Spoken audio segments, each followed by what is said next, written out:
Rebuild World, Chapter 215, Battle Royal. Akira woke up and found himself lying on the ground. He slowly pushed himself up and coughed out blood. He leaned his body against a nearby wall for support. But the sharp pain was too overwhelming and he tripped over again. His reality-bending mental mode had already been turned off. Thanks to that, his head was assaulted with an excruciating headache as he pledged not to ever use it again. Both his legs and arms were screaming in pain. His augmented suit had also spent all of its energy.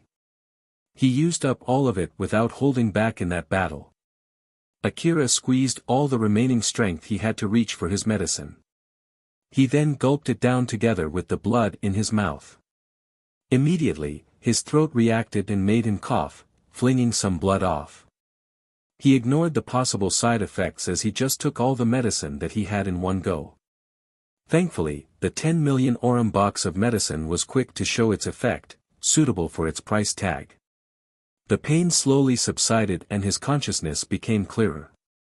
As he regained enough strength to move, he once again stood firmly on both feet. He then looked around, picked up his blade, which was lying on the ground nearby, and tried to reevaluate his current situation. How long was I unconscious? A few seconds? Minutes? Hours? Since I'm still alive, it means that the other guy is dead, right? I don't even remember landing on the ground. My augmented suit and the force field armor on my coat must have been off while I was unconscious, huh? Well, that means that I got pretty lucky there. I guess my luck isn't all bad. Akira smiled wryly and thought. I still can't connect to Alpha. As I thought, my luck is not the worst. Now that the pain in his body had subsided, it only left him with a headache. I was able to actually bend reality with my will back then. I'm not sure if I can ever do that again, but I was able to successfully do it once. It should be easier to do it next time. But the burden is nothing to scoff at. I might even get myself killed next time if I do that.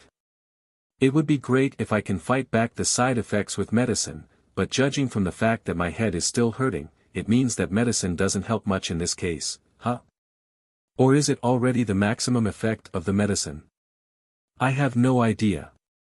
Either way, it is better than getting killed. Although it isn't cheap, I guess I'll take some more. Akira carefully returned back to his vehicle. Since he parked the vehicle close to the building, it was not that far from him. But it took him a lot of effort to return to his vehicle. It had been quite a while since the last time he had to move his augmented suit on his own without Alpha support. Furthermore, his heightened nervousness along the way drained his focus as well and energy. Once he reached his vehicle, he opened the back door, got in, and closed the door before letting out a huge sigh of relief. His nervousness fell as he praised himself for splurging on strong armor plating for his vehicle. The communication device on the vehicle was still showing that it was still being jammed. Akira found that regrettable as he set the auto drive to head back to the temporary base. The vehicle reacted accordingly and started moving. Akira was relieved to find that his vehicle was still working as it should, thus easing his nerves a little bit more. He proceeded to eject the energy packs from his rifles and replace them with high-quality energy packs, ignoring just how expensive they were. As he did that, he then thought that it would have been better if he had been using them right from the start. But at the same time, doing that would raise his expenses and that might result in a monetary loss for him, so it was out of the question. Akira got a taste of common problems plagued by many hunters, choosing between expense and safety. After replenishing all of his equipment, he took an extra dose of medicines to make sure that he was ready to fight anytime. He then leaned on the wall of the vehicle to relax his body while at the same time, he operated his information terminal and information gathering devices to watch out for his surroundings. That was when the vehicle suddenly slowed down and asked for further instructions. Akira frowned. The display on his head showed the reason why the vehicle was asking for further command. The signals showed that there might be a huge ongoing battle along his route back to the base. What the heck is going on? Another ambush from monsters. Good grief, give me a break already. The vehicle was stopped, waiting for further instructions on whether to take a detour to avoid battle or to just ignore it and move forward. The auto-drive system followed its setting not to enter an active battlefield without confirmation from its user. After taking a few seconds of thinking, Akira decided to wait instead. His priority now was to avoid fighting. After all, he had not fully recovered from his last fight. Of course, he had the choice of taking a detour to avoid the battle in front of him, but it would take too much time. The reason why he could come so deep into the ruin with his large APC was thanks to the supply route. If he took another route and got stuck in some small roads instead, it would not be funny if he got attacked by monsters in that situation.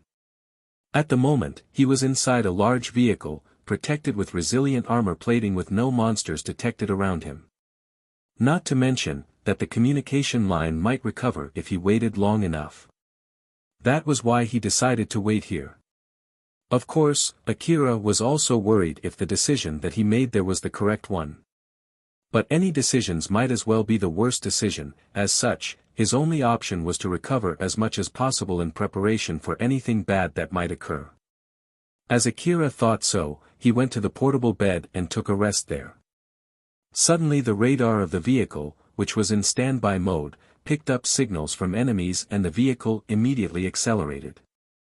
Akira was dropped off from the bed due to inertia, but he quickly reacted and readied himself for a fight while cursing. That was fast, goddammit. No matter which decision he took, he might have gotten more resting time if he had made up his mind sooner. Seeing from that perspective, his decision back there was indeed the worst one. The control device of the vehicle made a rough estimation of the enemy's position based on the damaged armor tiles, as the vehicle accelerated away from that direction. The source of that attack seemed to be coming from the general direction of a nearby ongoing battle. When Akira looked in that direction, he could see a young boy in a hunter-augmented suit running in his direction. He was running at the same speed as Akira would if he used his augmented suit. He's running away from the battle, huh? Then that means that was stray bullets from the monsters chasing after him. As Akira was considering helping that hunter and to confirm the situation with him afterwards, he aimed the APC's machine gun past that young boy and frowned. The ones chasing after that boy were multiple armed vehicles, there was no doubt that those vehicles belonged to the other hunters. While Akira was still thinking about what to do there, the young boy hid behind Akira's APC. Thanks to that, the other hunters aimed straight at Akira's vehicle instead. Although the APC itself was undamaged thanks to its strong armor tiles, it was only a matter of time before the armor tiles failed. Akira had a bad feeling and opened the back door while the APC was still running. He then tried to ask what was going on to that young boy. Hey! What dash?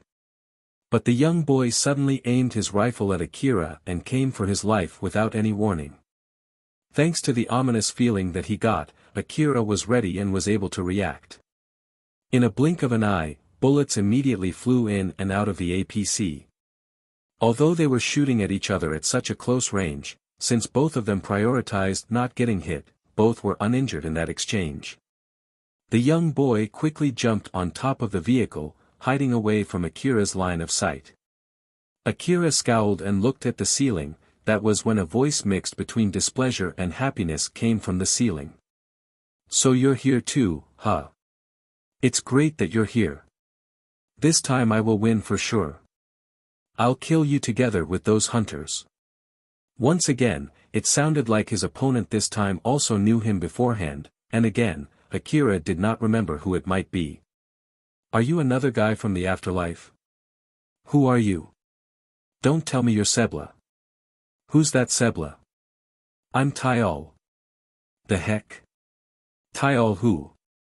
Tyal's face twitched with hatred. You don't know. I see. You won't even remember my name, huh? I expected that much. Hearing Tyal lash back like that, instead of getting confused, Akira was more irritated. Grenades rained down on and around the vehicle. The explosion also consumed Tyal, but he protected himself using some kind of protective outer coat. The equipment that Taial was using was unnervingly similar to the ones that Akira used during his fight against the monster Taial in the past. Taial clicked his tongue and jumped down. He then ran along Akira's APC and said to Akira while looking straight at his face, "I'll get back to you later. Don't worry, I'll definitely be back to kill you. Both you and that guy." Taial only said so and started shooting at the hunters who were coming at him as if he was protecting Akira's APC. After that, he left the place using his augmented physical strength. Akira was still a bit confused by that sudden turn of events, but the shaking coming from the barrage from the incoming hunters pulled him back to reality. That bastard. He left those hunters for me to deal with. Judging from the intensity of the incoming fires, Akira understood that those hunters were mistaking Akira as Taial's ally. Even if he wanted to tell the truth, they were outside his communication range. Akira knew that not firing back would not stop the other side from firing him. He could try to get close enough for his voice or for the short-range communication to reach them. But, there was no guarantee that he would not be killed before he could do that. So the conclusion he came to was that he had no other choice but to fight back. He changed the vehicle to half-auto mode and set the machine gun to provide suppression fire. While he, himself, peeked out from the vehicle and left the APC with an order to just immediately get away from that place. The APC's powerful machine gun unleashed countless bullets while Akira himself released a barrage of guided armor-piercing grenades. The grenades were set to explode before reaching the hunters for the sake of slowing them down. Although Akira only intended to suppress them, the grenades that he used were still lethal weapons. Thanks to that, it was able to successfully slow down the pursuing hunters. The hunters coming at him switched their focus from pursuing Akira to evading the incoming grenades, thus lowering their rate of fire toward Akira as well. Akira used that chance to get away as far as possible from them. Setting the acceleration to the maximum, he was able to open up some distance between them. After he got away far enough that they could not shoot at each other any longer, Akira went back inside the APC inside. For real though, what exactly is going on? Akira rubbed his hair in frustration, but no one was there to answer that question. The leader of the hunter team that was chasing Taial made a grim face and said, "Damn it. He got away. To think that he has allies as well." The young leader then renewed his resolve. "I don't know who that was and what his aim was, but I won't let him disrupt the expedition. I'll definitely make this expedition a success no matter what. Katsuya here. How is the damage? As long as the connection has not recovered, don't trust anyone you meet. You'll get ambushed otherwise." The team chasing Taial was Katsuya's. Akira was still not sure what just happened as he drove through the ruin. The situation was only getting worse. According to the radar, it seems that the ongoing battle was only spreading wider. He spotted some flying monsters fighting flying-powered suits. He was only barely able to get away from those on the ground with the help from his APC's machine gun. In this expedition, the city management sent in the powered suit squad first to secure the area. Even someone like Akira knew that plans had gone awry at this point. But that did not give any hint as to how the situation would evolve from there. Akira smiled wryly and mumbled, "I guess this is the rebound from relying too much on Alpha all the time." Akira hesitated to look for another hunter in order to group up with them. The reason was simple: he got attacked by other hunters numerous times in the past. The line of command among hunters was also already completely destroyed.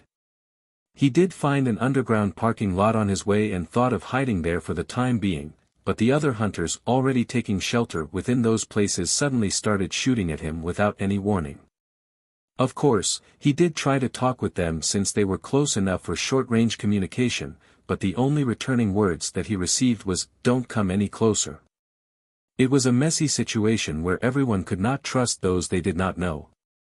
I bet that Taial guy also got himself in some fight with the other hunters just like this. I wonder if there are other hunters in his situation as well. I guess that's the case for that Zalmo too, huh? Or maybe they are actually friends. Can't tell. I have no idea at all. Akira continued driving through the wasteland while wondering about the answer to those questions. That was when a destroyed powered suit blocked his way forward. The destroyed powered suit had its lower half completely decimated and its body was severely damaged at different spots. Akira stopped his APC. He thought that if he used the full power of his augmented suit, he might be able to move that powered suit aside, so he then walked toward the destroyed powered suit. That was when suddenly a short-range connection call reached his information terminal. Long time no see. To think that we meet in this place, it must be some kind of fate. Anyway, you came at the right time, can you help me for a bit? Who's this? It's me, Nelia. Akira immediately looked around. Where are you calling me from? You see a destroyed powered suit nearby, right? I'm inside it. But I can't get out by myself, so can you help me? Akira hesitated for a bit, but then he carefully approached the blast door and grabbed the bent handle. He swiftly opened the door and switched to his rifle as he aimed inside. Right there, Nelia was smiling amusedly at the surprised Akira. Similar to the powered suit, Nelia only had the upper half of her body. One of her arms was crushed within the bent powered suit. That was a rather cold reaction from you considering that we don't get that many opportunities to see each other. Well, considering the situation and the other party, I had to do at least this much. Is that so? Well, it doesn't really matter. Can you take me back to the temporary base for now? Akira gazed silently at Nelia with a serious face, his rifle was still poised at her. So Nelia raised her eyebrows and asked. Oh my, do you have some kind of interest in girls that are paralyzed? Akira sighed exasperatedly and lowered his rifle. It was not because he was sure that Nelia would not shoot at him in this situation. He understood that very well. Nelia was an insane hunter, there was no doubt about it, but her madness was the thing that guaranteed her as non-hostile at this moment. This strange feeling reminded him that there were many things out there that he did not know about in this world. Let me at least confirm this first. You're not hostile at the moment, right? Sure, if you think so. Alright, do tell me beforehand if you're going to attack me, okay? Of course, I'll be sure to tell you beforehand. Akira grabbed Nelia's remaining hand and pulled her out, but the cable connected to her crushed arm prevented him from doing so. Thus, Akira put in more power and tore that cable forcefully before carrying Nelia out. Akira was carrying Nelia by grabbing her remaining arm and letting her body hang down. That Nelia smiled teasingly at Akira and poked fun at him. That was not gentle. Are you not familiar with how to treat a girl's body? I know that some girls like it hard though, do you perhaps have a preference for them? The heck are you even talking about? Akira only said so and carried Nelia back to his vehicle.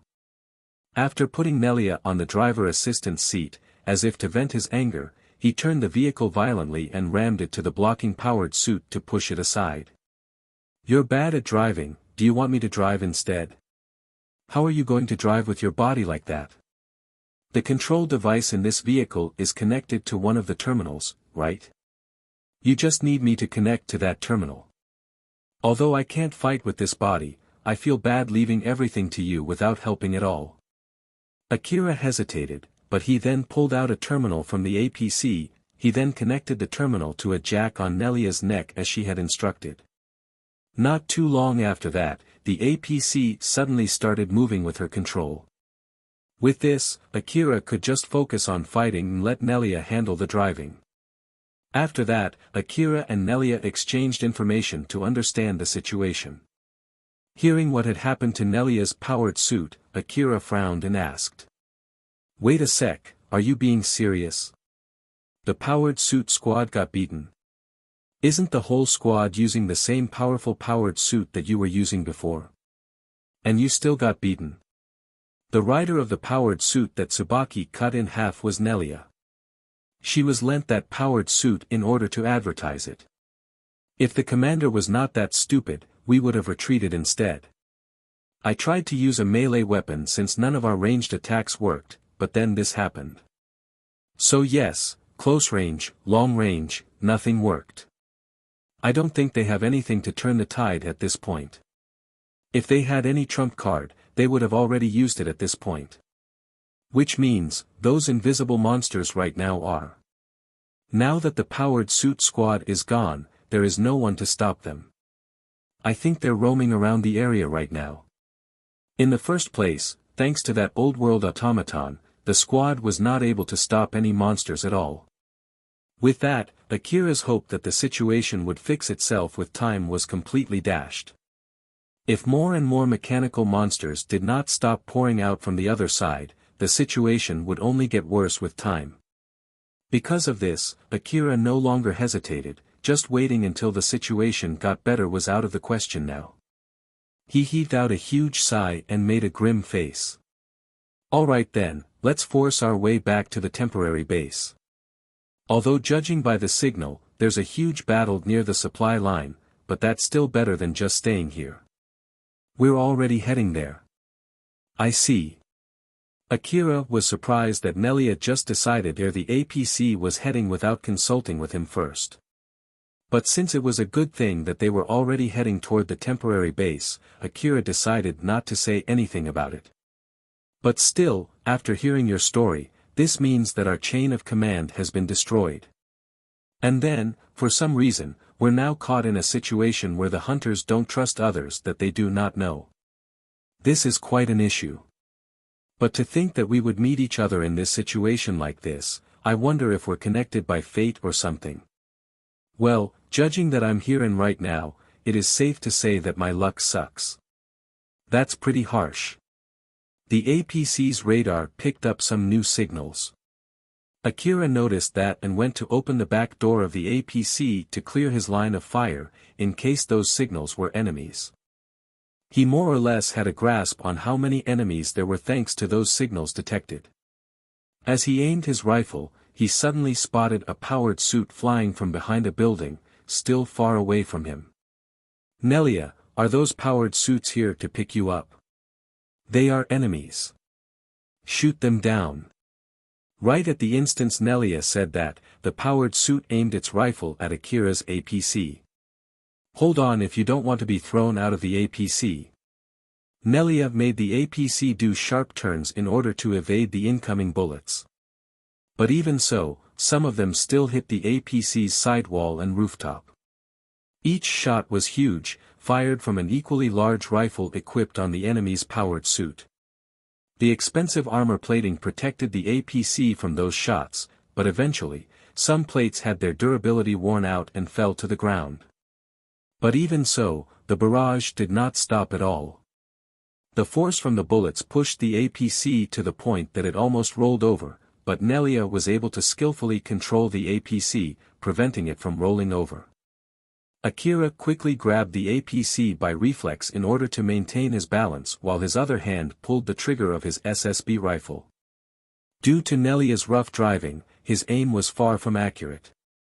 But the homing armor-piercing frag grenades were still able to find their way toward the enemy's powered suit, enveloping it in a sea of flame. Now that the APC was out of the hostile powered suit's line of sight, Akira went to his terminal to check for its signal. The signal was still moving, indicating that their enemy was still alive. Nelia, just a question, have you fought against that powered suit before? Nope, how about you? Me neither. So how were you able to immediately tell that it was hostile? What are you talking about? Just look at how it moved from the signal. It's obvious that it did not come in peace, no. Akira could not tell. But he thought that it was unwise to say that he did not know, so he decided to just shut up. Nelia found that silence suspicious as she then continued. Well, it's true that it might just have been careful of us, moreover, it's dangerous to try and come this close. Close enough till it can send its identification code. Even if that powered suit held no hostility, it should be aware that we might be hostile against it. Although my judgment is basically based on the end result, I don't deny that I was not being that careful when deciding if it was hostile or not. But do you think we should let it close considering that it might suddenly spring an ambush and get us killed? No, that's fine. It's true that it is hostile too after all. Right?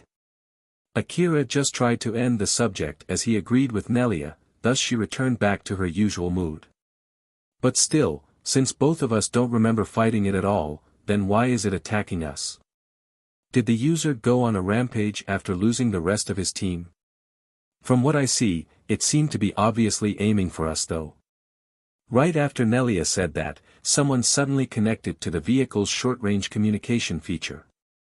It was because the user of that powered suit had dialed his device communication output to maximum, allowing him to only send his voice to Akira.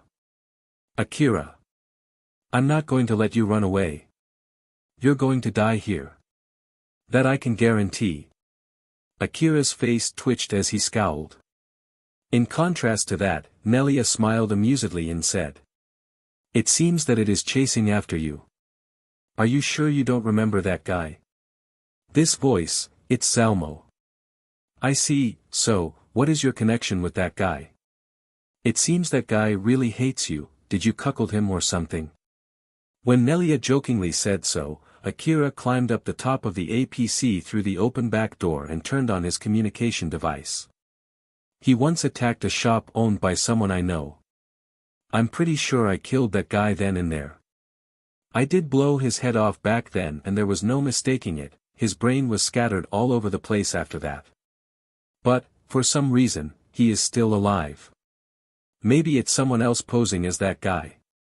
Nelia listened with full interest. That's a pretty interesting story.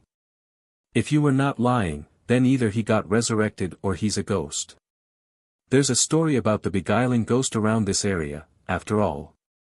I guess it's not that weird to find a dead man roaming around this place. That story about the beguiling ghost, wasn't it supposed to be the old world area managers? You know, those AI managing the old world buildings. I saw one back in Mihazono Ruin when I went to Saranthal building. There are many different theories about that beguiling ghost. Well, putting that aside, it might be possible to resurrect someone with a destroyed brain with old world technology. No, that's just simply impossible no matter how you look at it, right? And old world technology is such a thing that turns such absurdities into reality, right? You are a hunter yourself. So it's better to keep in mind that nothing is impossible for the old world technology. Akira indeed had gone through a lot of things that were out of the ordinary, so he found it interesting that he still had some common sense left inside him as he smiled wryly. Even after using an augmented suit that boosted his physical strength outside the realm of common sense, the SSB rifle that could spit out an impossible amount of bullets, and had spent days living together with something as absurd as Alpha, Akira found it interesting how resilient this so-called common sense could be. He's coming from above. Akira aimed his SSB rifle up and pulled the trigger. One of his SSB rifles was spewing out homing armor-piercing frag grenades while the other one was spewing out anti-force field rounds. Akira shot that barrage with such intensity, that he emptied his magazines in a blink of an eye. Way above Akira, the hostile-powered suit was flying so high that he was barely able to spot it. That powered suit aimed its guns at Akira and, just like what he had done just now, it also emptied its magazines, releasing a storm of bullets in Akira's direction. The bullets and explosives both rushed up and down past each other. Some of them collided and exploded in midair. The bullets that came from above landed and created large sinkholes in the ground. Some of them managed to hit Akira's APC, shaking it violently, causing some of the armor tiles to fall. While the frag grenades flying upwards hit the side of nearby buildings and exploded. The shrapnel collided with the powered suit, resulting in flashes of light on the force field armor. During that exchange between the two opponents with an overwhelming difference in size, both parties exchanged an uncountable number of bullets, heavily damaging the area.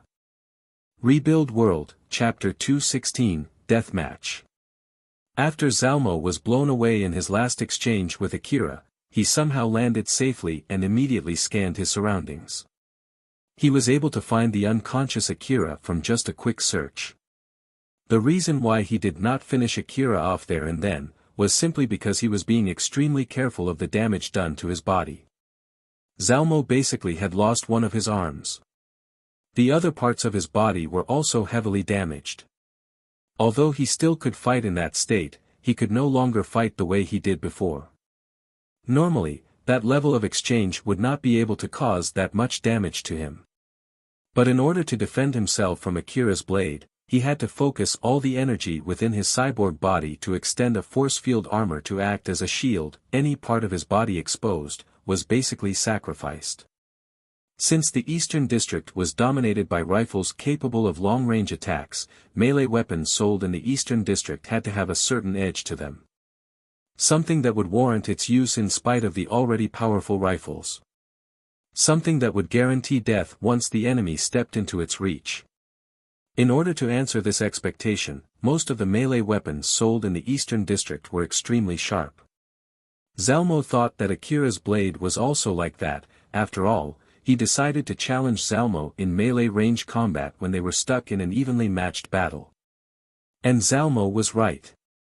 If he had not used all of the energy within him, he would not have been able to defend himself against that attack.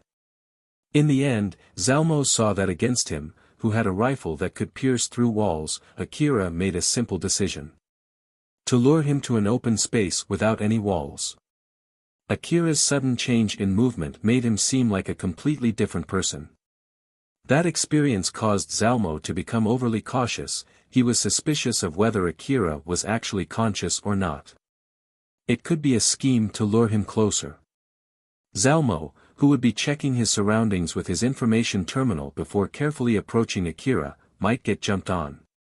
Zalmo could easily foresee Akira suddenly springing up, taking out a concealed melee weapon to finish him after he got close enough. Otherwise, it was to lure Zalmo close enough, to ascertain Zalmo's position and rifle's condition before shooting. Of course, with single doubt clouding his mind, Zalmo could not help but think of all kinds of possibilities. Naturally, none of which could be ignored. Back in the slum city and during their exchange just now, Akira was able to make a surprising move right when Zalmo thought that he had secured his victory. Thus, Zalmo had no wish to try his luck for the third time when his cyborg body was damaged. After deciding not to take that risk, Zalmo left that place in order to find something that could help ascertain his victory. His experience with Akira so far caused Zalmo's decision-making skills to go south. It also saved Akira's life. And so, Zalmo was fighting Akira with a powered suit. Originally, Zalmo's powered suit was prepared in order to cause chaos by attacking the city management squads, while also emitting friendly identification signals at the same time. But Zalmo was willing to risk being scolded by his boss later just to use it to eliminate Akira. It might seem to be an excessive use of firepower. But to Zalmo, it was necessary. He already had seeds of fear planted within him. Seeds called Akira. He needed absolute, overwhelming firepower to kill him for certain. This time, he made sure of it. He removed any unlikely chance of Akira turning the tables on him. But now, even after using his powered suit, Akira was still alive. This further confirmed Zalmo's paranoid decision as a correct one. Akira continued fighting back desperately. He was standing on top of his APC as it drove haphazardly through the ruin. Nelia kept driving haphazardly in order to avoid the incoming bullets. The APC swayed violently. Akira was almost thrown off the vehicle each time it made a sharp turn. Akira was somehow able to fix his footing with the help of his augmented suit, but the incoming bullets from above made him frown as he kept shooting at the enemy's powered suit. Due to how fast the APC was going, the violent swaying, the distance to the target, and the speed of the enemy's powered suit, Akira was not able to get a proper aim. The bullets that were able to properly reach their target were only the homing armor-piercing frag grenades. The explosions from those grenades then would throw the powered suit off balance, interrupting its aiming. While at the same time, it also slowed down the powered suit's movement. Akira then aimed for this opportunity to use his anti-force field armor bullets loaded SSB to snipe at that powered suit. Thus, further slowing down Zalmo and throwing off his aiming even further, allowing Akira's APC to survive a few seconds more. Akira compressed his time perception.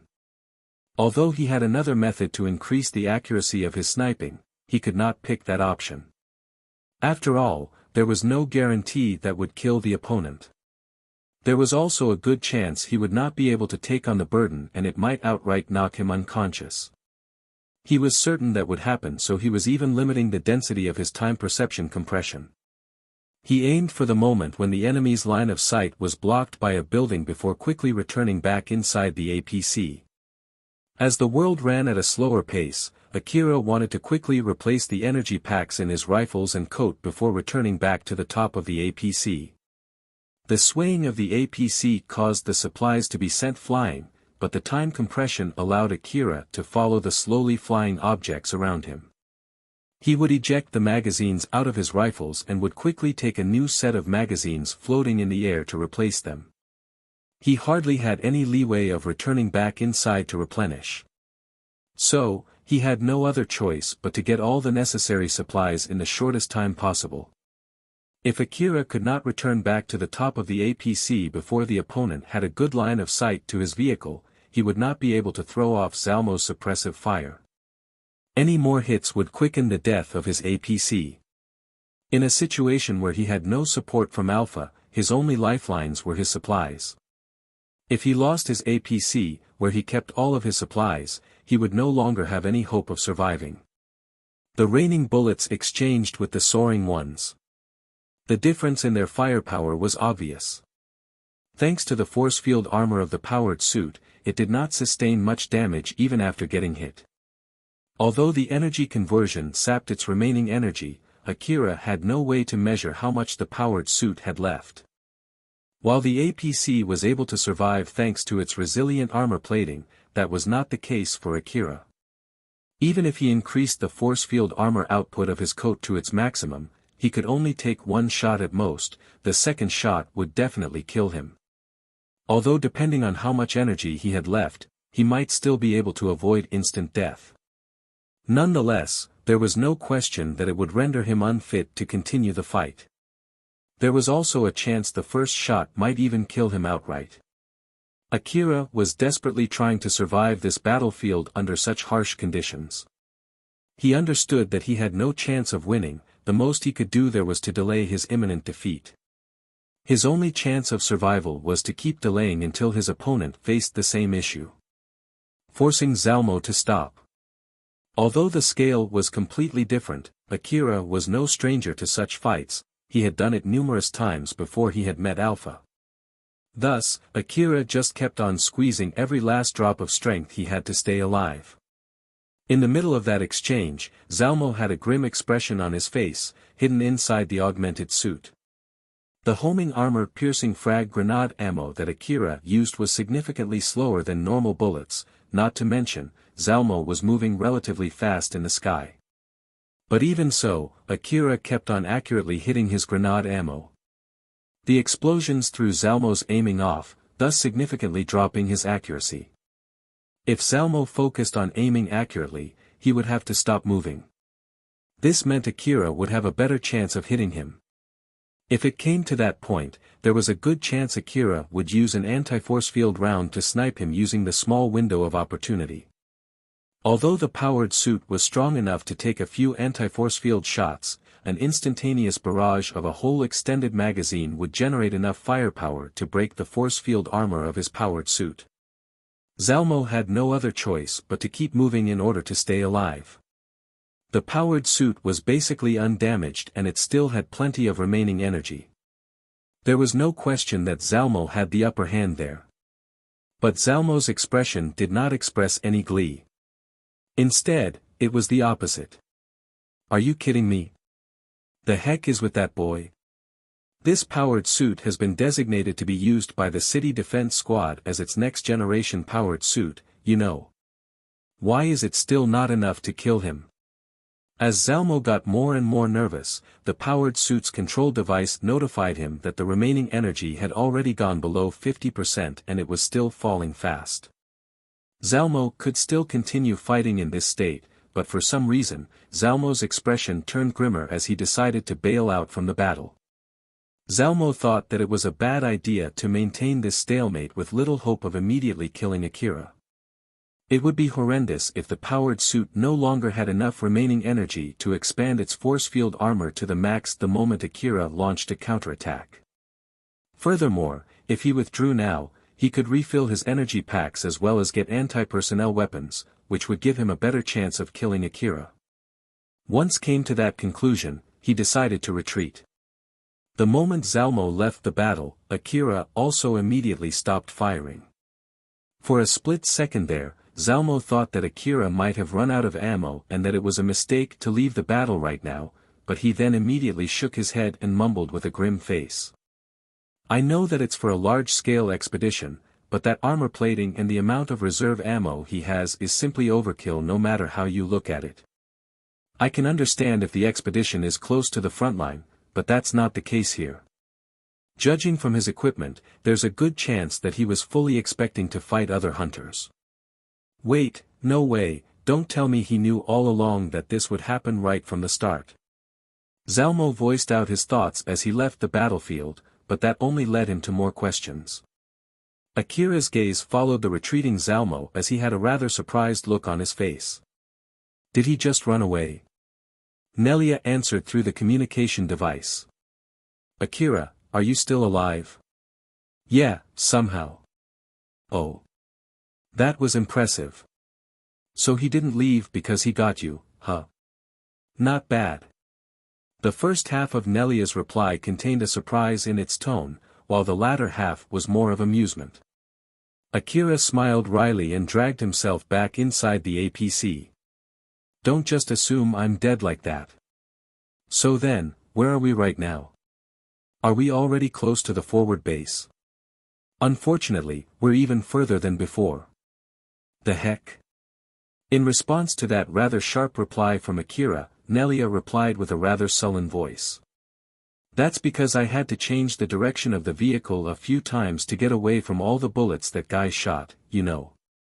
Moreover, the route got closed by debris from that battle as well, so we can no longer use it to get back. Not only was I busy evading the incoming bullets, but I also had to take care of the monsters blocking our ways as well as avoiding the smaller paths to make sure that we won't get stuck. I know that you were busy back then, but I was equally busy here as well, you know. Is that so? I see. Thanks. You're welcome. As Akira just honestly thanked her, Nelia replied with a jovial voice. Sorry, but can you keep driving for the time being? I need to take a rest. Sure, by the way, are you alright? No idea. If I say no, are you going to help me? I just need to adjust my plan like including the case if you get killed. I see, I'm fine. That's good to hear. Akira smiled wryly as he relaxed. Akira started by reloading and replacing his energy packs. He then took a good amount of medicine before sitting on the collapsible bed.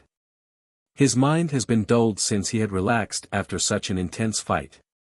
He looked around the inside of the APC, all the supplies that were once there had significantly reduced and it was easy to see just how discouraged Akira was from his expression. The anti-force field bullet was better than the ones he had used in the past. Each one cost him 1,000 orum per thanks to the discount. The homing armor-piercing frag grenades cartridges were even more expensive than the anti-force field bullets. The medicines had cost him 10 million orum a box. The energy packs were more costly now that he had better equipment on. All of these were the price of his survival without Alpha's support. But he shook his head and banished that thought from his mind. He had no leeway to tire himself with more things to worry about. Moreover, if he was able to survive that fight only by using this much, that in itself meant that he had become pretty strong. Akira told himself that as he lightly laughed, mocking the bad situation he was in. The vehicle was shaking violently. Sounds of explosions could be heard outside. It was far from peaceful, but even so, it was precious resting time for Akira.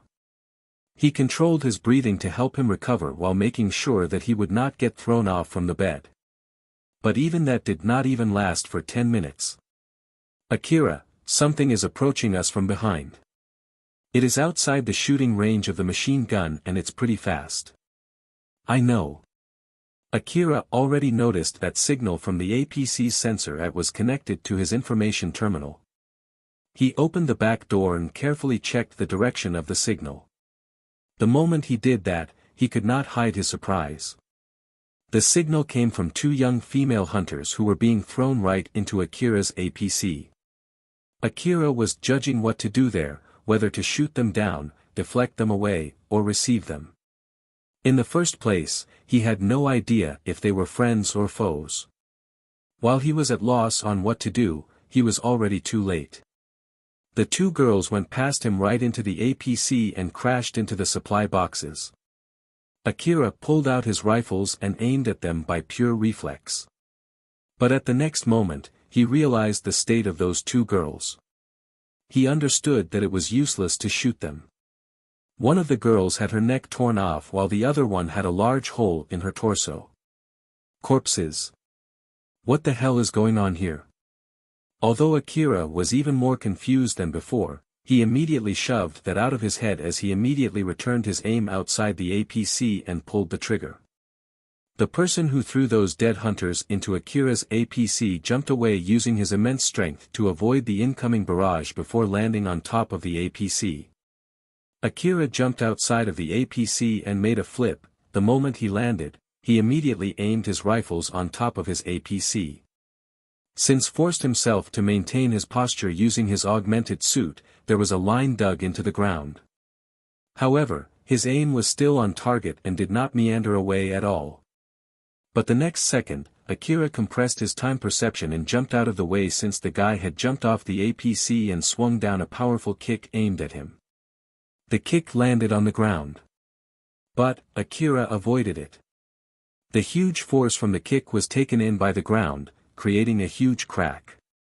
While both of them were still off balance, they raced each other, fixing their postures in order to get the first dip on the next attack. Both of them then immediately stopped. They raised their guards toward each other while searching for an opening. And so, they ended up standing still, staring at each other for a few seconds. Akira's expression turned grim the moment he got a good look on his opponent's face. You. Taial laughed like a madman.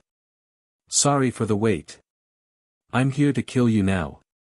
Both you and that guy. Akira then noticed that Taial's equipments were eerily similar to his. They were so similar that it was impossible to differentiate between them from afar. That guy? Who? The answer to that question quickly presented itself after that. Another vehicle appeared from behind. The upper part of the vehicle could be opened to make it easier for its passengers to fight, and the person peeking out from that vehicle was Katsuya. The dead girls that Taial threw into Akira's APC were from Katsuya's team. He went to attack Katsuya's team, killed some of them, grabbed the badly wounded, and then went to look for Akira while maintaining his distance from Katsuya. He made sure that Katsuya would not lose sight of him. After finding Akira, Taial then threw the badly wounded hunters to Akira. The transmitters in their augmented suits continuously sent signals to let others know the location of its users. Katsuya thought that he might be able to save them if they were still alive. That was why he continued to chase after those signals. Even after the signals told him that they were already dead, Katsuya still kept on chasing. However, this time, it was for the sake of revenge. He did not notice that Taial deliberately maintained the distance between them in order to lure him.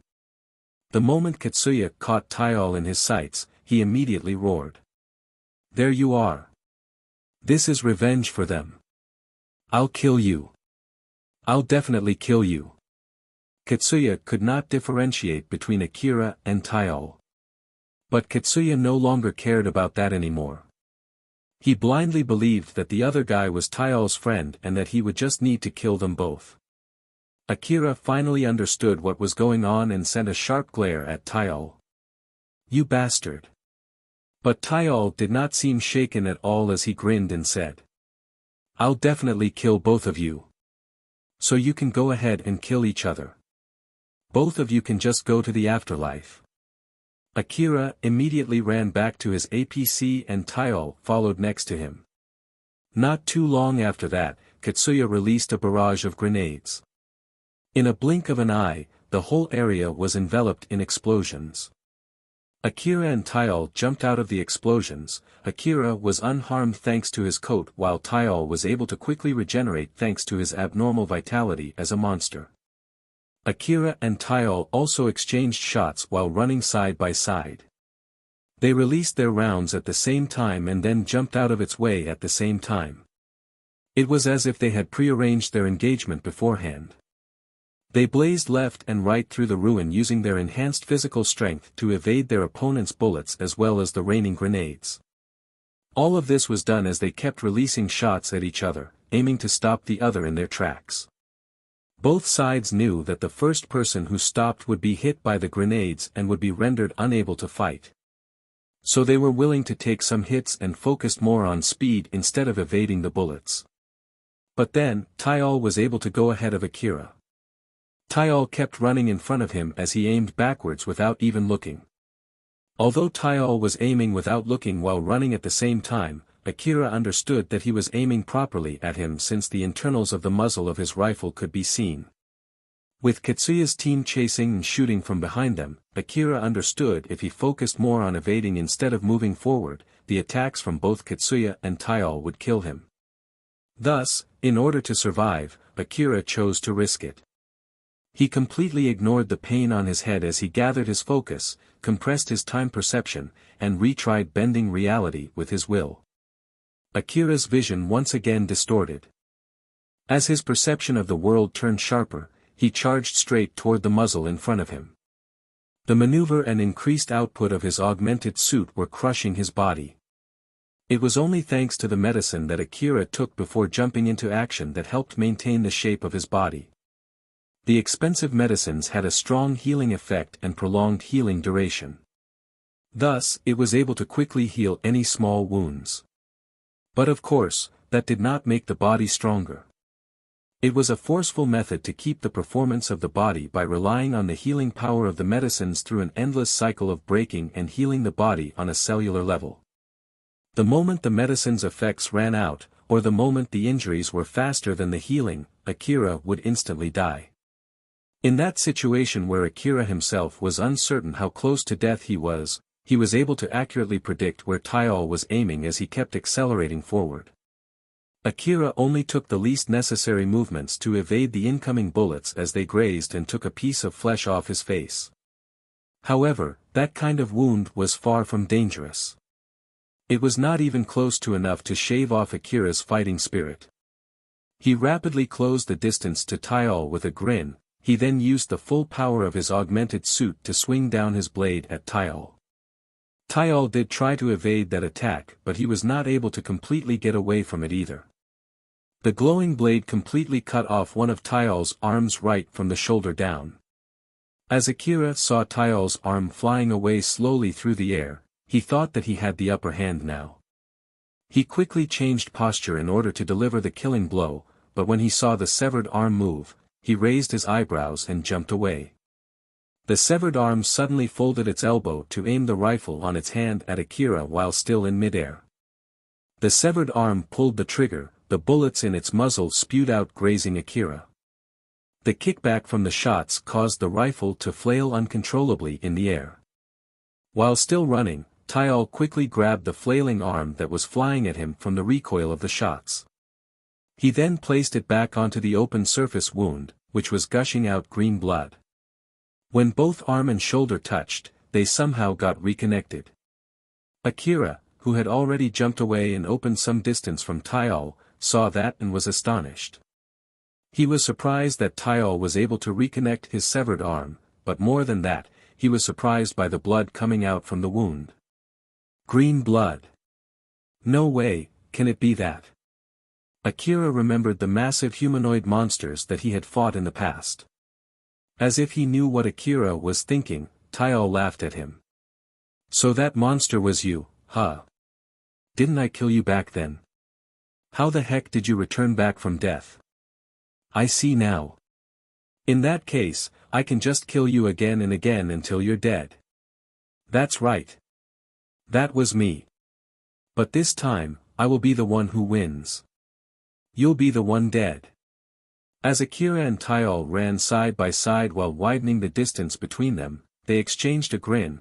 Although they did not exchange words, both sides knew what the other sides were thinking about. They stopped momentarily shooting at each other because of their surprise as well as for the sake of healing their wounds. However, it did not take long before they immediately aimed their rifles at each other and were about to start exchanging bullets again. That was when a vehicle suddenly went in and charged at them. Nelia's voice could be heard from the communication device. Akira. I'm coming there, so hop on. Nelia did not understand what was going on. But she understood that she could not afford to slow down nor to stop. She accelerated the APC forward as if to run over anything and anyone that got in its way. The vehicle went past between Taiyo and Akira. Akira quickly jumped and grabbed the side of the APC and Taiyo did the same on the other side. Katsuya's team was still shooting at them from the front. The storm of bullets was intense. It came both from the machine gun of the vehicles as well as rifles from each hunter. But that was not enough to stop Akira's APC with Nelia continuing to go at full speed. Nelia kept shooting at the machine guns in order to reduce the incoming bullets while she kept accelerating the APC. Akira had one hand holding onto one side of the APC while he was using his other free hand to shoot homing armor-piercing frag grenades to clear the way forward. Taiyo also did the same from the other side except he was aiming specifically at Katsuya's team. There was a difference in their shots. Nelia and Akira focused more on clearing obstacles while Taiyo was clearly aiming to kill Katsuya's team. Because of that, most of the obstacles removed were from Akira's side. So Nelia directed the vehicle toward that opening, causing Taiyo's side to be more exposed. Not only did this shield Akira from the enemy's bullets, but it also made Taiyo take on most of them. The APC used all the build-up momentum to charge into a small opening within the enemy's formation. The smaller vehicles could not withstand the power of Akira's large APC and were sent flying. Akira managed to hold on from getting thrown off the APC. It was thanks to his augmented suit that the shock from the collision did not knock him off. But that was not the case for Taiyo. After taking in tons of bullets, he was weakened to the point that shock threw him off the APC. The collision shook some of the armor tiles off the APC, but with its superior horsepower and size, it successfully managed to force its way through the enemy's formation. Akira was breathing rapidly as he climbed up the APC. His first step after that was to use more medicine to heal his body before asking Nelia. Nelia, thanks for the help. But could you have done it better? Nelia replied with an amused voice. Nope. As a matter of fact, you should be more thankful than that. After all, I came back for you. Thank you very much.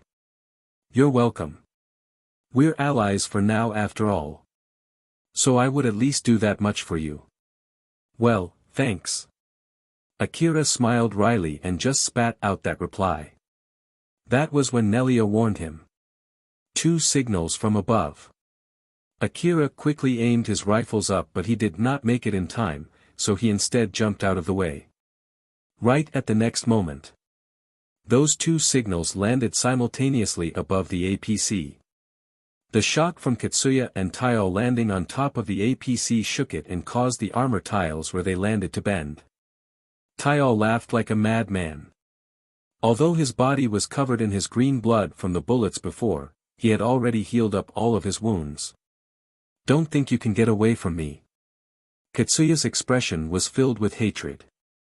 That hatred caused him to throw caution into the wind as he did something as reckless as jumping onto the enemy's APC.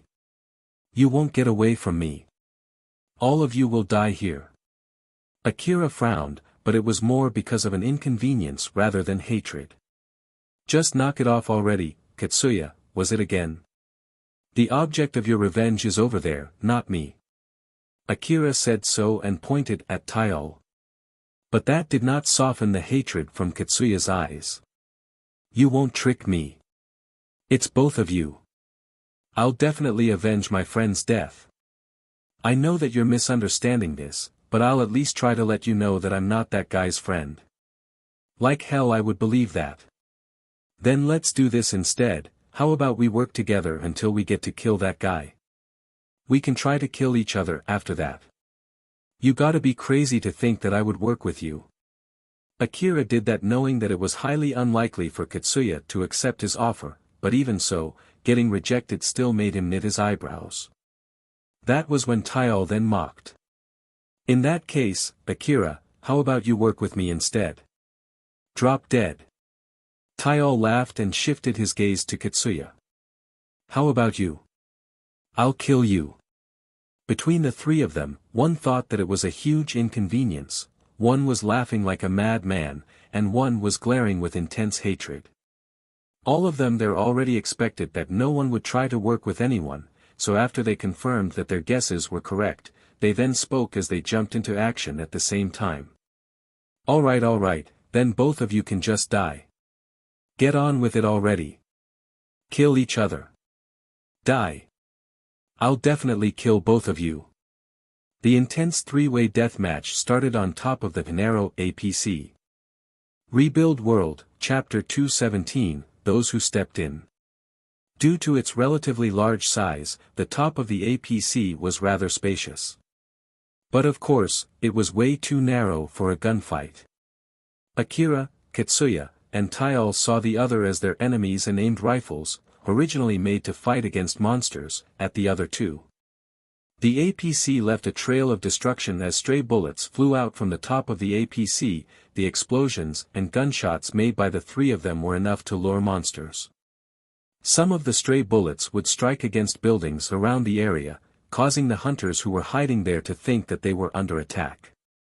Thus as expected, they shot back at the APC. The area that was silent immediately enveloped in a hailstorm of bullets and explosions. It engulfed the whole area in fire. All three of them continued fighting each other, spreading fire and destruction in their wake. Akira shot out anti-force field bullets and homing armor-piercing frag grenades with his SSB rifles to get Katsuya and Taiyo off his APC. The stray bullets went past their targets and hit the buildings around the APC. The explosions blew away the buildings, raising a cloud of dust, while the bullets were able to easily drill holes through those buildings. Some of them even hit the APC and peeled off its armor tiles. The APC that was filled with supplies was Akira's lifeline. But both Taiyo and Katsuya did not have the leeway to attack the APC, and Akira himself did not have the leeway to worry about hitting his own APC in that battle. Katsuya quickly jumped back of the APC to get away from Akira's wild shots. He then grabbed the edge of the APC and stuck to its side.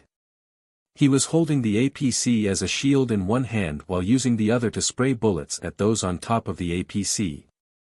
Akira pulled his head back to evade Katsuya's shots, he then fell backwards in that posture.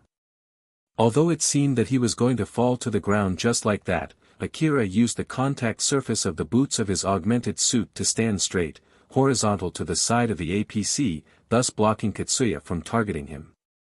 While he was in that position, Akira aimed both of his rifles above his head and pulled the trigger. To be more precise, he was aiming at Taiyo, who had jumped and was running on a building sidewall ever since he evaded Akira's indiscriminate shooting from before. Akira knew the general location of Taiyo from his information-gathering device. Since he had no leeway to take a proper aim at him, he instead focused more on trying to prevent Taiyo from joining back. So, he spread grenades everywhere, as if to destroy everything around him. Bullets rained down onto the building where Taiyo was, but Taiyo was unfazed, he kept running forward. His monstrous vitality allowed him to take bullets with no problem at all. So, Taiyo just kept on chasing the APC while ignoring the incoming bullets. He then aimed his arm, already transformed into a cannon, at Akira. Both Akira and Taial exchanged shots. Since both of them were shooting bullets, grenades, and warheads from a difficult position, they were both unable to properly aim at the other. The warheads hit the APC directly, throwing it off from its track. Akira ran on the side of the APC to evade the incoming warheads. He somehow managed to stay on the side of the APC. It rocked violently. Taial used that opening to jump from the side of the building. His face was showing a blood-covered smile. Right after that, grenades came crashing onto the sidewall. Although the explosions also devoured Taial, he could be seen to have soon jumped out from the smoke. For the sake of knocking their opponent off, to make sure not to let them get away, and to gain the upper hand, all of them tried to get back to the top of the APC as quickly as possible. Akira ran back to the top of the APC, while Katsuya tried to climb back up, and Taial jumped from the side of another building straight to the top of the APC. If any of them used that chance to shoot someone else, it would create an opening for the third party to shoot him. That understanding allowed the three of them to get back on top of the narrow APC. A bullet aimed at the head. A kick to throw the opponents off balance. A twist and turn to evade the incoming blow. Regaining the balance after the exchange. Quickly jumping away from the line of fire. Jumping back to close the distance. Re-aiming the rifle back at their opponent. They threw bullets, kicks, and strikes to destroy the opponent's weapons or bodies. Among the flurry of the strikes, they ducked, blocked, and evaded. Even a single mistake would immediately kill any of them, as they were locked in a three-way battle royal. That was when monsters jumped into the fray as well. A huge beast monster landed on top of the APC and tried to take a huge bite of the three. The machine guns with legs appeared on the side of a few buildings and were shooting bullets in Akira's direction. Even in such a messy situation, Akira, Taial, and Katsuya kept on trying to kill each other while shooting down the legged machine guns and the monsters that landed on the top of the APC. Akira kicked one of the beasts that had already lost its head in Taial's direction. Taial deflected its carcass to one of the nearby buildings in order to destroy the legged machine guns there.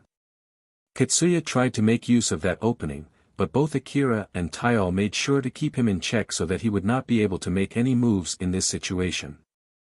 With so many factors suddenly mixed in the battle, every single decision that they make could easily decide whether they live or die. But even so, none of them was knocked off the APC.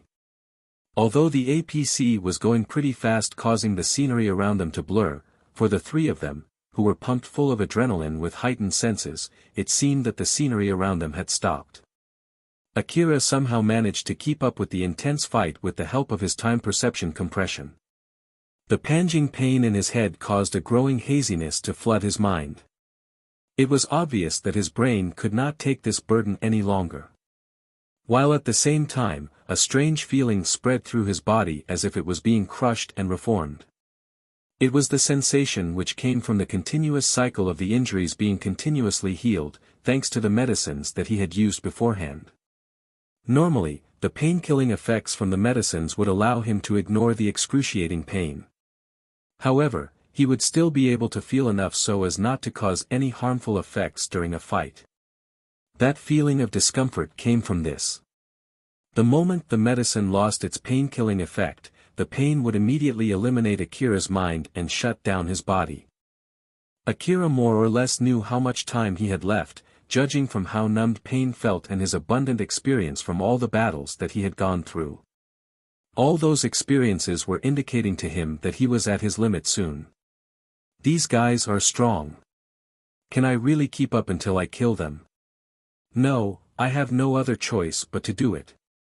I just need to kill them fast, before my body shuts down first. Even a second faster will be good enough. I have to commit myself more. I'll kill them before I'm dead first. The fear of death caused Akira to frown, but then a mocking smile overrode his fear.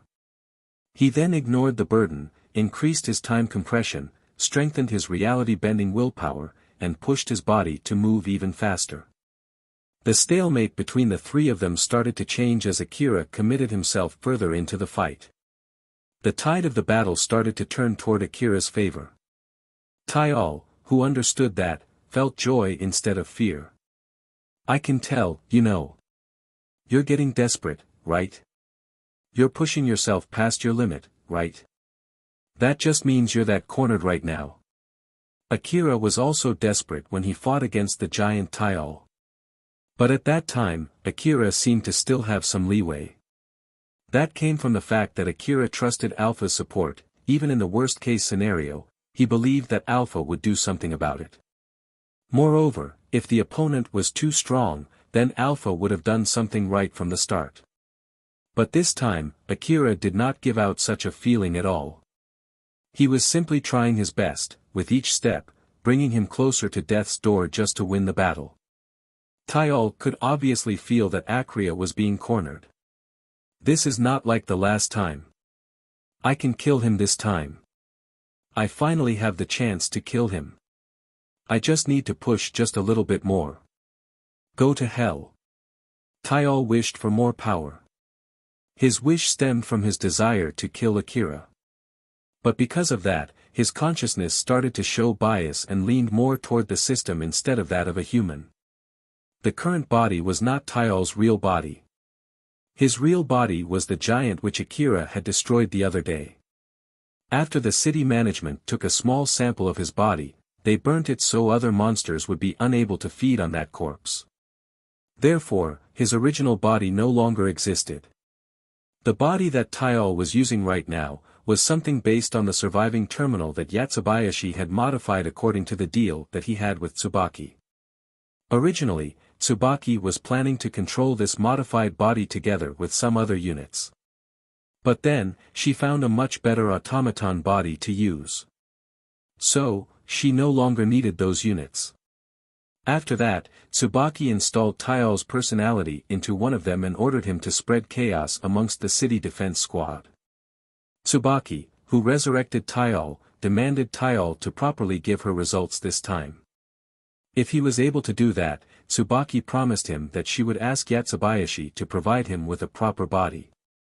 If not, then he would be thrown into a dumpster and be incinerated. Of course, Taial had no choice but to accept her conditions.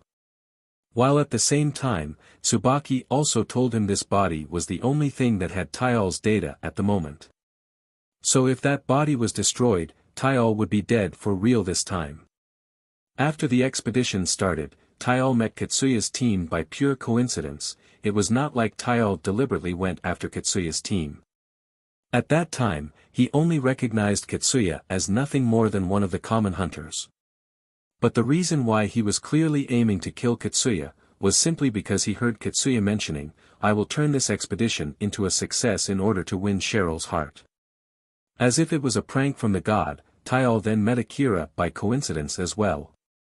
Moreover, he successfully caused Katsuya to mistake Akira as one of his allies. At that time, he thought it might be a good idea to make them fight against each other, and he succeeded.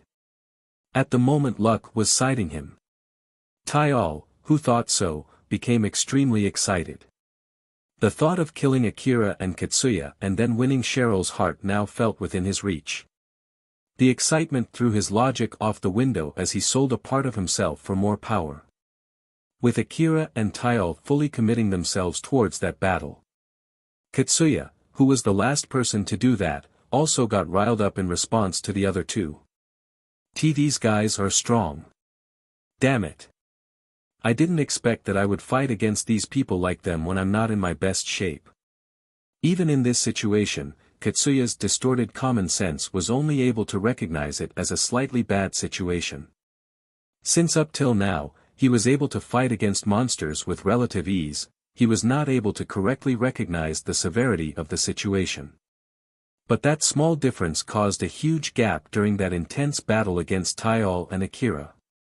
Although Katsuya had gone through numerous dangerous encounters and was able to get through all of them by doing something reckless, what he was trying now was different.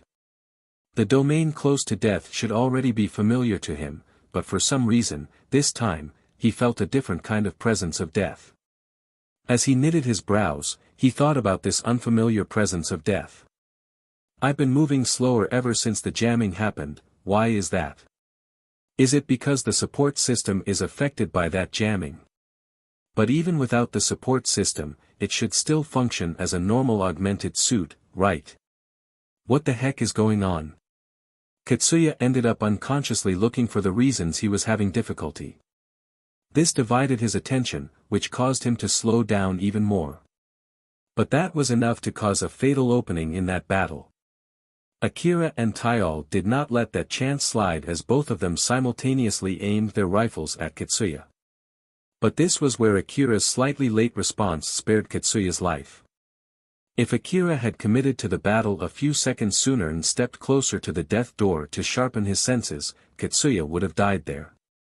Inside the compressed time perception, Akira aimed his rifle at Katsuya while fixing his gaze at him. He then realized that Katsuya noticed him and took a defensive stance instead of jumping out of the way. A barrage of anti-force field armor rounds at close range would be able to easily break through that level of defense. Akira knew that Katsuya would understand that as well, so right at the next moment, Akira jumped away following his instinct. A split second later, a storm of bullets enveloped the top of the APC.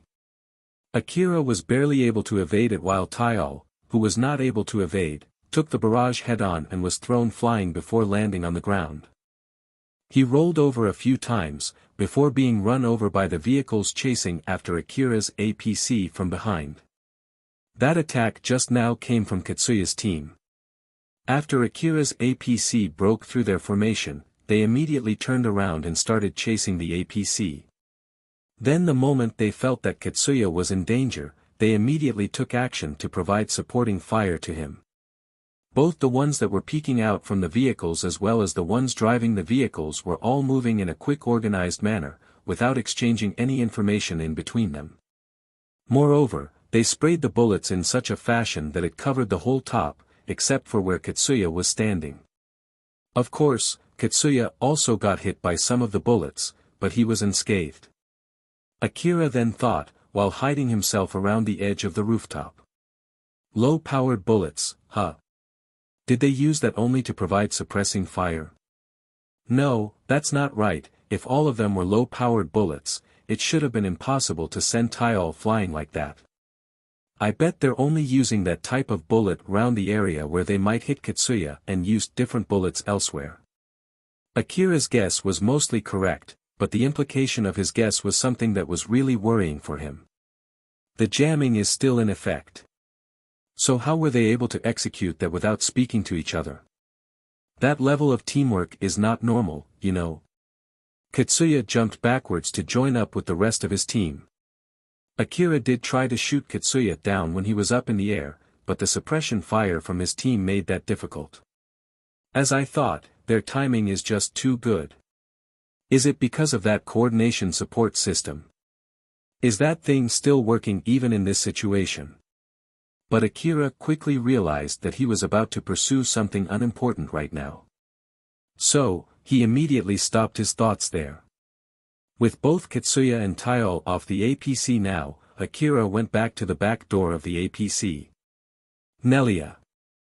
They're gaining on us. Can we run away from them? I'll try my best, but to be honest, I think our chance of running away is small. This APC is already in very bad shape and there's not much ammo left in the machine gun. While on the other hand, they are using faster and smaller vehicles with greater mobility. Not to mention, they seem hellbent on killing a certain someone who is on this APC right now. As I thought, we won't be able to get away from them. The APC was already close to its limit. Although Akira used a lot of expensive armor tiles to protect it, it had already lost more than half of them. After all those intense fights, the APC was already badly damaged. It was only thanks to Nelia's skill that it was still barely able to somehow avoid the enemy's attacks. Since it was originally a transport vehicle to be used in the wasteland, it had a powerful engine. However, its capability was vastly different compared to the vehicles made for battles. With Katsuya's team's vehicles being specialized for combat in terms of specs, Akira's APC had no chance of winning. There was also a big difference in their remaining ammo. Moreover, he still had to keep using the machine gun to clear up the monsters blocking the APC. So, they were still using what little they had left. Katsuya's team would catch up with them at this rate. There was a good chance of death. Although Akira said so, Nelia replied back with an amused smile. She was not joking, nor was she exaggerating, she was simply enjoying the situation. Akira knitted his eyebrows.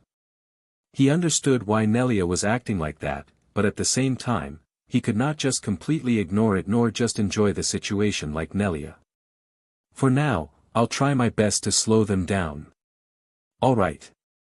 Endless explosions could be heard from behind. But even so, Nelia smiled and did not seem to be bothered at all. Akira could feel a strange feeling of reliability from that reply as he hurried up to finish his preparation. He immediately replenished his ammo and energy packs and did not forget to take extra medicines as well. In the middle of that, Akira spotted something inside the APC and stopped. It was his bike. Katsuya landed on one of the moving vehicles from his team. Despite the jamming, they were able to communicate with each other since they were within close-range communication. The moment Katsuya got into communication range, he was welcomed with a scolding. Katsuya! What the heck were you thinking? Jumping out all by yourself like that again? I'll deck you if you don't stop doing that, okay? I am sorry, alright? It just happened. Just happened. That's not something that you should do out of a whim, you know. Eri's calm voice followed afterwards. Katsuya. I know that you would do that since you were able to save some people in the past by doing so. But we're a team right now. It's better to move as a team instead of moving alone. You're right, that was a close call as well, thanks for the help. Good. Katsuya regained his calm after talking with Yamaina and Eri. But even so, he was still relatively excited. Alright then. Let's go. The team increased the intensity of its attack with that command from Katsuya. The bullet storm consumed Akira's APC while grenades and warheads were raining down on him. Normally, Yamaina would have recommended the team to withdraw. She indeed also wanted to avenge her dead comrades. She did not believe that it was worth the risk of pursuing a goal if it meant staying in an area where no long-range communication was working. She normally would have prioritized the safety of the team and convinced them to retreat even if she had to do it forcefully. Normally, Eri would have been suspicious of the situation. There was no evidence showing that Akira was on Taial's side. As long as there was no evidence, there was no need to add more enemies into the mix unnecessarily. Akira was too strong to handle. A moment of doubt when against him would result in death.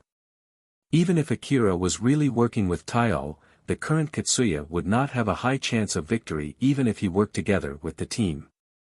At the very least, she would have notified Katsuya of this if she was in her normal state of mind. But both Yamaina and Eri did not think about it at all. The impression sent from Katsuya had overwhelmed their rational judgment so much that they simply believed that the course of events so far is normal. In exchange for their level of teamwork, their individuality had been suppressed. Even though it was a decision made by majority votes, Katsuya's line of thinking basically always vetoed as the final decision. After multiple long intense battles, Akira's APC finally gave out.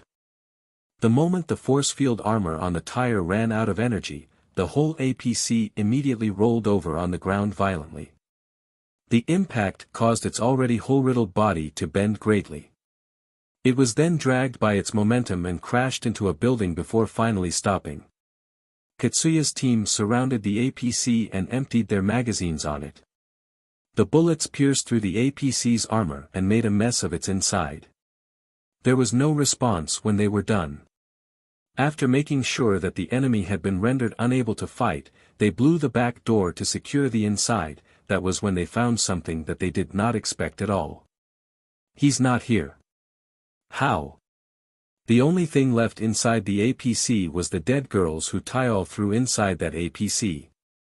Akira had a grim face as he rode his bike on the sidewall of a building. God damn it. What a huge loss. A few relic rucksacks were dangling from the bike. Nelia was inside of one of those rucksacks. She had her head and her arm peeking out the rucksack as she smiled amusedly and commented. Well, nothing is more expensive than life. Aren't you glad that you're still alive right now? And I have to pay in money in exchange for that, you know. Akira judged that it was impossible to get away with his APC.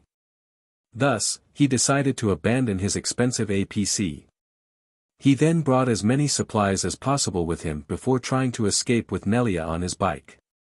Nelia was able to conceal the moment the bike leapt outside the APC thanks to her advanced driving skill. Moreover, the explosions that surrounded them threw off the accuracy of the information-gathering device in that area.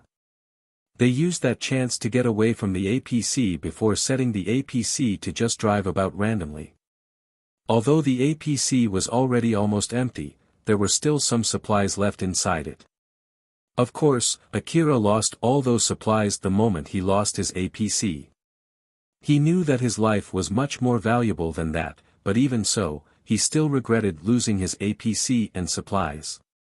It was obvious from his frustrated expression. So then, why are we doing this right now? We need to take a route where normal vehicles can't follow us.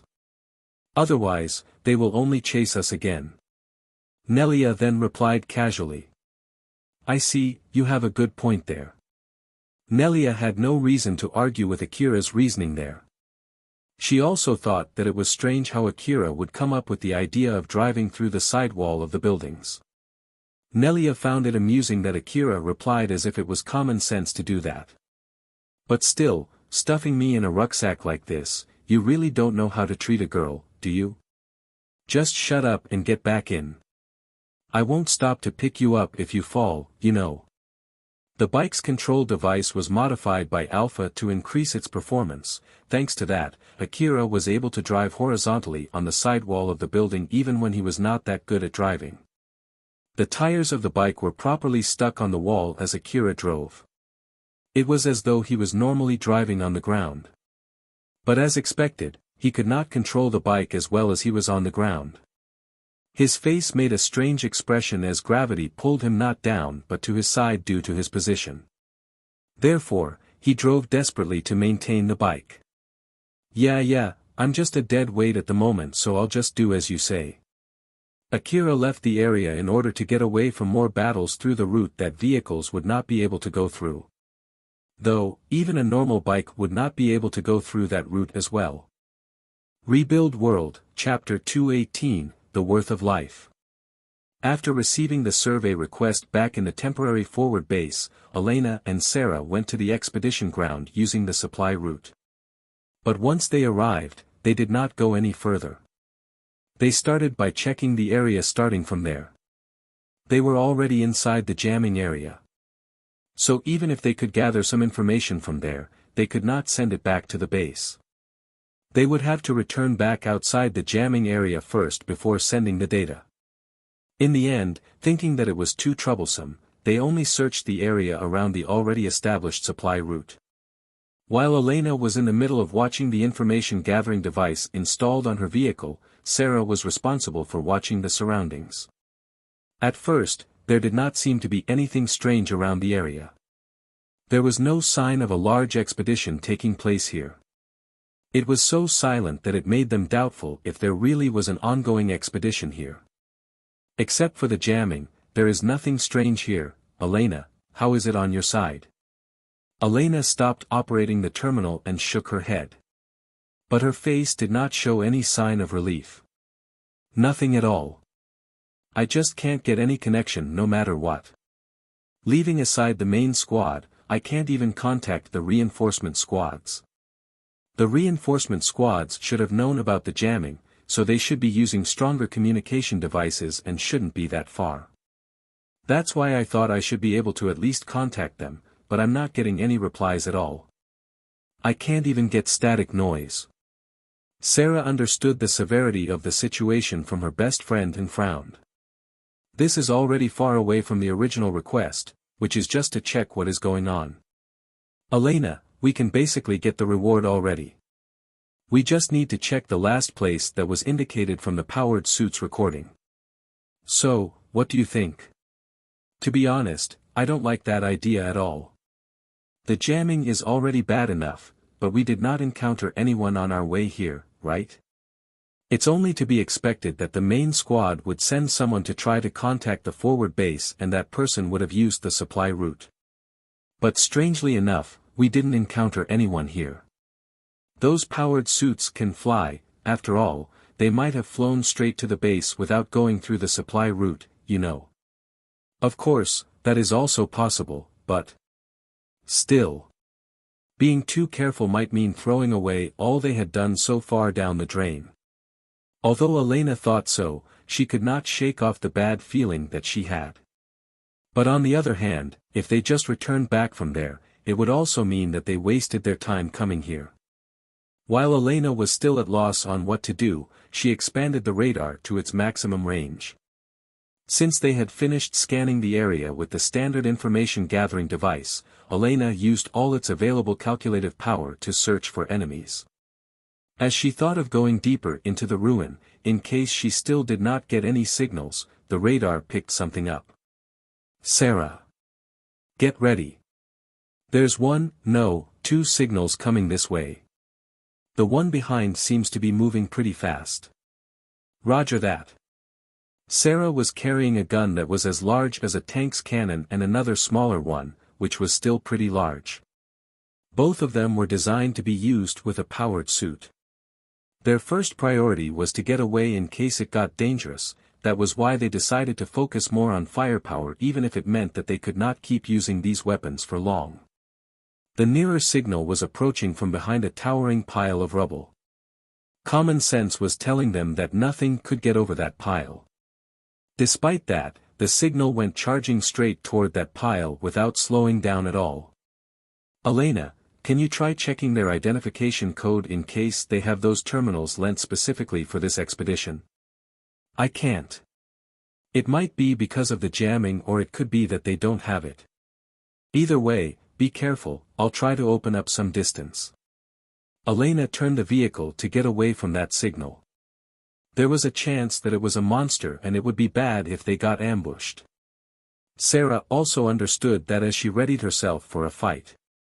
But the signal only came closer and closer.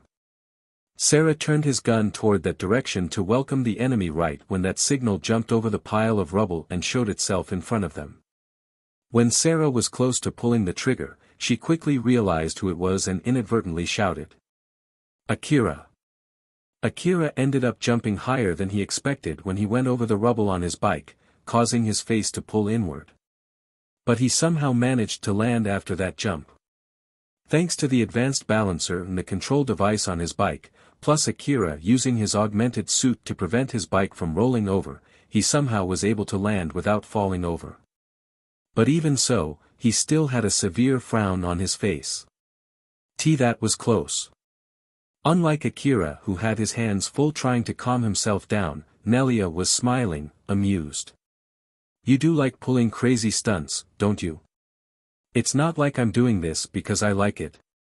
There's that joke again.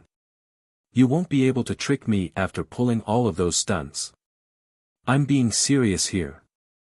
Akira finally calmed his breathing as he slowed down his bike. Meanwhile, Elena moved her vehicle to run side by side with Akira and smiled wryly at him. Oh, Akira. What a coincidence meeting you here. Elena-san. Sarah-san too.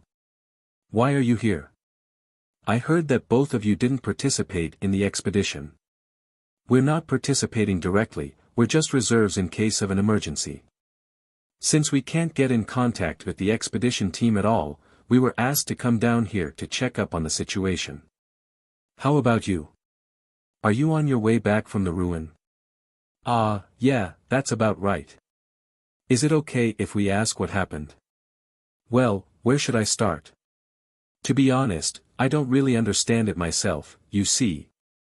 Judging from what they could see, Elena at least knew that Akira was unharmed as she smiled in relief. For now, I'll escort you back to base since you must have some important information regarding the situation. We can talk about the rest after that, are you okay with that? Alright, I'll be counting on you then. The three of them looked around and judged that the area was safe. But that did not stay for long. Elena pointed behind Akira and mentioned something strange. We have to tell the other guy as well. I can't contact him because of the jamming, is it okay to just wait here? Or is it that you have a way to contact him? Excuse me. Akira looked behind, toward where Elena was pointing. His relieved expression immediately turned solemn. A certain familiar powered suit was following him through the air.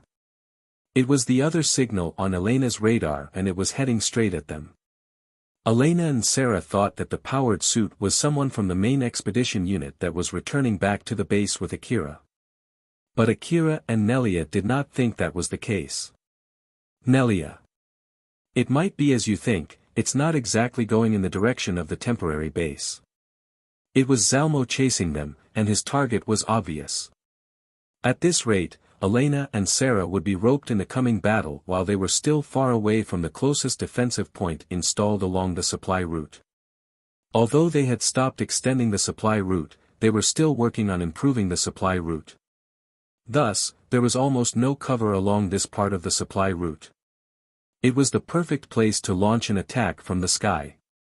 Akira made his decision in that instant. He pulled Nelia off from his bike and threw her into Elena's vehicle.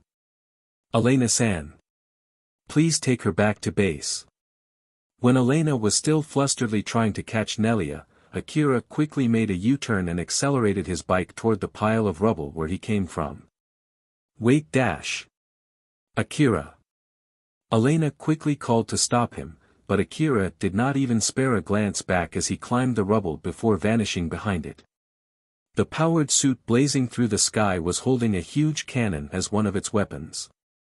It then released a warhead big enough to fill its muzzle toward that pile of rubble.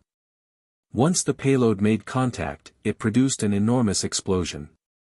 The roar of the explosion echoed through the area as the ground violently shook. The explosion even sent some of the rubble flying toward Elena and Sarah. Elena made sharp turns to avoid the falling rubble, while some of those that she was not able to evade were kicked aside by Sarah. When the powered suit noticed Elena and Sarah, it hesitated and stopped for a split second. Akira did not let that opening slide as he showered that powered suit with homing grenades. Of course, the powered suit did not just ignore that, it immediately went for Akira while ignoring Elena and Sarah. Elena and Sarah were still in a state of confusion and could not react accordingly. Nelia was caught in surprise, she did not expect Akira would do that at all. But for now, she put that aside and made a suggestion to Elena. I don't know exactly who you are, but can you please hurry up and go back to the temporary base? Elena looked at Nelia with a slightly stern look. Who are you? Akira's friend? What is going on? Why is a powered suit dispatched by the city attacking Akira? Is answering those questions worth stopping in this place? It depends on the answers, I'll judge based on your answers. Ilana and Sarah sent sharp gazes toward Nelia, but Nelia was unfettered as she replied back casually. Either way, we have no means to group up with Akira, you know. He's way too fast on his bike after all. That sentence was enough to push Elena to make her decision. Of course, she hated the idea of leaving Akira behind. But since it was not like they could do anything to help him in that situation, they could only pick the second best choice that they had. Which meant, rather than going after Akira in their vehicle, it was to get out from the jamming area and report what was going on back to base. Sarah. We're leaving. Sarah had a grim expression plastered on her face as she took in Elena's hard decision. All right. Let's hurry up. As Elena pushed down the gas pedal and turned the vehicle back to the supply route, Nelia suddenly opened her mouth. I'm sure you have radar installed too, can you turn its power to the max and set it to detect even camouflaged enemies around the area? Elena sent a doubtful look at Nelia, after all, Dialing up the radar output to that level meant that monsters might be able to trace back their position. Any particular reason why I should do that? It's worth the risk to make sure that no cloaked enemies are near us. Akira and I went through a lot in that area, you see. I won't tell you to believe me, but remember that Akira might have left me with both of you to give advice. Elena was at loss for a moment, but she then changed the radar's setting as instructed. After she checked the result, she finally understood. The radar picked multiple cloaked flying monsters in the sky, above the road that they had passed. Even Nelia, who glanced at that screen, could not help but frown. So, they let us past but not to go back, huh? What a pain in the neck. The squads who were sent back to contact the temporary base were all intercepted by those monsters. Although their number was reduced from the fight against the powered suits that were on their way back, there were still some of them left. Since they were spread over a wide area, there were not that many on the route back to base. Nonetheless, they were made to intercept the powered suits that could fly, so they were still a considerable threat to Elena's group. Sarah, we're breaking through them, okay? Elena looked worriedly at Sarah. Sarah then replied with a smile. I'm leaving the decision-making to you, so don't worry and let's get going. Thank you. Don't worry. Elena replied that smile with another smile as she readied herself. But her smile immediately turned cloudy after that. But still, I wonder if we have enough firepower. Sarah, how many do you think you can take out? I'll give my best, but I can't give you an exact number without checking how strong they are first. It was difficult to fight those flying monsters only with their currently available weapons. Right when Elena was thinking about what to do, Nelia suddenly interjected. In that case, I can help drive the vehicle. Seeing Elena being uncertain to take up that offer, Nelia smiled and continued. Akira also left the driving to me, you know. Alright then, can you use a common terminal? Or do you use a wireless connection? The jamming is pretty bad after all, so can you connect me to the terminal? Good grief, just what in the world happened? A lot. Elena was a bit bothered by how Nelia was so casual with Akira, but that was not the time for that. Elena pulled out a terminal from the vehicle's control device and connected it to Nelia. With that, Nelia immediately took control of the vehicle. Wait for a sec, you can immediately control the vehicle just by connecting to the terminal. We didn't even put in any adjustment, you know. I'll do the adjustments myself. Elena was surprised at how fast Nelia took control of the vehicle. It was as if she hacked straight into the control device, but at this point in time, it was beneficial to them. She left the driving fully to Nelia as she took another large gun and stood next to Sarah. It was a good thing that we prioritized firepower this time. But to be honest, it would have been great if we didn't have to use them. Seeing Elena smile wryly next to her, Sarah replied with a rather uppity tone. Being a hunter is a dangerous job. It was a good thing that we are properly prepared to face danger. Well, I guess I'll leave it at that for now. Elena made a thin smile as she pulled herself together. Nelia gave a warning first before accelerating the vehicle. We're charging in 3, 2, 1, 0. Instead of sounding nervous, her voice was strangely detached. Elena and Sarah took the initiative first as they released shots toward the invisible flying monsters. The explosions produced from the warheads were no less splendid. The anti-force field rounds that they used pierced through the monsters' hard armor and they fell down one by one, crashing to the ground. Nelia also helped shoot them down by using the machine gun fixed onto the vehicle. The countless bullets striped the monsters of their camouflaging veil as they fell. Once they crashed into the ground, they made loud bangs. The remaining monsters still up in the air did not just ignore that attack and immediately shot back. The rain of bullets drilled holes on the ground, but Nelia was able to skillfully drive the vehicle away from the danger. Although they were not that far away from the nearest defensive point, it was a considerable distance to brave this assault. As bullets and warheads were exchanged between the sky and the ground, Elena and Sarah made full use of their talent and skill to destroy any that stood in their path. Akira desperately blazed through the ruin. There was a limit on how much firepower that the bike could take, so there was no chance to defeat that powered suit. On the other hand, it has better mobility than the APC, so Akira used that advantage to get into small roads or go through buildings where he was protected from the flying powered suit. Right now, he was somehow able to get a small break as he was running the bike through the small hallway of a building that he broke into. He turned the optical camouflage of his coat on and lowered the power output of his bike in order to slip away from the opponent's watch. But of course, he could not keep that up for long. Well now, what can I do in this situation? Akira looked extremely exasperated as he rubbed his head. He did not think that he had any chance to run away from the powered suit. Speed-wise, the powered suit was faster than the bike. Although he was able to somehow sneak away from the powered suit right now, it was only a matter of time before his bike ran out of energy first. Akira basically had his hands tied. It was checkmate. For now, he focused on calming down his breathing, taking medicine bit by bit, all the while making sure to regain as much strength as possible, both physically and mentally. He had used his brain a bit too much during his fight with Katsuya earlier. Because of that, it would not be strange for him to suddenly faint any time. The medicine that he took contained a drug to make sure that he would not lose consciousness in the middle of a fight. There was a good chance that he would drop unconscious the moment that drug ran out of its effect, only to wake up a few days later. Akira somehow knew so, that was why he was making sure that the drug's effects would not run out. But of course, it was also a matter of time that the drug would lose its effect. It was one of the reasons why he was in checkmate. After only a moment's respite, the building started to shake. It was on the verge of collapsing, but thanks to its old-world durable build, it did not crumble immediately.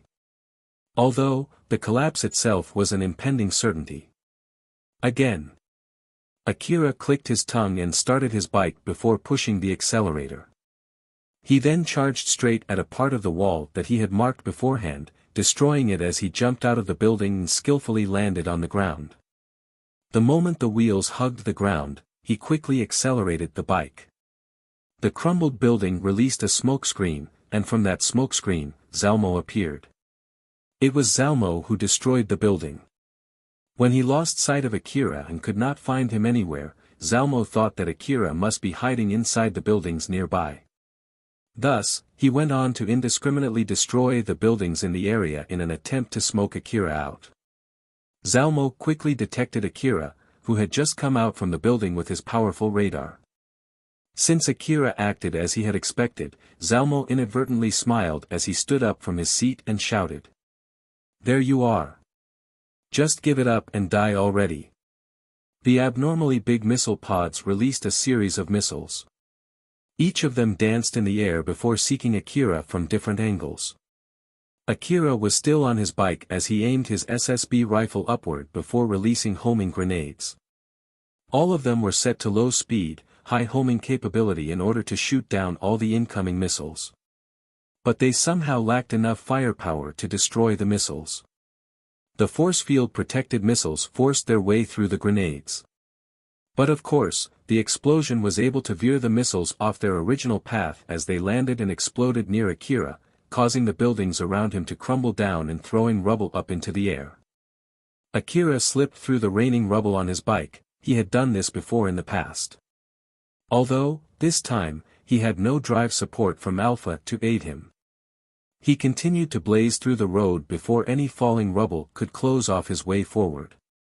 The Zalmo did not just stand idly there, it proceeded to aim its cannon at Akira. Akira, who noticed that, aimed his SSB rifle back and released a barrage of anti-force field bullets. As the bullets' momentum were turned into flashes of light, Zalmo started shooting at Akira, relying on the powered suit's powerful force field armor as he ignored the incoming bullets. The moment Akira realized that his bullets did not faze Zalmo at all, he immediately stopped shooting and shifted to focus more on evading the incoming warheads. He looked around and jumped straight into one of the buildings with his bike. A moment later, after Akira jumped into a building, a warhead followed suit and crashed into the exact same building, turning the wall into a pile of rubble and consuming the building in a fiery explosion. As a result, it left an old-world building, half destroyed. Akira felt a gust of wind from behind due to the shock wave as he accelerated his bike. He jumped out from the other side of the building. Although the explosion was able to partially destroy a durable old-world building, it only shaved a fraction of his coat's durability. The moment he landed on the ground, he scanned his surroundings for cover while changing the energy packs in his coat. He did this without stopping, accelerating his bike even faster. Damn it! Using powerful expensive bullets like that. Just how many does he have? To think he can even pull out a powered suit like that. A mere robber from the slum should not have this many assets. Just what can he get from killing me? What is it that is worth that much money? I just don't know. How is this profitable for him? What's his goal? It surely isn't worth all the expenses. Up till this point, there had already been numerous instances where others would look down at him and try to kill him. It also meant that they saw Akira's life as cheap, easily disposable with a single shot of a cheap bullet. But this was not the case this time. The opponent was even willing to bring out an expensive powered suit to hunt him down. Something much more expensive than any anti-personnel round. Zalmo did not pull any punches in his effort to kill Akira. It reminded Akira that his life was no longer that cheap, that he was no longer just a mere boy from the slum. Although Akira knew this, he did not feel happy at all. Akira could not help but think that it would be better if others still looked down on him. Right then, he realized that he was being meek, which made his expression become stern. A deliberate smile then rose as he overwrote such thoughts. Someone was willing to spend all of this money in order to hunt him down, but Akira just mockingly laughed at that absurd fact. Heh! That's not even close to enough to kill me, you know. It is not worth the effort. The one who made this mistake was not him, but his opponent. In order to cement that fact, Akira pushed the accelerator all the way down as he made a 180 degrees turn. Once the bike was in position, the tire's strong grip tore into the ground as it unleashed its full power, pushing the bike forward with explosive acceleration. Zalmo started to get irritated. But half of that irritation was just a brave front to trick himself against the creeping fear of facing off against a mysterious powerful opponent. He had even changed the equipment on his powered suit in order to kill Akira for sure this time. But Akira was still alive, and that caused Zalmo to start feeling nervous. His new equipment focused more on firepower, enough to even take out a large-sized armored vehicle. So even if he missed, the shock wave would have been strong enough to throw the vehicle off the ground. This should give him plenty of time to send the finishing blow. Because of that, he also brought warheads that would compensate for accuracy with raw firepower. But right now, Akira was still running away from him using a small bike. Zalmo's current equipment did not have the capability to finish Akira off. Akira could make sharp turns and take cover in between small alleys, causing Zalmo to have a hard time trying to shoot him down with the rest of the building around him. Zalmo found it weird that Akira changed to his bike as if to counter against his new equipment. Calm down. He can't run away from me. I still have the upper hand. Zalmo mumbled as if he was talking to himself and released another batch of missiles. Although he was chasing after Akira, the boy was still somehow able to keep a certain distance from him. Naturally, this was Zalmo's doing. On one hand, he could keep Akira within the effective range of his weapons. On the other hand, it was also because Zalmo unconsciously did not want to get any closer to him. Both the firepower and the weight of his equipment were immense. Thanks to that, the energy consumption was equally as immense. If he had enough energy reserve, he would have been able to stay in the air, but just to be safe, Zalmo increased the frequency of landing in order to conserve his energy. After making a U-turn, Akira was charging straight at Zalmo. His eyes were fixed on the powered suit. It continued to shoot at him, launching missiles that would land between them. Most of the missiles drew an arc in the sky before pointing towards Akira. The rest would keep their elevation in the sky and fly straight at Akira when he came closer. If Akira kept accelerating his bike forward, at this rate, he would crash into the missiles coming straight at him. The explosion would definitely kill him, but his smile only grew wider in the face of this, and he forced his bike to move even faster. He was already going too fast to make any sharp turns. So, he could not evade the missiles. Each second ticked as the missiles moved closer. Akira quickly aimed his SSB rifle forward and shot a couple of grenades, but the target was not the missiles. The grenades landed between him and the missiles, throwing rubble up into the air. It filled the area with smoke, and created a small storm, thus throwing the colorless mist into disarray. The missiles immediately exploded before reaching him. Those homing missiles were made to explode when it got into a fixed range from its target, instructed by the information-gathering device installed in each missile. Normally, the powered suit could set it to detonate manually, but due to the jamming, Zalmo did not use it. The grenades that Akira used this time were mixed with a jamming effect. It was albeit powerful and only lasted for a short time. But that small duration was enough for some missiles to miscalculate its distance from its original target and explode. A huge chunk of debris flew past Akira and he could feel the wind prickling his skin. He willingly stepped into a zone where even the slightest mistake could end him, but even so, Akira continued on with an excited expression. A missile that had lost its homing function flew beside Akira and struck nearby wreckage. The explosion blew off a gust of wind behind him as he continued to push down the accelerator even harder. The rest of the missiles somehow managed to regain their homing function and chased after Akira from behind. Zalmo was shocked to find Akira, who was running away from him all this time, suddenly coming straight at him. That alone was enough to momentarily stop him for a split second. On top of that, he was even more shocked, and Akira still remained alive after heading straight at the missiles. At that moment it was as if he was shockingly trying to kill himself. Yet, he came out fine. Shock after shock slowed down Zalmo even more. It came to a point where Zalmo was now at loss. He wondered if he should try and shoot Akira down with his weapons or jump to the sky. Although he only hesitated for a few seconds, that opening was more than enough for Akira, who was coming at him with no hesitation at all, quickly closing the distance between them. That was when Zalmo finally decided to use the full power of the powered suit to jump up, pushing its heavy body and weaponry up into the sky. He went past a tall building, all the way up until he reached a height that the naked eyes could no longer see from the ground. Zalmo now felt a sense of safety thanks to the distance between him and Akira. Thanks to that, he was able to regain some of his composure as he used the cameras on his powered suit to look for Akira. Right when he caught Akira in his views, Zalmo could not hide his surprise. Akira was chasing him, flying into the sky on his bike with countless missiles chasing after him. Akira maintained the acceleration of his bike as he used a hill-like wreckage to spring his bike up before landing on a wall of a nearby building. He used it to scale up into the sky. At the end of the wall, once his bike had left its footing, he simply allowed the momentum to carry his bike straight to where Zalmo was. In that split second, Zalmo realized that Akira's goal was to crash his own missiles at him.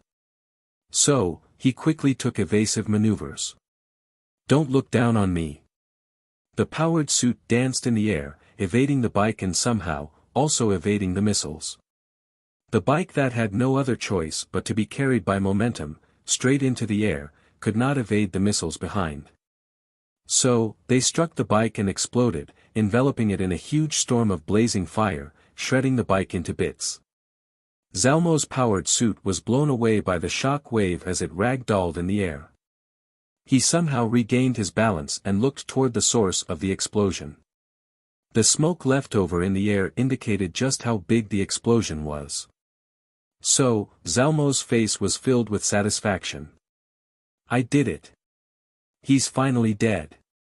Zalmo was certain of his victory and had lowered his guard. Thanks to that, the unfolding scene in front of him shocked him even more. His satisfied face stiffened in a blink of an eye. He could see clearly from the camera on his powered suit that Akira was aiming straight at him. The moment the bike flew past Zalmo, Akira had jumped off it. With the help of his augmented suit, he then grabbed one part of the powered suit with one hand and stuck the sole of his feet onto the same powered suit to make sure that he would not be shaken off. Akira's other free hand was tightly gripping his SSB rifle, placing the muzzle into the powered suit. Once in place, he finally pulled the trigger. Countless anti-force field bullets were spewed out from the rifle.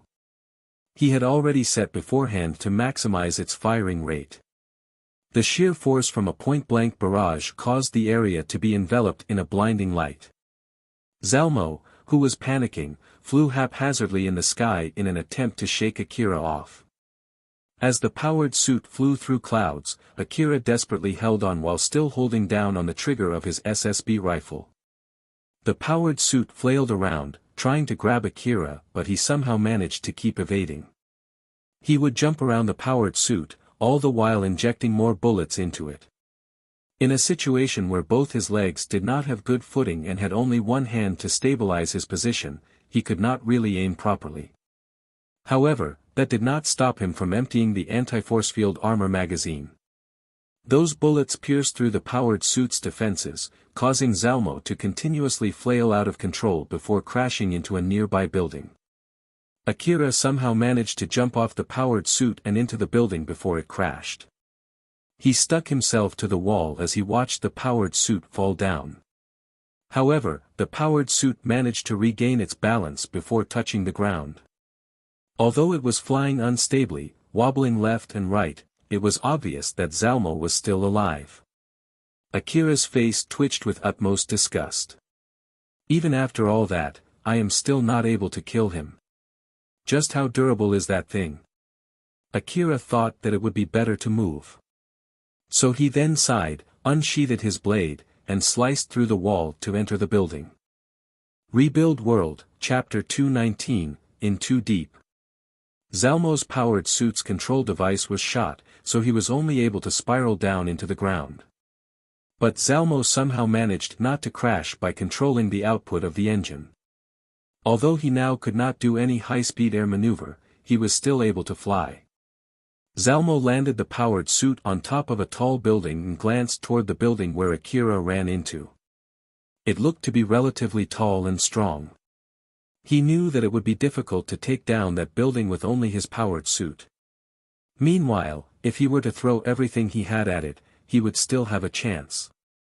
However, his face turned stern as he shook his head. Calm down. Don't get too emotional. I'm not a machine. Emotion is important in order to understand the righteousness of the great cause. But it would be meaningless if I let my emotions take over me. That would only mean regressing back to an animal. The great cause exists only for humanity, machines and animals cannot understand the great cause. So just calm down. Zalmo whispered to himself as if he was hypnotizing himself, but it was enough to help him calm down. He reassessed the situation with cold logic and thought of what to do next. But still, what the heck with that boy? Was he only running away from me in order to find an opening? Or was it by pure coincidence? It's true that he might have a chance to turn the table by doing so, but isn't that just too reckless? Did he become desperate, thinking that he had no chance to run away? Or was it all calculated? Just what is it? Common sense was telling him that he should have won by now. But his opponent did not work with the realm of common sense. As a matter of fact, in that fight where Akira should have zero chance of winning, he managed to stage multiple offensives that almost turned the table on him. Zalmo was once again reminded that his opponent was someone who was extremely hard to deal with. It would be best to kill Akira while he had the chance. After all, no matter what they were called, the nigh improbable, the exceptions, the things that overturned impossibility, a miracle. Akira's chances of victory were not zero. Zalmo felt that Akira was someone who could pull off such miracles. Although he did not have any proof for that, it was all his pure intuition.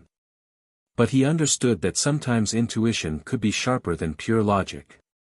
An exception that could easily turn the impossible into possible.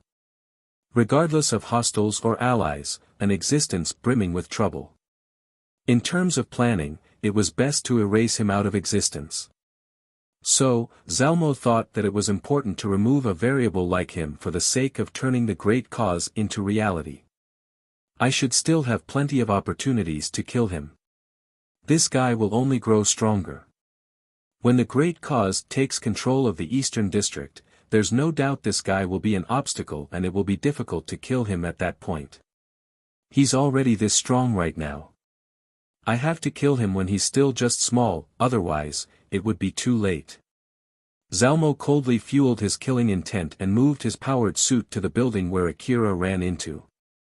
He turned up his radar to scan the inside of the building. With this, he would quickly know if Akira was still inside or not. While he was doing so, he was also thinking of his next move, but his radar suddenly showed new signals approaching his location. Zalmo focused his attention toward that signal and made a troubled expression. If I'm not mistaken, that one is Taiol. He's inside the building while carrying someone. And the signals chasing them would be Katsuya and his team. They told me not to hurt both Taiol and Katsuya. I guess this means that I can't just destroy the building. Taiol went inside the building. Katsuya and his team stopped their vehicle nearby and followed suit. After that, the radar showed that a fight broke inside the building. I guess I'll just watch for the time being. They didn't tell me to help them and both of them are hostile to Akira. It would be fine if they managed to kill him. At least, they should be able to shave off some of his energy, then I can just make my move after that. Zalmo thought so and changed the setting of his radar to observe the situation inside that building. After Taiol fell from the top of the APC, he was run over by Katsuya's team's vehicles. His head was crushed, his limbs were scattered, he was turned into a mere incorrigible lump of meat soaked in green liquid. That was when a greedy crocodile appeared and approached him.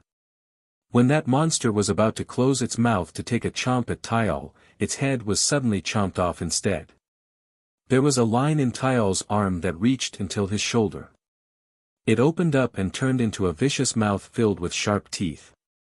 That mouth then latched onto the greedy crocodile, took a bite off its head, and swallowed it. Taiol then continued his meal as if he was the greedy one. The greedy crocodile flailed haphazardly, all of the guns growing out of its body were shooting out uncontrollably. But that did not faze Taiol at all, he just continued eating the greedy crocodile as if nothing happened. His mouth grew bigger with every bite, increasing its capacity with each bite. It would not take that long for Taiol to completely consume the crocodile's head and eventually kill it. Even when Taiol was lying on the ground, the green liquid inside him was still continuously repairing his body. When more of his body had regenerated, a source of food arrived, just in time to help him regenerate his missing limbs. Thanks to that, Taiol was able to quickly heal his body. When he had finished eating the greedy crocodile, his body regrew from a lump of meat into something more humanoid. Taiol then pushed himself up. The scaly metallic parts of the greedy crocodile had turned into something that looked like a powered suit enveloping his body. His arm that had now turned into a mouth finally closed its jaw and slowly returned back to being a normal arm. Even after he had regained his body, Taiol was still in a daze. What I was doing again. He tilted his head and thought for a while, he then started muttering something with a rather apathetic expression. That's right. I have to kill that guy. Where is that guy again? He then looked around as if he was still confused. There was no one else but him in the area, he could only see rubble and wreckage wherever he looked around. There was no sign of any other living being. But Taiol suddenly stopped looking around and focused his gaze in a particular direction. There he is. Taiol immediately started running toward his target. His gaze was fixed on Katsuya. However, Katsuya was far away, behind numerous obstacles. It should have been impossible for Taiol to spot him from where he was. Even if he was using a powerful information-gathering device, it would still be difficult to spot Kitsuya due to the distance between them. But even so, Taial was still able to charge straight at Kitsuya, without a shred of hesitation. Taial had stepped in too deep and there was no way back for him now. When Kitsuya lost Akira, his team regrouped inside one of the abandoned buildings and barricaded themselves there. They took shifts to rest while maintaining a certain level of readiness so they could react the moment something happened. The team was working in perfect sync with no opening at all. At this moment, Kitsuya was thinking about what to do next. He understood that the original plan for the large-scale expedition was already completely ruined. But that did not mean he could just return back empty-handed. As a squad under Drankum, they could not simply retreat just because something unexpected happened. Furthermore, he still had that promise to fulfill. He thought, it might be impossible to fully understand what is going on, but we should at least bring back some valuable information with us. If it was the past Kitsuya, he would have immediately made his decision. He would have put his life on the line to let the rest of his team withdraw. He would not mind the danger and would perform reckless actions without a single second of hesitation. Although his actions would look reckless and thoughtless, the act of risking his own life for the sake of protecting his comrades caused them to feel admiration, gratitude, and a sense of affection toward Kitsuya. It made them wish to stay beside him as if they were drawn by a figure of a shining hero. The reason why Kitsuya did not decide to withdraw yet, was because the synchronized information processing caused them to feel an unusually high level of unity within the team. Therefore, Kitsuya had been unconsciously manipulating the rest of the team. He was causing them to have the same thought as him. So, just like him, they too believed that the current situation did not pose much danger to them. Kitsuya did not notice that his low self-reflective valuing of his own life would drag the rest of his team into more danger. Moreover, there was no one around him who found it strange or questioned him. Everyone around Kitsuya had been completely consumed by his local network. Kitsuya's team suddenly noticed an enemy. Kitsuya, who knew that without even needing anyone contacting him, immediately sprung into action. He quickly left the building and helped the rest of the team that was already engaging with that monster. They did not hold back anything as they kept spewing warheads and bullets toward that enemy. The opponent was a monster that seemed to be a half-assimilated powered suit dispatched by city management. Its form was distorted beyond recognition. It was like an amalgamation of several powered suits with their heads and limbs torn off. A lump of multiple torsos stitched together with random arms and legs sticking out. Although it was obvious that it was made by assimilating powered suits, it did not even look close to a human. Its hand was gripping a huge cannon, which originally belonged to one of the powered suits. The monster aimed its weapon at Kitsuya's team and started shooting. Due to its haphazard shooting, some of the warheads landed nearby or even hit its own arms. But it completely ignored that fact and just kept on shooting enough warheads to plummet everything around him to smithereens. But even so, Kitsuya and his team fought back valiantly without showing any fear. They hid behind covers and peeked out from behind windows, some were shooting from behind their vehicles and used all the resources that they had without trying to conserve any ammo. They did that considering the amalgamation of powered suits should have a powerful force field protecting it. But in contrast to their expectation, the monster was easily shot down. This was due to the fact that all the force field armors were not in their perfect state.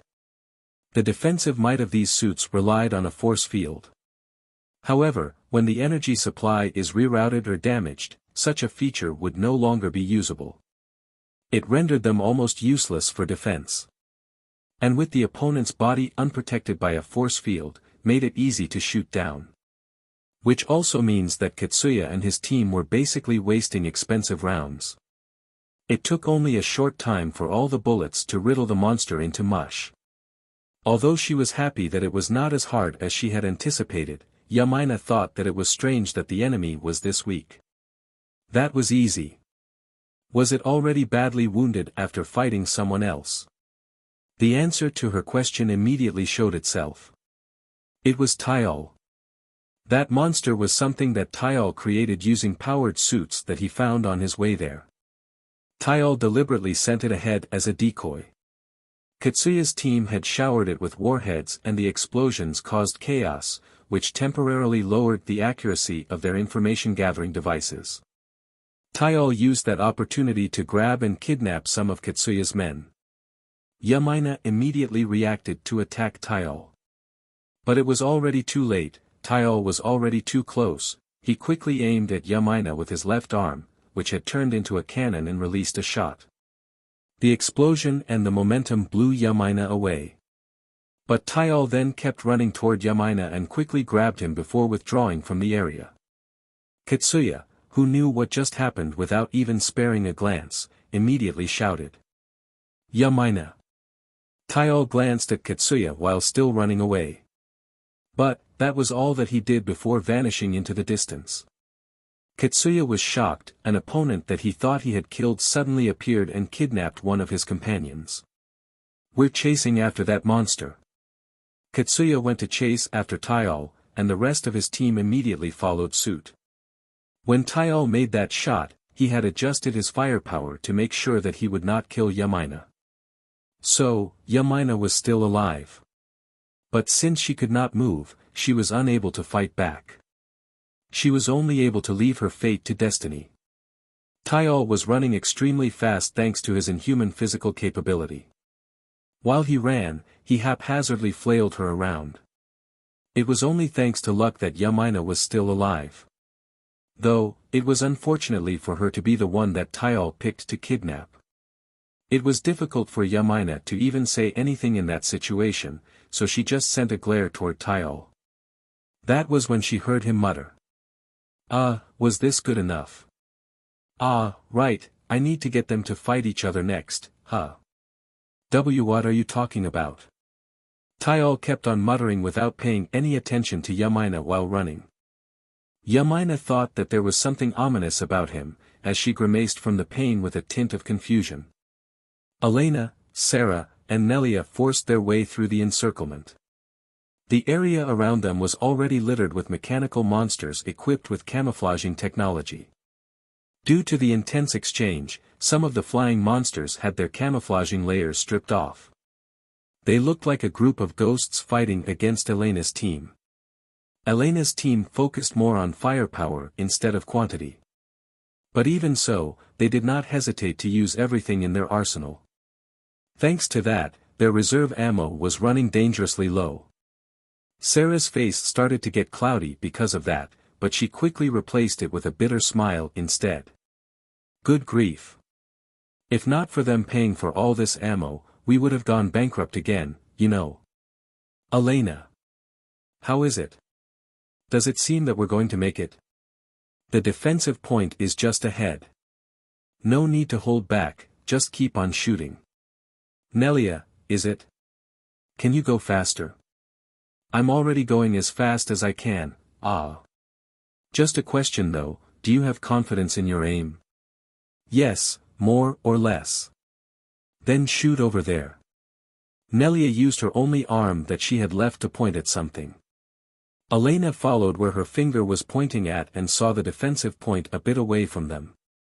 Elena immediately understood what Nelia was thinking and frowned. You can just say that it was a stray bullet or that you'd misfired. Elena hesitated for a bit, but she then aimed his gun at the defensive point. She properly took aim at the wall, made her resolve, and pulled the trigger. The bullet stayed true to its nature as it flew straight and struck the wall.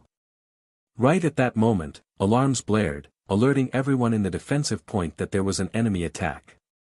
No matter what the reason, deliberately shooting at an ally posed a huge problem. But still, it was worth it. The defensive point immediately noticed Elena's team and the monsters that they were fighting. The people in the defensive point immediately readied themselves to join the battle. Tanks flowed out from behind the fortification, followed by a barrage from powered suits. The storm of warheads and bullets washed around Elena's team, eradicating the swarm of monsters. Elena's team immediately gained the upper hand. But even so, Elena heaved a huge sigh and scratched her head. Sarah smiled wryly at him while Nelia gave an honest smile and said. It's fine. If they find out, you can just tell them it was because I told you to do so. I'm sure it'll somehow help you. That better be the truth, alright? Wait, will you be alright if I do that though? Just what kind of special rights do you have that would keep you safe? I have a superior who is used to handling these kinds of things. Though, I really can't tell you the details. Elena was sending Nelia a doubtful look, but judging from how Nelia reacted to her stare, Elena decided to push that worry aside for now. With those from the defensive point pushing the monsters back, Elena's team could quickly reach the defensive point. The gate opened up and they went straight inside. The leader of the defensive point came together with a number of guards. You're hunters who came back from the expedition, right? There are a few things that I want to ask. Elena was still trying to pick her words when Nelia suddenly jumped in. If it's possible, we want to explain the situation to the forward base. Can you get any connection from here? No.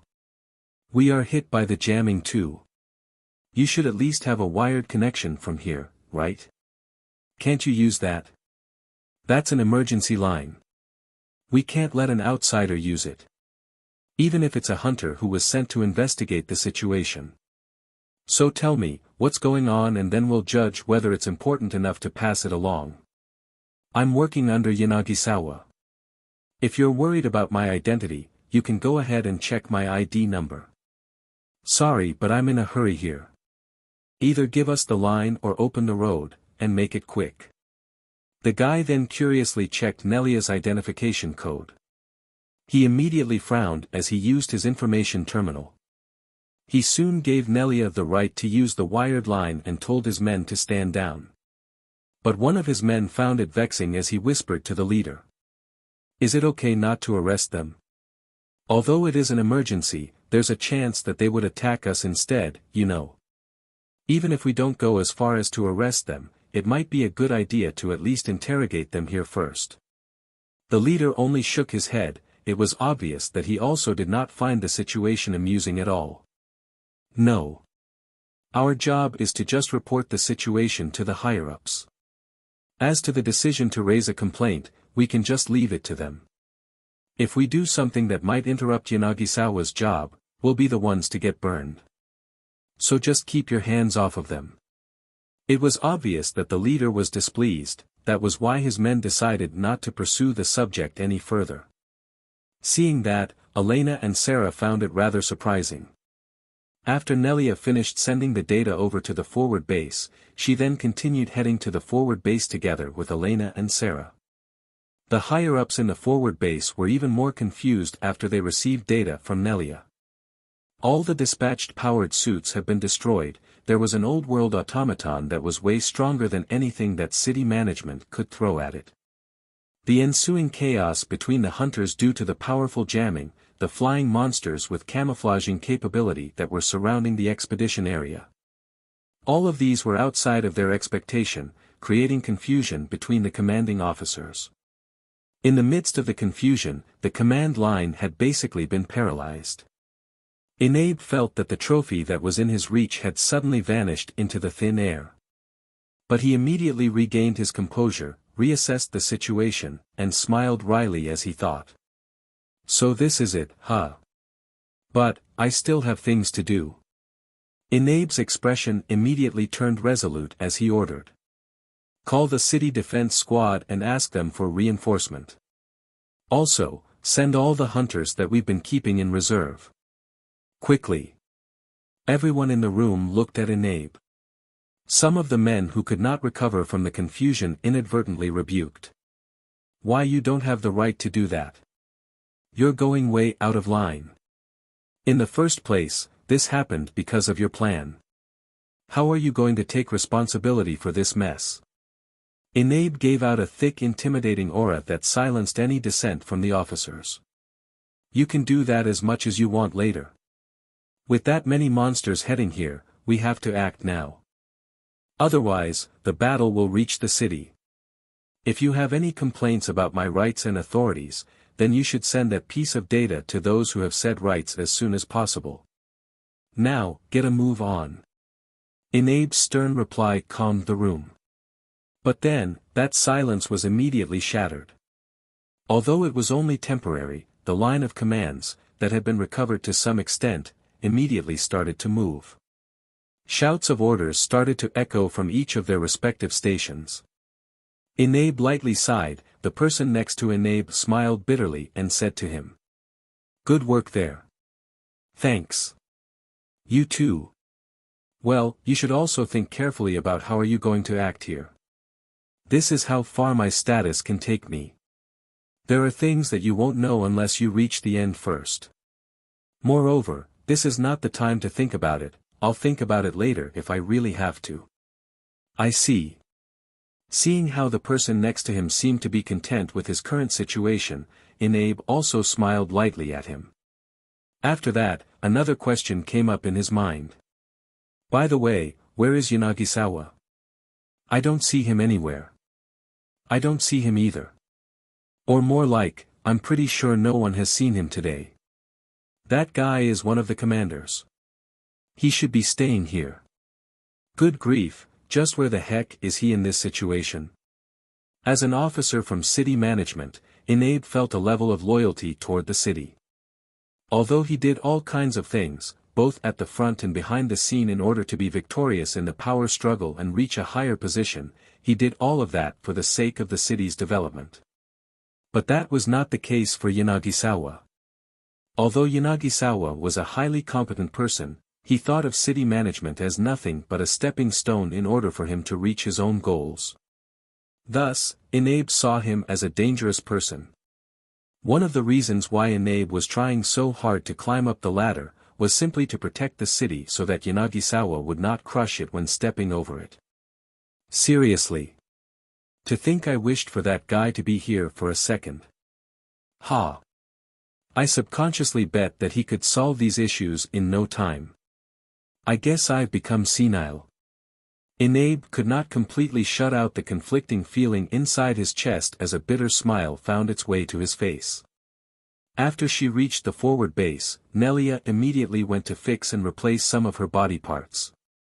Since she was originally dispatched in a powered suit, some of her current body specifications were lower than usual. So, this time, she went and exchanged for battle-oriented body parts. Since the connectors were all standardized, it did not take long to finish the replacement. One good thing about using a standardized cyborg body is how easy it is to replace the broken parts. Everything works perfectly. Nelia said as she moved her limbs to check the condition of her new body. The technician who heard her comment could not hide his surprise. They work perfectly. Are you sure? Those parts are the type that are controlled directly through the brain, right? Although standardized connectors are set to reduce the awkwardness from a new control module, it is impossible to fully erase that feeling. That awkwardness might even affect your fighting capability, you know. It's fine, I'll do the adjustments myself.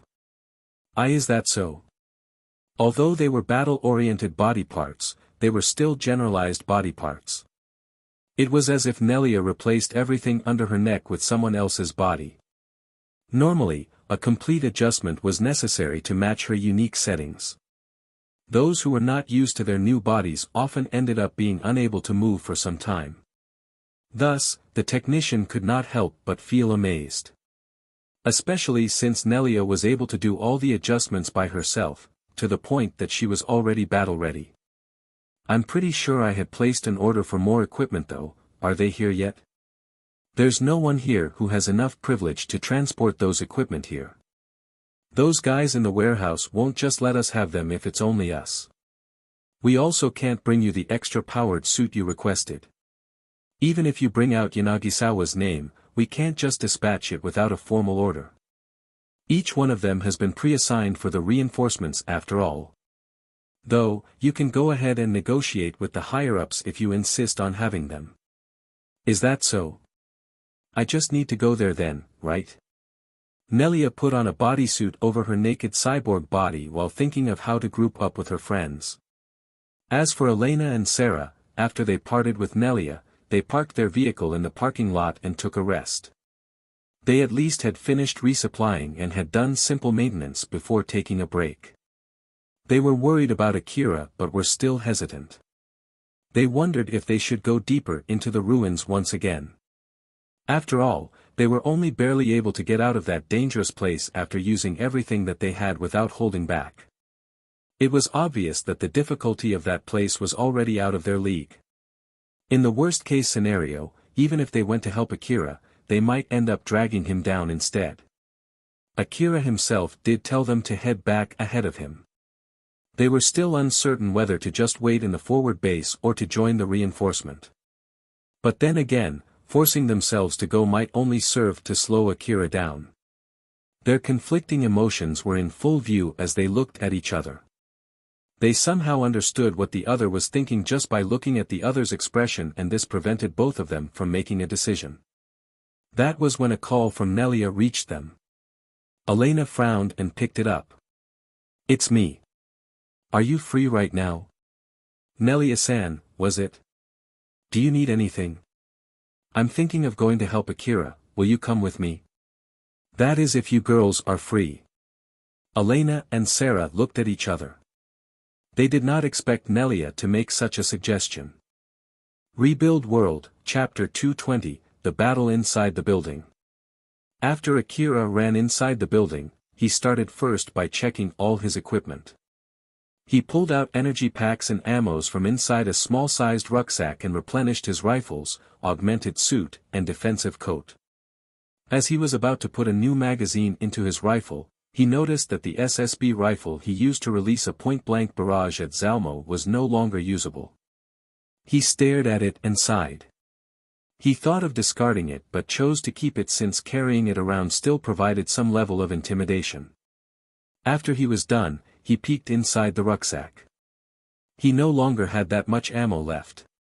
He had left most of his reserve ammo back in the APC. The reserves were to the point that he had once thought he had overdone it, but remembering that now, he could not help but smile bitterly. "I guess the end is close, huh? What should I do?" Akira glanced outside the building, staring at the traces of his earlier exchange with Zalmo. There are no shots being fired and the place isn't shaking. It seems that for now, he has no wish to destroy the whole building. Did he withdraw? Although I was not able to destroy him, that should at least deal significant damage to his suit.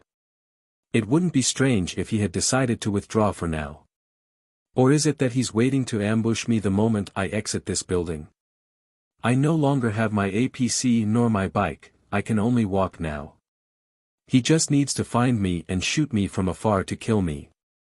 Is he searching for me by scanning the building from the outside? After a lot of thinking, Akira decided to barricade himself inside the building. It was already impossible for him to head back to the temporary forward base all by himself. If Elena and Sarah were able to safely reach the base and inform them what happened, city management might send some help later. In that case, he could just wait until the reinforcement arrives. There was also his connection with Alpha, which might return if he waited long enough.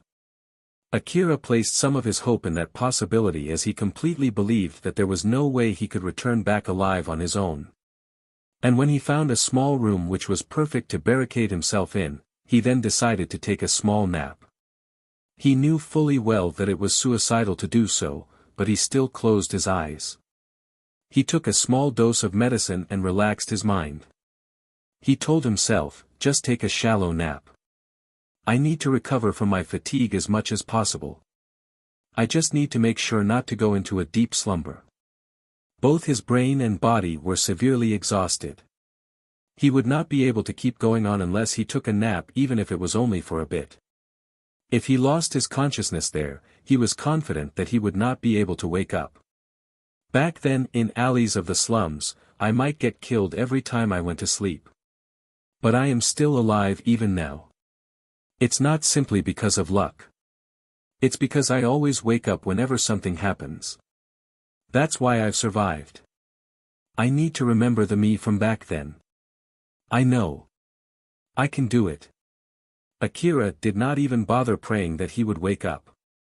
Rather than rely on luck, he dug through his past and placed his bet on still being able to emulate his past self as he let himself drift off to sleep.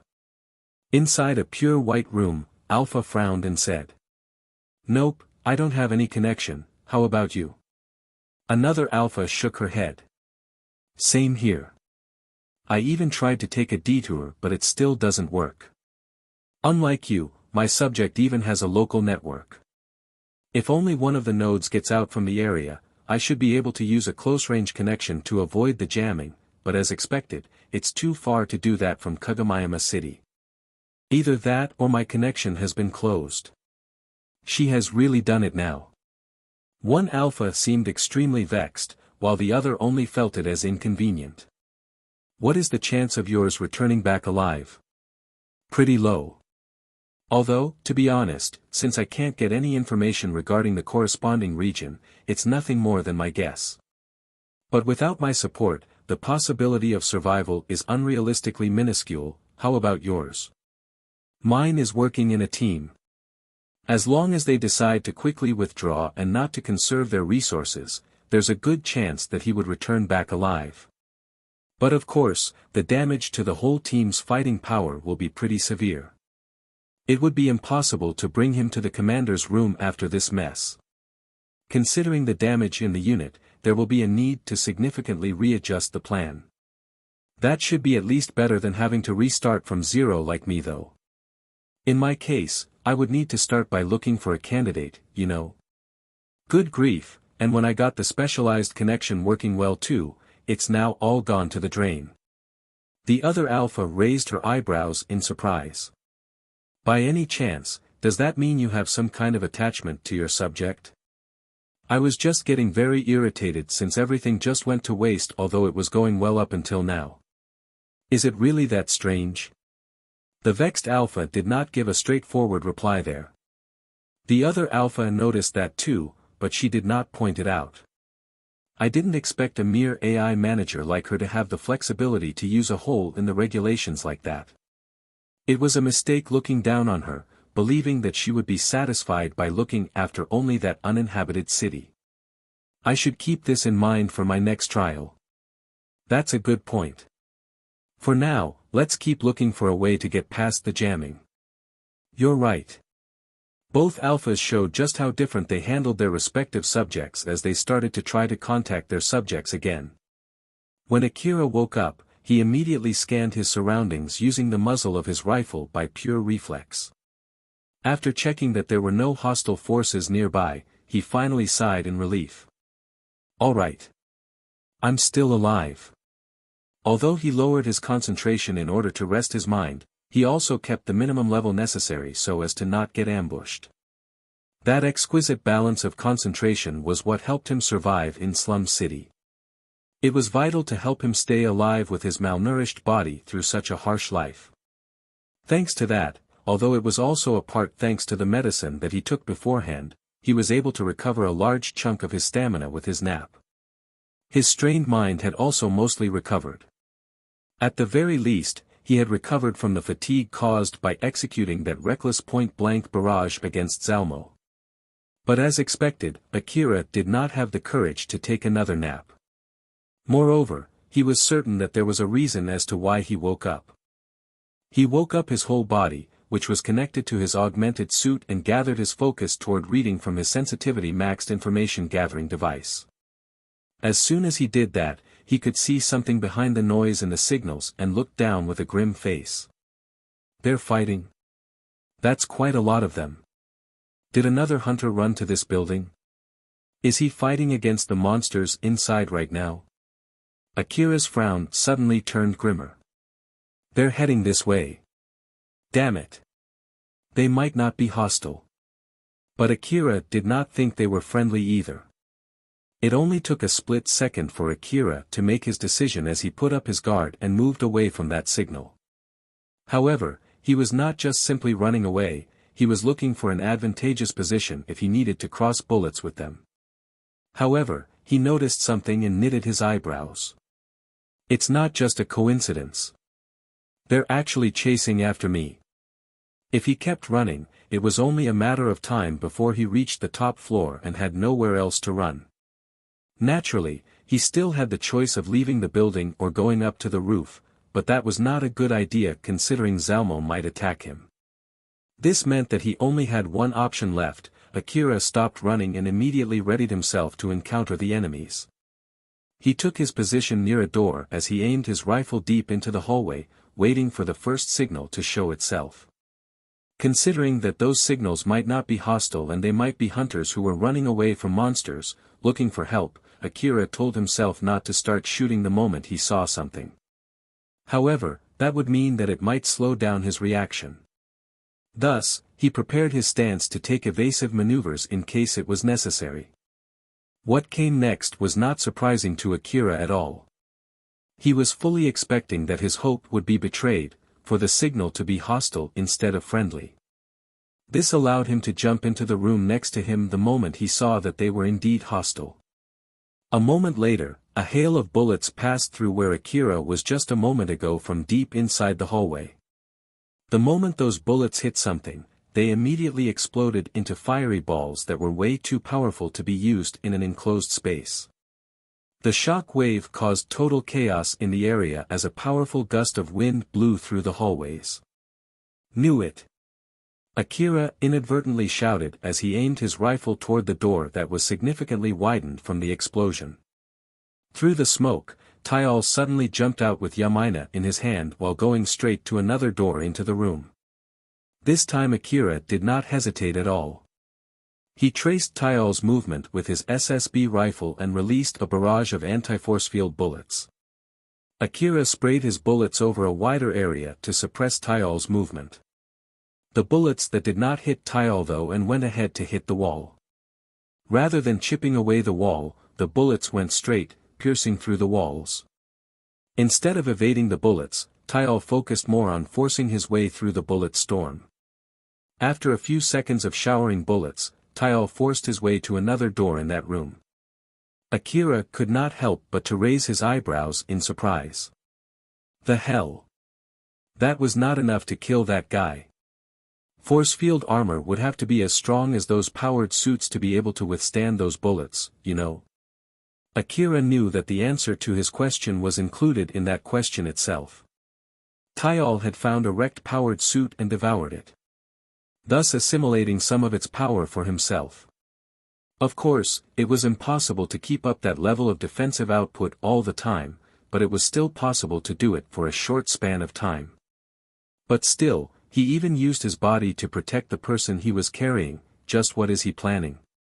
Before he could make any guesses, the answer showed itself. It was Katsuya and his team, who were chasing after Tayal. The girls who just arrived there immediately stood on the other side of the holes-riddled wall and started shooting. Akira reacted by quickly using his SSB rifle to shoot back at them. The girls with the impeccable teamwork against Akira with his superhuman strength. The exchange happened only for a few seconds. Although both of them did the same thing, the damages on both sides were completely different. The main factor which decided the victor was their equipment. The total cost of both sides' equipment was equal, but unlike Akira who was alone, the same amount of funds was distributed between so many people. This meant that each girl only had a limited amount of resources for their equipment. Even with the bulk discount included, the difference in quality of their equipment was obvious. Katsuya as the team leader, Eri and Yamaina as the second-in-command. All of them had better equipment due to their position and experience in battle. The three of them were pretty strong in battle as well. But the rest of the team only received standard equipment. As expected, compared to Akira who splurged 1 billion orum for his equipment, the difference in their performance and quality was not small. Akira only received light injuries. Moreover, he also jumped out of the firing lines as he shot back at them. The bullets that still hit him were only able to shave some of the energy from the energy pack powering Akira's defensive coat. In contrast to that, all the girls caught up in the exchange were dead. The anti-force field bullets, which were even able to destroy a powered suit easily, pierced through the girls' force field armor like slicing butter. Those bullets were even able to drill holes through the resilient old-world walls, so the fragile human body did not pose as much resistance against them. Some of the girls even had their heads blown off, some had their bodies and limbs torn. Body parts that were torn off and freely flying in the air were met by more bullets and were shredded to even smaller pieces. The blood and flesh immediately painted the walls red as the destroyed equipment rolled over the pool of blood, which was made up of their original body. Akira inadvertently frowned. Damn it. That was an overkill. I ended up wasting powerful bullets on them when I didn't have much left. Akira was lamenting at the fact that he had gotten closer to having no bullets left. When that happens, he would have to fight with his blade. Naturally, that was his main concern, and he did not show any worry nor remorse to the horrific scene in front of him. Akira then noticed people coming from the hallway and the other directions as well. He immediately understood why Taial was protecting the hunter that he was carrying. Once he understood, Akira quickly started chasing after Taial. So basically, these guys might stop chasing him if that hunter gets killed, right? That's so diligent of him. Akira's guess was correct. Moreover, despite knowing Akira's exact location, Taial was running around instead of going straight at him. He was keeping a distance from Katsuya's team while trying to bait Katsuya's team into surrounding Akira. The girls started to encircle Akira. Although the jamming prevented them from contacting each other, they were able to share thoughts through the local network, thus allowing them to maintain their teamwork even when they were spread apart. As if fueled by Katsuya's hatred, who knew that some of his team members were killed, the other girls immediately aimed their rifles into the room and started shooting. Even when they were encircling the room and filled the room with a storm of bullets, none of their members got hit. They actually fired so much that it would not be strange if some of them hit their own team members. But with their combined teamwork and the high-accuracy information-gathering devices that they were using, none of them hit each other. The room was completely enveloped in a storm of bullets, leaving no place to take cover. But Akira was able to somehow manage to get away from the storm. It was an excellent decision on his part when he decided to chase after Taial the moment he noticed that there were more enemies coming. He then set the force field armor of his coat to maximum output. After he escaped the room, Akira kept on running while shooting homing grenades behind him. Although those grenades were not to be used in a closed space, judging from the damage caused by Taial's cannons, the building should be able to withstand the explosions. So, it should work to temporarily stop the opponents from chasing after him as well. The homing grenade sacrificed speed for its homing capability. It changed course on turns before randomly spreading around. Of course, the girls tried to shoot those down, but some of the grenades survived and exploded. The explosions then triggered the other grenades to explode as well, thus swallowing the girls inside the hellscape of fire and blood. Akira felt some shaking and wind blowing from behind. He felt that he might have been too naive and the explosion might engulf him as well. But he pushed that thought to the back of his mind as he kept chasing after Taial. Katsuya, who arrived a moment later, could not stop himself from trembling. The crumbling down ceiling came crashing down on the girls. While some of them were blown from the explosion and collided hard into the walls before they started dropping down dead as well. Compared to that, the barrage from the anti-force field bullets mostly caused light wounds since some did not get hit directly. Thus, most of them were still alive even after facing that barrage. The damage from the explosions was on the whole other level compared to that. That bastard! Katsuya's scream echoed as he immediately went chasing after Akira. The other girls quickly followed behind Katsuya. It did not matter how bad the situation was, as long as it did not break Katsuya's spirit, his team would still be up for more battles. Sounds of feet kicking the floor reverberated through the building, Taial who was still on the run, Akira who was chasing after Taial, and finally, Katsuya and his team were chasing Akira. Even in the middle of that chase, most exchanges happened between Katsuya's team and Akira. Taial himself was not trying to finish either of them off. Thus, Taial only occasionally shot back at them to suppress their movement. His main focus was only to keep on running. Akira found it weird. Why is that guy not fighting back? Is he only baiting Kitsuya's team to keep on fighting against me? No, if that's really the case, he would have run away after Kitsuya's team started fighting against me. So why? Akira's line of thinking was cut short by a barrage of bullets from Kitsuya's team, so he immediately shelved that question and started shooting back. I guess it's meaningless to think about that for now, huh? Damn it. These guys just won't leave me alone.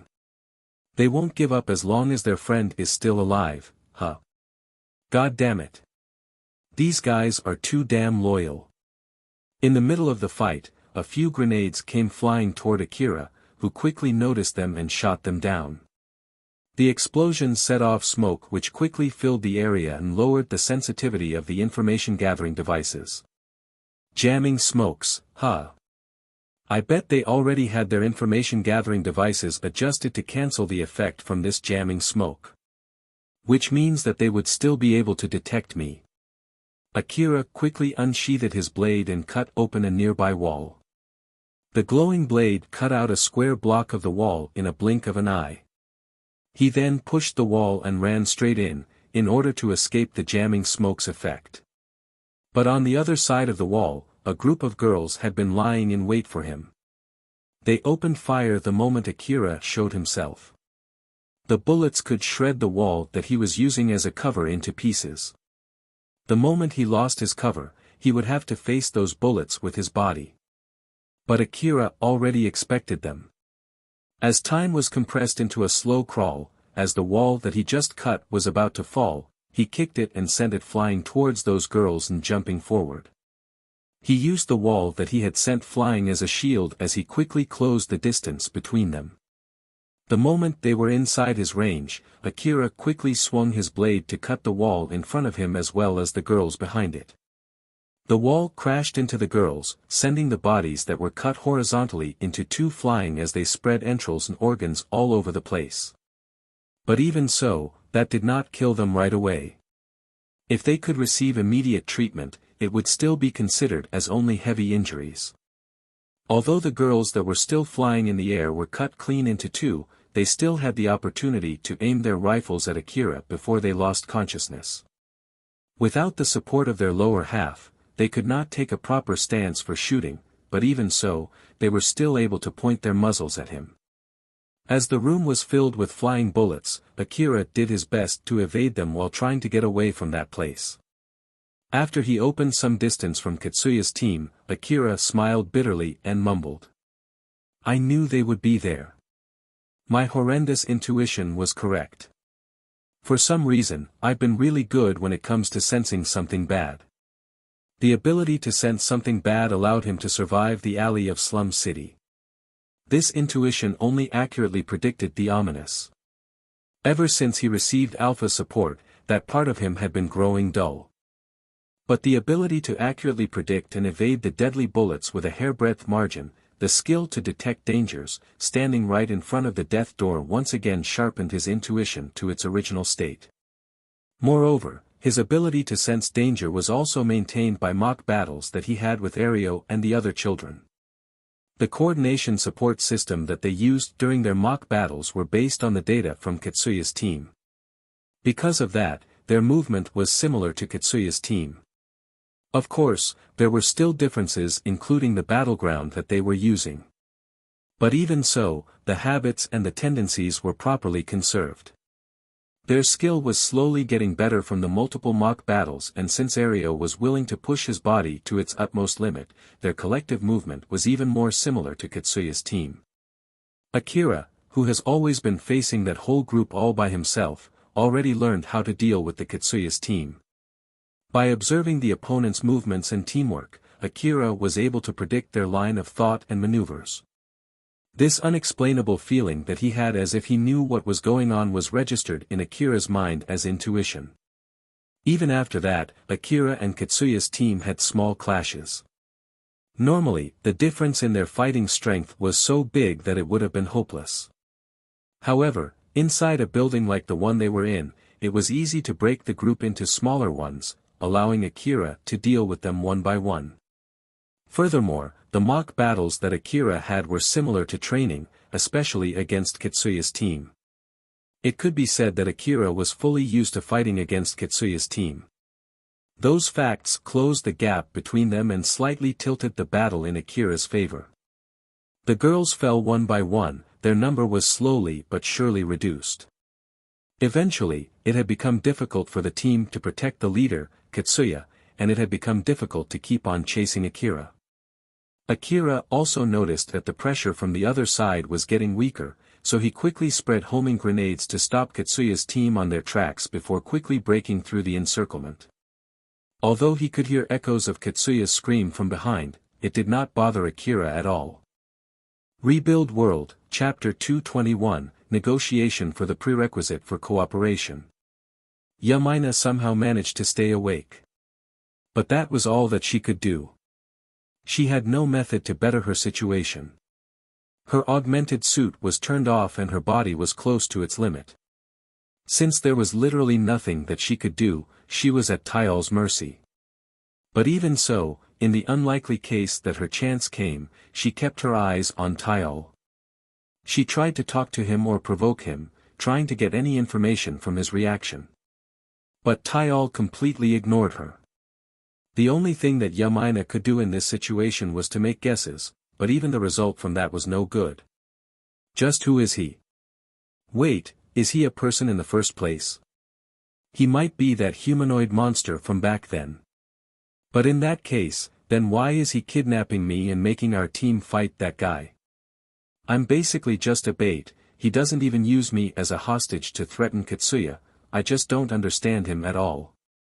As a hunter, Yamina had fully resolved herself to getting killed in action, but the prospect of death still scared her just like any other normal human being. But this time, she was more confused than scared. That was when Akira appeared. When Akira left Kitsuya's team because he had no wish to fight them, Tyal made sure to keep his distance relatively close so that Akira would be able to easily reach him. Moreover, he kept his speed low to make sure that he would not kill Yamina by mistake. Because of that, Akira was easily able to reach him after he got away from Kitsuya's team. Akira quickly aimed his rifle at Tyal, and again, Tyal turned around to cover Yamina. Akira, who noticed that, immediately shifted his aim to slow Tyal down instead of killing him, which immediately closed the distance between them. Once Tyal was in range, Akira pulled out his blade and swung the glowing blade in one fluid motion. Tyal himself had no wish to get killed just to protect Yamina. So he jumped away to evade the incoming blade. But in the end, he failed to notice what Akira was actually aiming for. The blade that reached Tyal released a blinding flash of light from the force field armor energy conversion, and with that, Tyal lost one of his arms. Akira did not cut down the arm that was turned into a cannon, he cut the arm that was carrying Yamina. Akira's aim from the start was to take Yamina away from Tyal. Of course, Akira did not stop there. Tyal made another long jump in order to evade the second slash, and this time, he completely escaped the blade's reach. However, the flowing blade suddenly released a sharp wave of light that slashed open Tyal's flesh. Although it was far from enough to fully slice through his body, it was enough to leave an open wound. While Tyal was jumping away, he once again aimed his cannon at Akira. The released warhead went straight towards Akira, but Akira released a slash that sliced apart the warhead. The moment the slash hit the warhead, it exploded and enveloped the area with smoke. When the smoke had subsided, Tyal was already nowhere to be found. Akira relaxed his body and lightly sighed. He got away. Or did he go look for another bait? Either way, it seems that he's no longer around. Akira's gaze then shifted to the floor where Yamina was lying down there as if she was dead. And this girl is still alive, She's still conscious as well. Akira hesitated for a bit, but he eventually decided to pick Yamina up with one arm and woke her up. After that, Akira then forced medicines into Yamina's mouth. Yamina frowned the moment she felt something known was getting forced into her mouth. It's medicine. Just shut up and swallow it, that is if you don't want me to force it down your throat. Even Yamina did not expect that at all. But it did not seem that Akira was lying at all, but even if he did, she had no means to fight back. After she swallowed it, she could feel that the medicine was immediately taking effect. She had recovered enough to stand up on her own. She still had a confused look plastered on her face as she sent a dubious look at Akira. "What are you trying to do here? Why did you save me?" "Negotiation." "Negotiation?" That answer only confused Yamina even more. Akira then continued with a serious expression. "First of all, I'll let you know this. I bet you're thinking that I'm working with that thing that kidnapped you, but that's a misunderstanding. That guy is trying to make us fight each other. Secondly, I have no wish to fight any of you. You guys were the ones who came at me first, so I was just trying to protect myself. If you guys had left me alone, I won't have attacked any of you. As a matter of fact, I don't mind if we form a temporary alliance. Do you really think that I would belly dash?" "Shut up." Akira prodded the muzzle of his rifle at Yamina. The muzzle of his rifle was telling Yamina that he would just kill her if she kept running her mouth. Yamina's face turned stern as she immediately closed her mouth. After a short silence, Akira had confirmed Yamina's cooperation for the time being and eventually lowered his rifle before continuing. "Well, in the first place, I don't believe for a second that you trust me. Naturally, not to the point that you would work with me. But that's also true for me to all of you. That's why I want to negotiate about what we can compromise on. I want us to stop fighting and I want to keep our distance. I want you to go back and tell that to your leader. Though, I bet that you'll ask for proof or whatnot. In that case, tell them these two things. First, the fact that you are able to return back alive. I've even cut that guy to save you, you know. That should serve enough as proof that I have no wish to fight against your team. Also, one more thing, I'll kill that guy and I'll do it alone. If your leader agrees, I'll go fight that guy along the roof. You and your team should either stay on the lower floor of the building or just exit the building altogether. If they have come here in order to save you, then I have already helped them accomplish their goal. But if saving you is their secondary objective and their main goal is to kill me, then I have no other choice. I don't want to die after all." Akira's next sentence was filled with killing intent. "I'll kill every single one of you." Even Yamina could not help but shudder in front of such an intense killing intent. But she could not give a straight answer due to her position as well as her feelings. "Even if I accept your offer, do you think that the others would accept it too? They really want to save you. Even going so far as to lose some of their people. So I expect that your voice holds some weight to it. Of course, that is if they only came here to save you. And if I refuse? My deal with you extends until the part where you try to convince them. As to whether they would accept a truce or not, it's another thing. A separate deal between me and all of you. So, if you refuse to convince them, I will just kill you here. Returning you back alive to them would only mean giving them more fighting power after all. And if your group refuses the truce, just like I said before, I'll kill every single one of you. If the team can't reach an agreement on a conclusion, then tell those who don't want to die, to retreat." Akira once again raised his rifle and aimed it at Yamina. "So, what's your answer?" "Sorry, but I don't have time to waste. If you're not sure, the more time you take to decide, the more I'll question whether you'll properly do your part of the deal. I won't even give you a countdown or anything." Akira stared at Yamina with his rifle still pointing at her. Akira's eyes were obviously indicating that if Yamina only said yes to save herself, he would kill her here and now. Yamina finally made her decision. "Okay." Akira still stared at Yamina, he still had not lowered his rifle. Although he believed that she was not lying, he still had not lowered his rifle. Akira then signaled into the hallway with his chin. "It would be a pain in the neck if you get kidnapped again. I'll at least escort you for a bit, so go ahead and walk in front of me." The moment you look back, I'll take it as you changing your mind and I'll immediately shoot you down. Yamaina raised both of her hands and started walking. Akira followed behind her. After confirming that Yamaina was no longer able to see him at all, Akira finally lowered his rifle and heaved a big sigh. Now then, I wonder how this will turn out.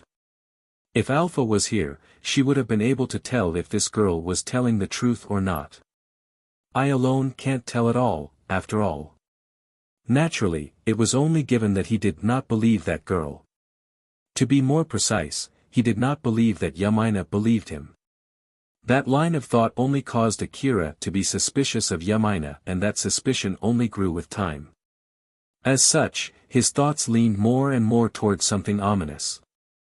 But even so, his line of thinking had actually gotten better ever since he started working as a hunter. The fact that Akira even thought of making a deal with Yamaina was proof of that. It would be best if they just pretended to be listening and accepted the deal, then wait for me to kill Taial or the other way around before going to kill whoever left after the fight. But I wonder just how far things will go, as I hope it will. Before Akira placed his bet in his rather optimistic guess, he knitted his eyebrows as he focused more on the most realistic possibility. Taial was wandering inside the building when he suddenly thought. What am I doing again? Although he tried his best to remember the plan that he had while mumbling like a delirious person, no precise idea came up in his mind. He just kept on wandering inside the building without any precise destination. In the middle of that, he did not encounter Katsuya's team, but he did encounter the dead bodies of Katsuya's team. The corpses of the dead girls that Akira had killed just a moment ago were scattered on the ground together with their rifles and their other equipment. Taial stared at that scene and tilted his head. Renewing weapons. No. But I guess I'll need them, huh? He picked a rifle and pulled the trigger, but for some reason the trigger was frozen in place.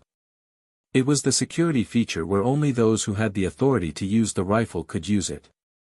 If someone tried to forcefully pull down the trigger using the might of an augmented suit, it would only break the trigger. Useless. What should I do? After a short pause, Taial suddenly raised his eyebrows as if he just realized something that he should have realized from the start. Right. I can just eat them. Taial threw away the rifle. His arm then cracked open, showing a huge mouth with a distorted shape. He used that arm to start consuming the dead corpses scattered on the ground.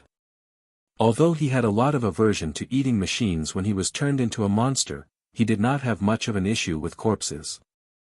Taial's current body has indeed been modified by Yatsubayashi. It has increased fighting ability, and it was a remote body that was controlled from afar. Because of that, when Taial's personality was installed, it no longer had any open memory left. When Taial stepped too close to the system's side, the system went to override a part of his personality, causing him to lose a large chunk of his consciousness. In that state of a severely weakened sense of self, his consciousness was entirely focused on keeping his mind straight. Thus, Taial could not even remember his own name at all. Taial continued his meal. As the number of corpses in the ground was approaching 0, more and more arms grew out from the shoulder with the severed arm. The growing arms were extremely long and obviously not of a human's. Each arm had multiple elbows. These arms then grabbed the rifles on the ground. Confirming that the holder was its master's hands, the rifles unlocked their safety lock. When Taial had finished his meal, there was no longer any corpse left on the ground, only a pool of thick blood. Only functional rifles were picked up by Taial's new arms, those that were already broken were eaten together with the augmented suits, used as materials for Taial's weapons. Not *enough, huh? Taial immediately started running again since he had a new goal. After all, there were still dead corpses of the girls that Akira had killed, Katsuya carefully proceeded into the building with his team as they immediately noticed Yumina's signal slowly approaching them. Although they were surprised, they still immediately went toward where the signal came from. Eventually, they reached a long hallway and saw Yamaina slowly walking toward them from the other end of the hallway. Yamaina. Katsuya smiled and inadvertently raised his voice. But the moment he noticed Akira was behind Yamaina with his rifle ready, Katsuya's expression immediately turned stern. Katsuya quickly aimed his rifle at Akira, who was behind Yamaina, and Akira did the same as well. But as expected, no one released a shot. After Yamaina got close enough to Katsuya, Akira quickly retreated and vanished into the darkness, so Katsuya went straight running to Yamaina. Yamaina. Are you okay? Judging from Katsuya's reaction there, Yamaina thought that it was safe to look back and turn around.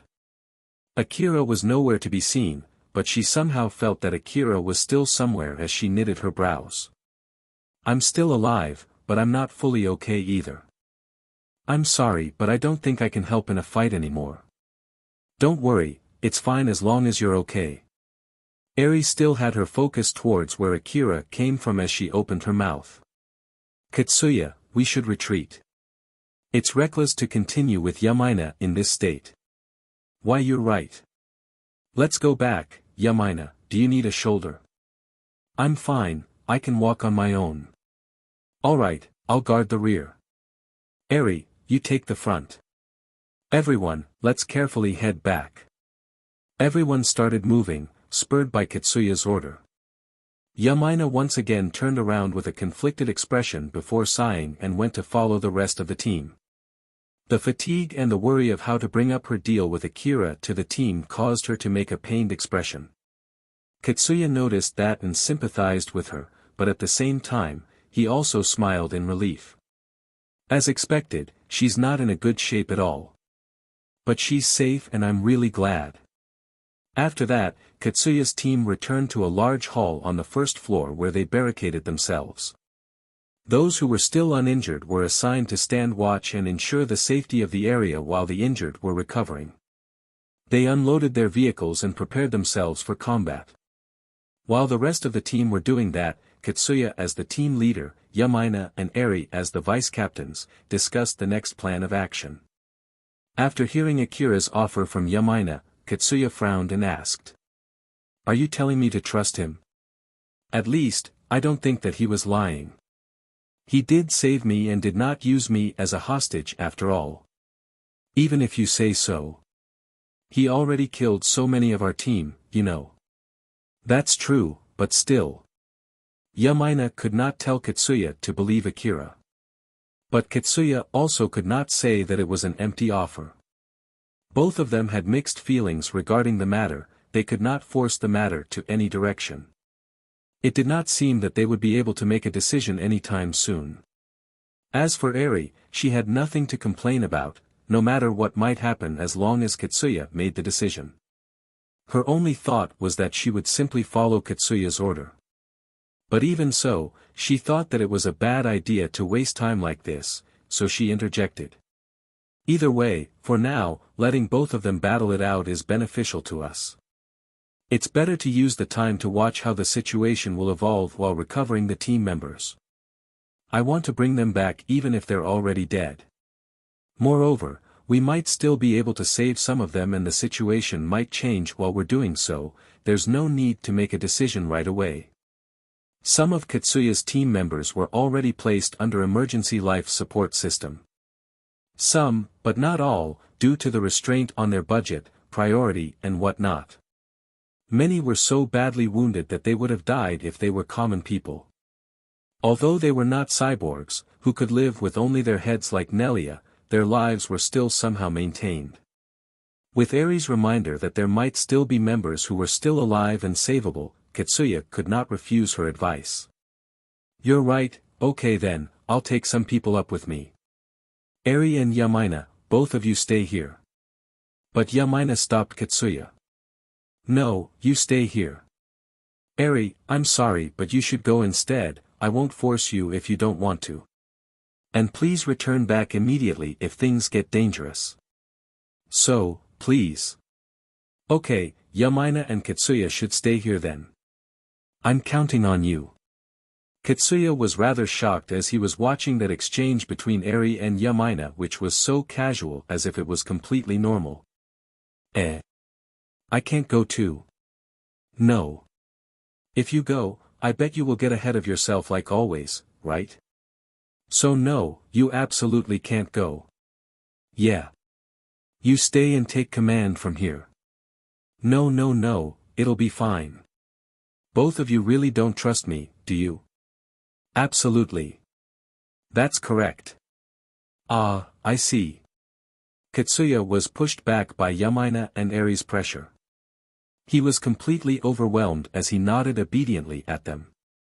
Eri took some of the team members to search the inside of the building, carrying back the injured team members that were left behind while retrieving those who were already killed.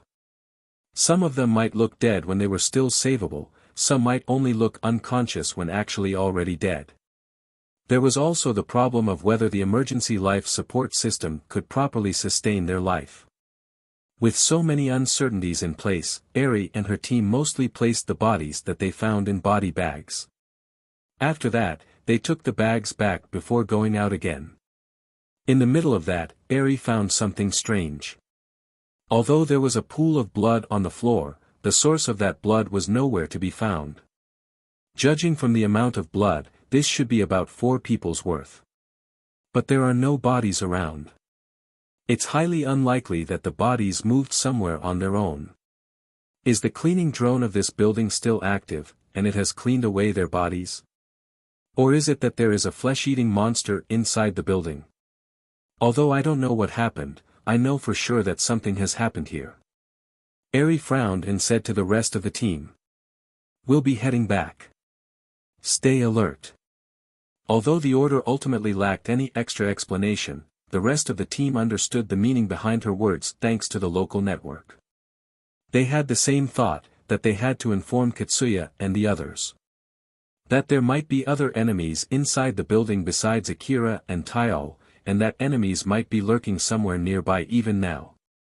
None of them doubted that possibility as they proceeded with caution with the assumption that the enemy was nearby. Eri's team carefully retreated just like that and returned downstairs toward where the rest of the team was.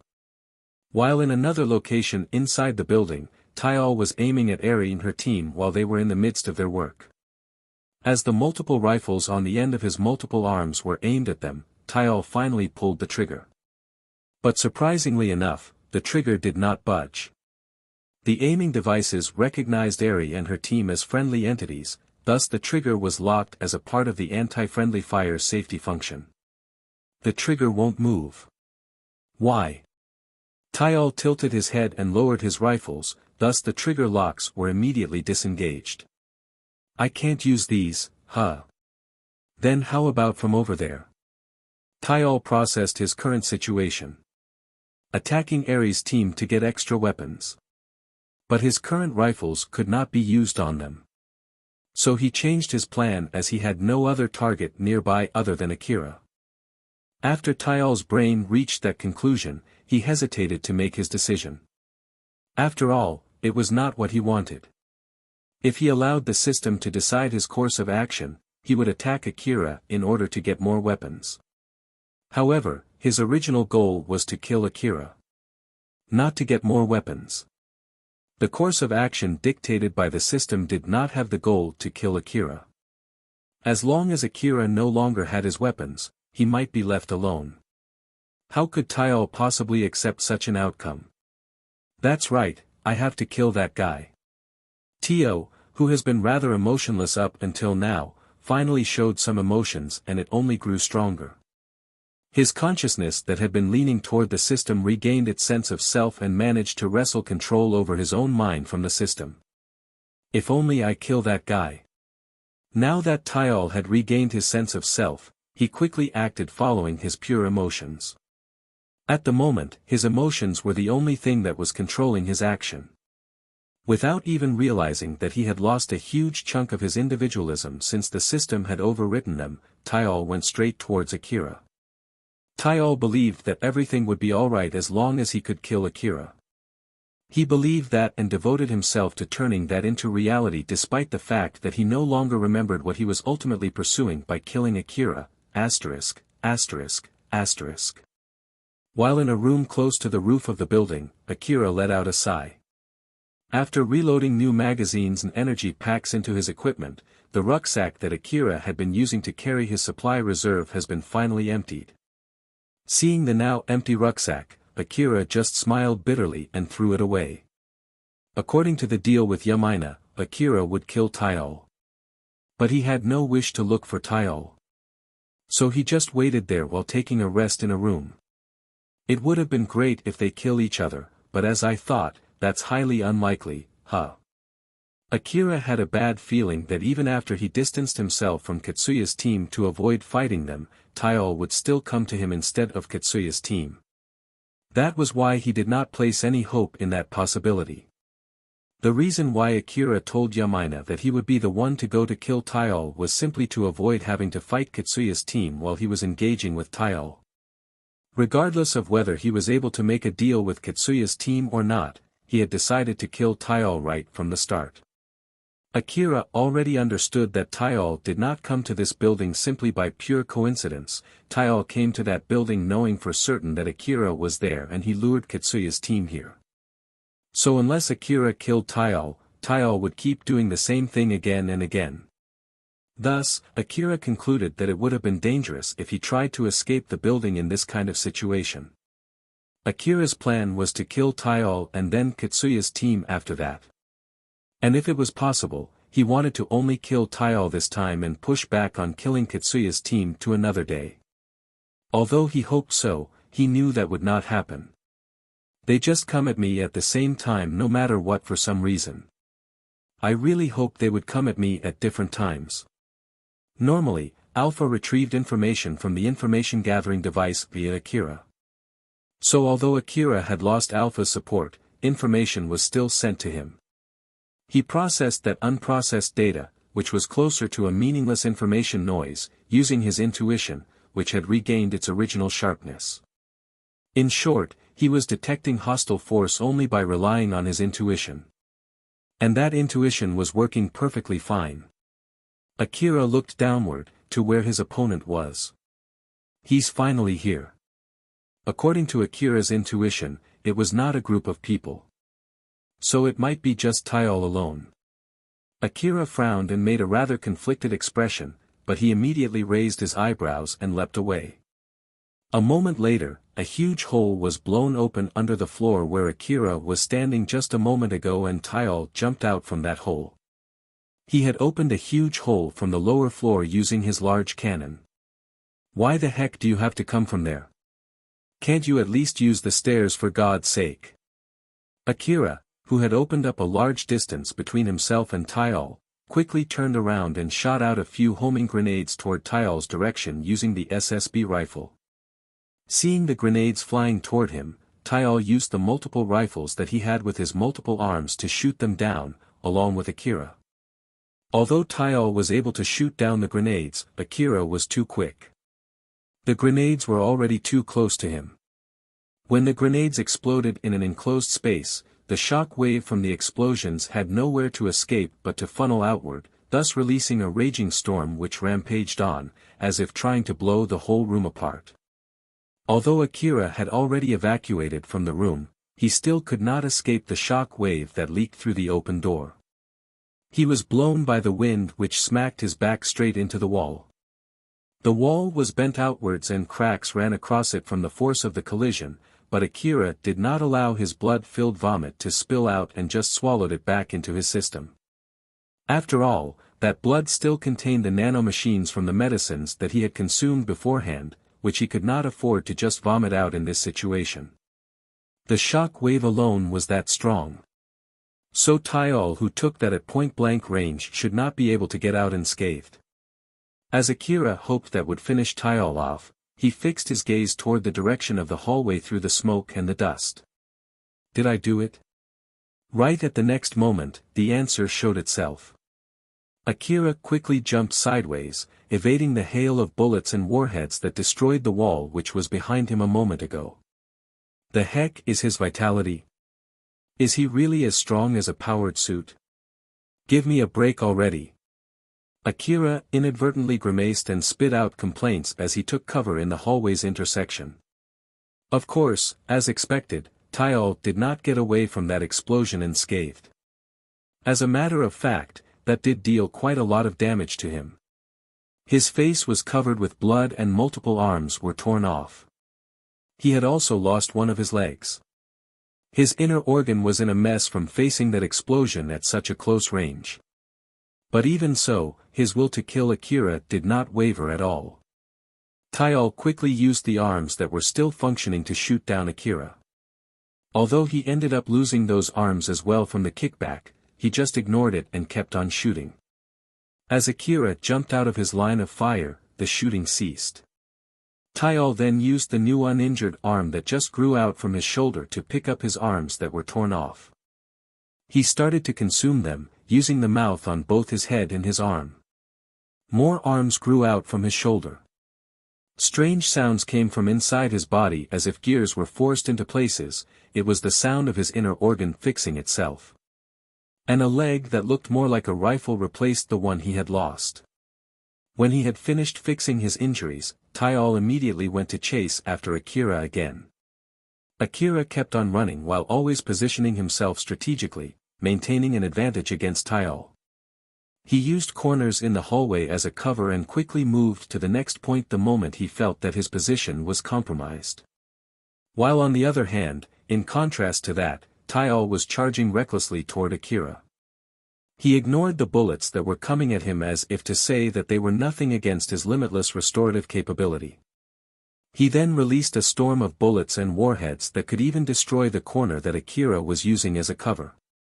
The fierce exchange between Akira and Taial blew walls into smithereens, riddling them with holes, destroying the walls that separated rooms and the hallway. In the midst of battle, Akira, who was overwhelmed by Taial's firepower, had a grim look on his face and noticed something strange. That guy is fighting rather crudely this time. I don't know what exactly happened, but he has multiple arms now. Is that the reason why? Is he too preoccupied with controlling all the arms that he can't properly strategize? Taial's movement right now was like a completely different person when Akira compared him to the person that he fought against on top of his APC with Kitsuya. That courage to charge straight at the bullet barrage and that vitality to take that barrage face on were both splendid, but as a strategy, it was the worst kind of strategy. This was the price that Taial had paid from forcibly taking over the system's control. As the system could not coexist with the sense of self as Taial, the system could not properly give support to him. Akira realized that he could win by continuing to open fire at Taial while maintaining his distance. However, that strategy would require him to have sufficient ammo. If I use everything here, will that be enough to kill him? Akira thought so for a split second, but he immediately shot that idea down since there was another thing that he had to worry about later as he knitted his brows. No, I can't do that. Even if it's enough to kill him, I still have to fight those guys who will come after him. If I use all my ammo here, I would have to fight them without using my rifles. Or more like, in the first place, there's no guarantee that I can kill him even if I use all of my remaining ammo. At the moment, Akira was being pushed back by Taial. He needed to find a way to turn the table around. So he banished that thought from his mind and focused on a way to turn the situation around. An idea quickly popped up in his mind, but that idea only made Akira frown even more. I guess I have no other choice but to do it, huh? Akira finally made his resolve. Rebuild World, Chapter 222, The Longed Hero. Taial came at Akira with even greater ferocity. Although Akira stopped shooting and the area suddenly fell into total silence, the thought that it might have been a trap did not even cross Taial's mind. Straightforward, foolhardy and fiercely, Taial charged straight toward Akira, crushing any obstacles along his way. Akira waited in a rather large room. The ceiling in that room was cut into pieces and the resulting rubble pile was gathered in the center of the room. Akira had that pile behind him as he stood with the blade in his right hand and the SSB rifle in his left hand. He gathered all his focus to end the battle here. The moment Taial jumped into the room, he quickly fixed his gaze on Akira, who was hiding behind the pile of rubble. He used all the rifles he had to release a barrage of bullets. Moreover, Taial did not just stop there. He still kept on running toward Akira without ceasing his barrage. Taial's firepower was over what the old world ceiling and the wall could withstand. However, the pile of rubble served as a thicker version of the old world walls. Even with his firepower, it was difficult for Taial to decimate that rubble in a short time. Though, it means that the rubble could survive for long either. If Akira made a mistake in his calculation, he would have to face the brunt of Taial's barrage. The bullets and warheads stripped off the multi-layered walls of rubble piece by piece, the thick rubble slowly grew thinner. The barrage eventually reached deep inside the rubble, and it would not be that long before they reached Akira. Akira's information-gathering device and intuition kept informing him of the current situation with minute precision. In order to lure Taial as close as possible, Akira compressed his time perception and slowed down the flow of time. As time began to come to a crawl, he crushed the fear creeping into him. Not yet. I need to lure him as close as possible. Taial was already considerably close. The reason why Taial did not even try to take a detour around the rubble was simply because his emotions were rampaging. Besides, the rubble was already close to being destroyed. There was no need to take a detour.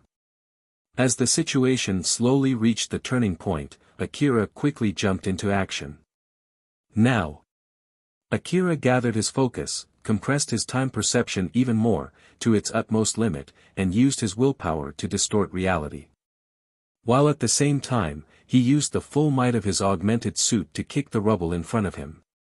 The pile of rubble, on the brink of collapse, was blown to pieces.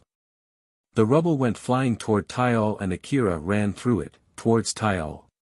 Akira's focus was completely immersed in his battle against Taial. He used the full power of his mind to wrestle and control reality. The color of the space between him and Taial started to distort. Meanwhile, the space outside that area lost all its colors. As the flying rubbles exited the area between him and Taial, they were moving towards a white space. They slowly vanished as if they were disintegrated. As the world ran at such a frustratingly slow pace, Akira used the debris in front of him as a shield while closing his distance to Taial. The non-stop barrage from Taial destroyed the debris piece by piece, and the momentum that was imparted from the bullets pushed the debris back. Right at the next moment, Akira sliced the debris in front of him using the blade in his right hand, releasing a glowing wave of light with the power to cut anything in its tracks. Although the wave hit Taial's army of arms, it was not enough to completely cut them off. Akira did not think that one slash just now had hurt Taial. But at least, it completed its intended goal. With that attack, Taial's arms were thrown into disarray. The aim of those rifles were thrown off. The goal of that slash was to open up a path towards Taial, a path not in his line of fire. Akira turned on the stick contact function to strengthen his foothold, preventing himself from losing balance as he used the full power of his enhanced physical strength to place an enormous force on his leg. This force was enough to even crush the floor beneath him. By Newton's third law, Akira's body accelerated straight ahead. He used the opening he forcefully made and quickly executed a powerful leap. Finally managing to close the distance between the two of them. Akira and Taial's eyes met. Both their pupils reflected their utmost desire to kill the other. Although the killing intent radiating from their eyes would have frozen any normal people, both sides did not falter at all. Even so, they reacted differently to the events that were unfolding, which became the factor that decided the victor and the loser. Taial's rage was enhanced and he allowed it to dictate his course of action. Taial reacted with pure emotion as he sent his arms toward Akira like a madman. All those hands tried to ferociously reach for Akira. It was as if they were crazed animals. Because of that, they crashed into each other, which dulled their movement. Up until this point, everything was as Akira had planned. He put all his concentration to increase the sharpness of his movement, increasing his agility to its utmost possible state. That difference allowed Akira to take the first strike. He ducked and waved through the ravenous arms as he got even closer to Taial, into the reach of melee weapons. He then thrust the SSB rifle on his left hand as hard as he could to the base of Tyal's multiple arms. Tyal's newly grown arms still mostly consisted of raw flesh. It was without the protection of force field armor. Akira forced his rifle deep into that weak point, allowing the tip of his SSB rifle to reach Tyal's innards. The rifle was loaded with the rest of Akira's remaining homing grenades. Akira thought of a way to kill Tyal in his current state. While at the same time, he also had to keep in mind that he needed to conserve some ammo for the upcoming fight as well. Using anti-force field ammos from afar did not seem to have much effect on Tyal. Even if Akira used that special ammunition to release a point-blank barrage, it would not do much. After all, Tyal had force field armor that was as strong as those of a powered suits. Thus, Akira could not pin his hope on such action. As a matter of fact, said action would not be enough to defeat Zalmo in his powered suit. Of course, he could use his blade when he was close, but Akira did not think that slicing Tyal in two would be enough to kill him. Tyal's body had changed so much in such a short span of time since Akira last saw him, and judging from the fact that he had the vitality and regenerative ability to brave a barrage without any fear, it was not strange for Akira to think that Tyal was a monster with immense vitality. Moreover, if Tyal was really that giant monster that Akira killed the other day, he should have been dead after Akira blew his head off. There was also the fact that Tyal could easily reconnect the arms that Akira had cut off from him. So Akira did not think that slicing Tyal would be enough to kill him. However, Akira believed that he might be able to kill Tyal if he sliced him into small enough pieces. Unfortunately, during the course of swinging his blade, Akira was certain that Tyal would shoot back at him. At the end of that, Akira would be the first to die. Against an opponent with such powerful regenerative ability, Akira needed to find a method to thoroughly kill him. At least, rendered him unable to attack back. He had to do it with one strike while also saving as much ammo as possible. If he failed, he would be dead. Akira racked his brain and found an answer. He made his resolve, executed his plan, and won the gamble.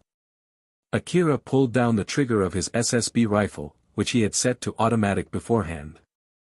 The rifle quickly emptied its magazine and unloaded all the homing grenades inside Tyal's body. The grenades then exploded a moment later. Tyal's consciousness suddenly returned. Wait. Now that I think about it, why am I fighting right now? The explosions coming from inside his body blew his body into pieces. Ah. That's right. Cheryl. In his last moment, Tyal remembered the person that he loved instead of his own name, and with that, his life had come to an end. Akira's body was also thrown off together with pieces from Tyal's body. Although most of the force from the explosion was absorbed by Tyal's body, it still violently threw Akira's body away as well.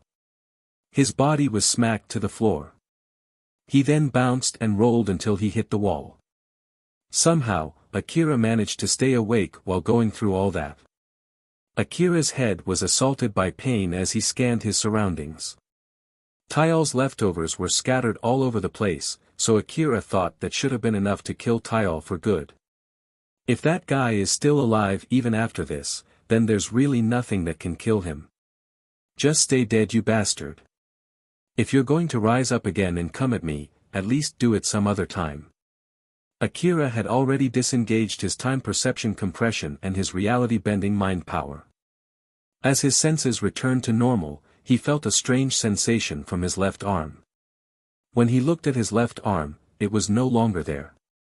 Although he increased his force field armor output to the maximum before he executed that attack, as expected, it was not enough to protect his left arm that was holding the rifle at the time. But the fact that he did not sustain any other major injury showed just how powerful his force field armor was. The huge dose of medicine that Akira took immediately went to heal his lost arm. The bleeding immediately stopped. The pain immediately subsided and the exposed part was slowly covered in a strange liquid that came from the medicine. These expensive medicines are really worth the money.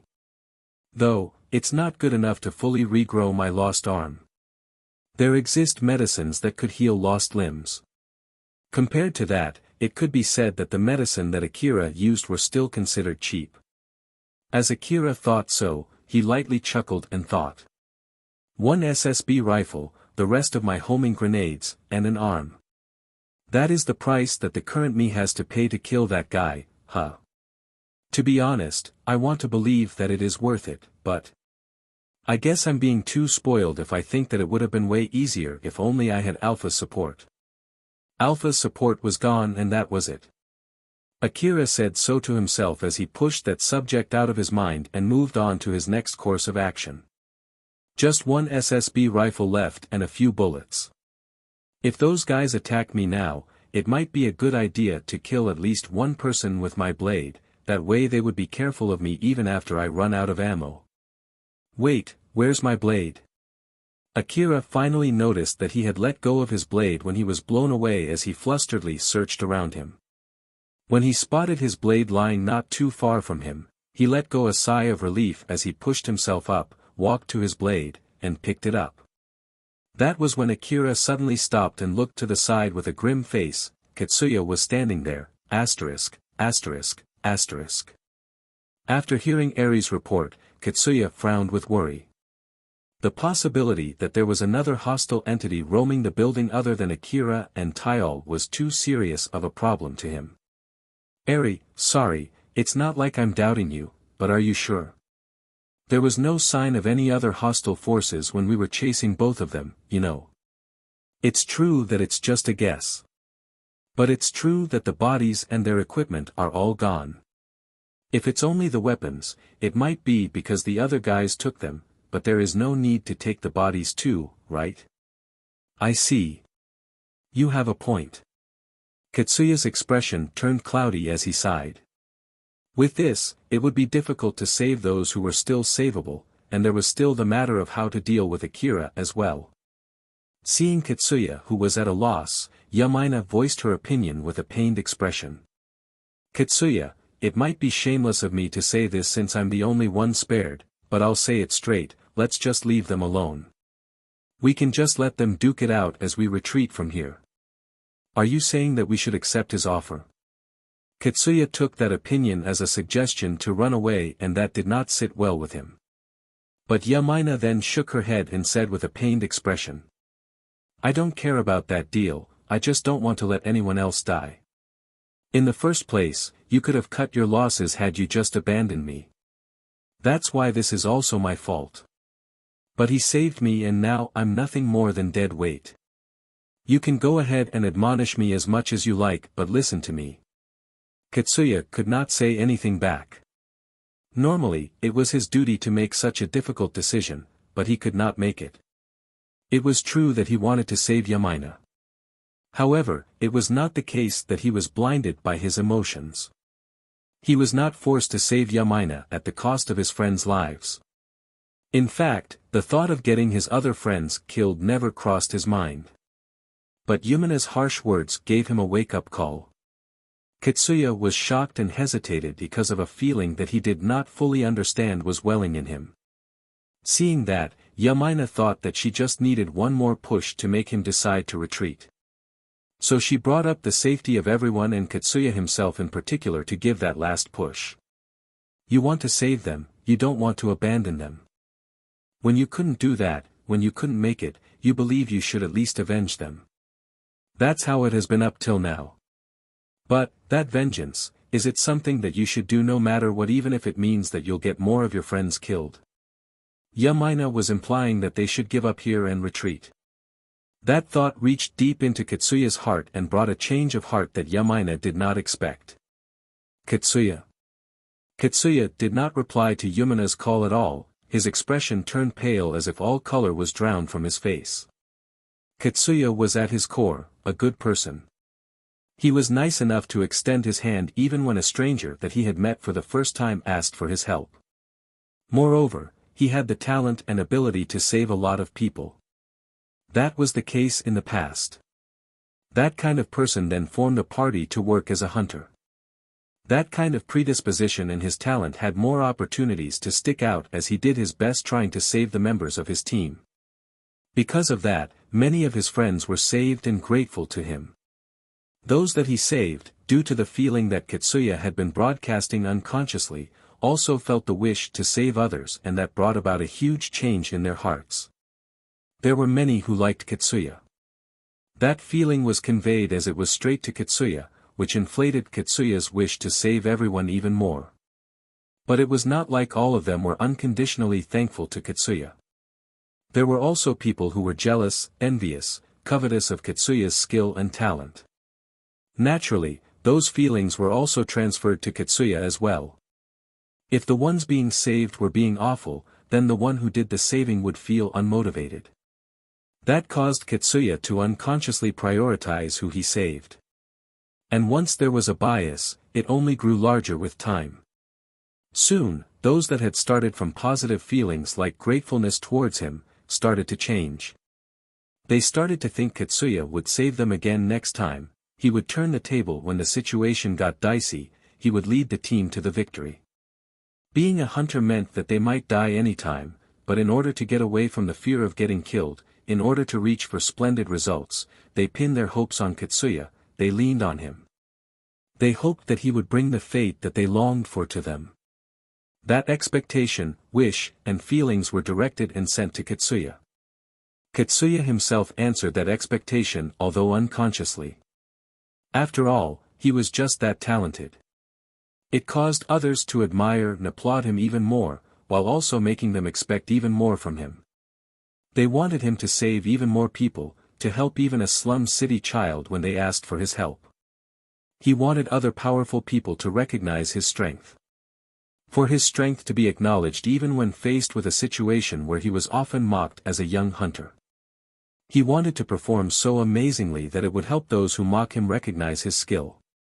He wanted other hunters, organizations and companies to seek him. Kitsuya had affected a lot of people with his ability as someone who was connected to the old world domain. But at the same time, many had expectations and wishes for him, which affected him even more than he affected them. He wanted to exceed the expectations of those people who recognized his skill. That wish, that silent wish of his was difficult for him to admit since he never put it into words. Thus, it started to pile up on him. And then, there were people on the battlefield that Kitsuya could not save. Those who could not do anything except stare at the inevitable death creeping in. They all had a single loud and strong wish in their hearts. The wish to be saved. In contrast, there was also blame as to why he would not save them. Both thoughts were transmitted to Kitsuya. It manifested as guilt inside him, which pushed him to get even stronger. Both the dead and the survivors placed their expectations on Kitsuya, and those expectations further polished him. Because of that, Kitsuya grew stronger with time. Just as he kept polishing himself to fulfill the ever-growing expectation, he had also become distorted. With the local network up, the effect grew with the scale. On the other hand, with more and more people under his lead, there were also more casualties. As for Kitsuya, the fact that they recognized themselves as being the same being, acting as one entity, was a saving grace for him. After all, if the situation was bad enough to mentally hurt him, it also allowed him to share that pain.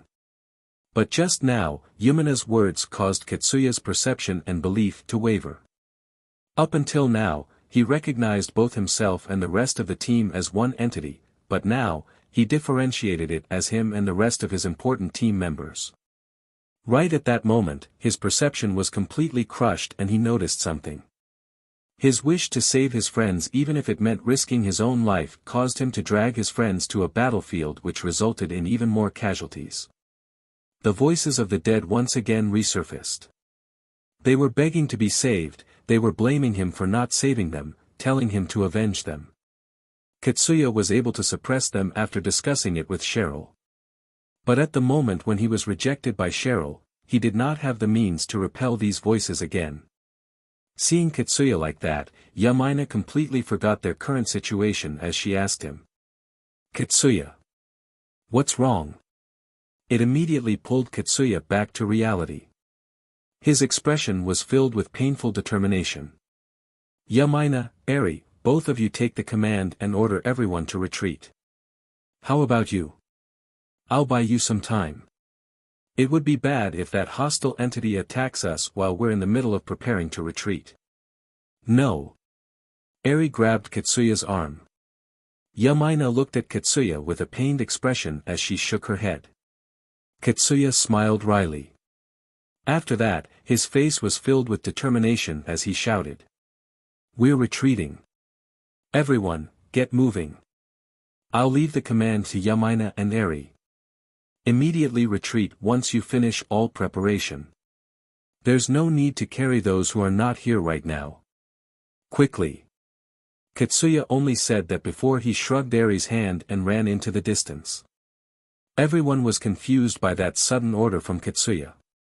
It indicated something serious was about to happen. However, because Katsuya was completely determined when he gave that order, although they were still confused, they started to prepare for a retreat. The preparation was done in a hurry. Yamaina and Eri were busy giving orders as the vice-captains. But in the middle of that, they could not help but to worry about Katsuya. Moreover, with Katsuya recognizing that they were no longer a single entity, the feeling of having to obey his order unconditionally was lessened. Furthermore, Yamaina and Eri were both against Katsuya's wish to let everyone get away except himself. Eri was the first one to make her decision. Yamaina, can I leave the lead to you here? Yamaina wanted to let Eri go and save Katsuya, but at the same time, she did not want to let Eri go just to get killed. Her conflicting feeling was fully reflected on her face and it took her some time before she could give a reply. I won't let you go unless your only goal is to bring back Katsuya. Eri's desire to not lie to Yamaina caused her to pause for a bit before she gave her reply. I'll do my best.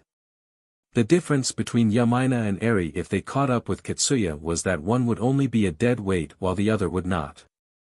Eri immediately went to chase after Katsuya while Yamaina stayed behind. Yamaina exasperatedly hung her head. I've always thought that even if Katsuya chose someone, I want to at least stay beside him. But it seems that I'm no longer even able to stay beside him, huh? Eri made her resolve and started running. I've always been the one being helped. But this time, I'll save him. And that was when the road of the two girls who had always stayed beside Katsuya, forked. Katsuya was at the top of his local network. The local network was built such that it was not the one who stood on top of the local network that had a great effect on the whole network. Those who were close to Katsuya also had a great effect on the rest of the network. Unfortunately, with the effect of Katsuya being greatly diminished in this situation, the ones who practically led the network were Yamaina and Eri. Those who were influenced by Yamaina stayed behind while those who were influenced by Eri went to follow Eri. Rebuild World, Chapter 223, It's Fine Either Way. Akira immediately tensed up the moment he noticed Katsuya, but the shock prevented him from immediately shooting at him. Since when did he get there? How did I not notice him there? For how long was I open for an attack? Why hasn't he still attacked me yet? Is he alone? Where are the rest of his team? Currently, Katsuya did not have enough reason to start a fight. At the moment, rather than hatred and animosity, his current feeling toward Akira was more of remorse and shame, and those feelings were not feelings that would cause him to open fire the moment he saw Akira. There was an awkward silence between the two of them. After a short awkward pause, Katsuya was the first to open his mouth. I've heard about your offer. So, are you here to check if I really killed that guy? He's dead, the flesh scattered around is his. I see. At least I'll thank you for saving Yamaina from him. Akira inadvertently raised his eyebrows. He expected that it would turn out well judging from this mood. We have a deal then. Everyone is in the process of retreating. They'll leave the building soon. Akira looked happy for a split second, thinking that his deal was accepted, but his expression immediately turned grim. I see, then what about you? Katsuya did not answer back, but that silence was enough of an answer for him. Akira heaved a heavy sigh and said. Well, I did kill quite a lot of you. So I guess this is nothing surprising. Ominous killing intent slowly exuded from Akira. It was obvious that he was planning to strike the moment Katsuya showed an opening. Is it that you want to kill me no matter what? Or are you simply trying to buy more time for the rest of your team? If it's the latter, don't worry, I have no plan to attack you from behind, so you can turn back and go in peace. Or at least that's what I want to say, but... As I thought, you won't believe me, huh? The same for me too. The same for you too. What do you mean? Don't worry, it's nothing for you to worry about.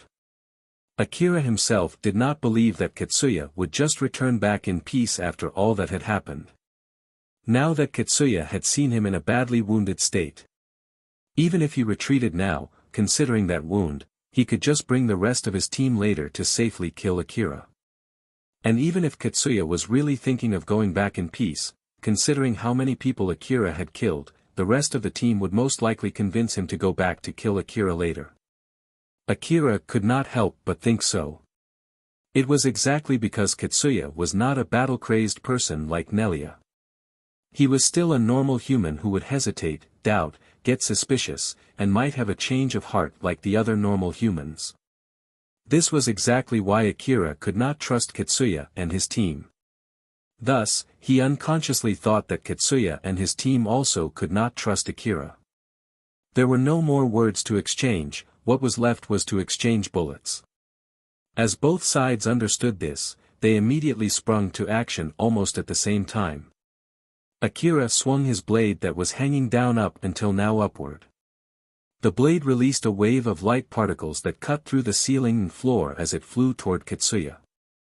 Although Katsuya saw Akira swing his blade way outside its range, he understood that it would reach him based on Akira's intense killing intent.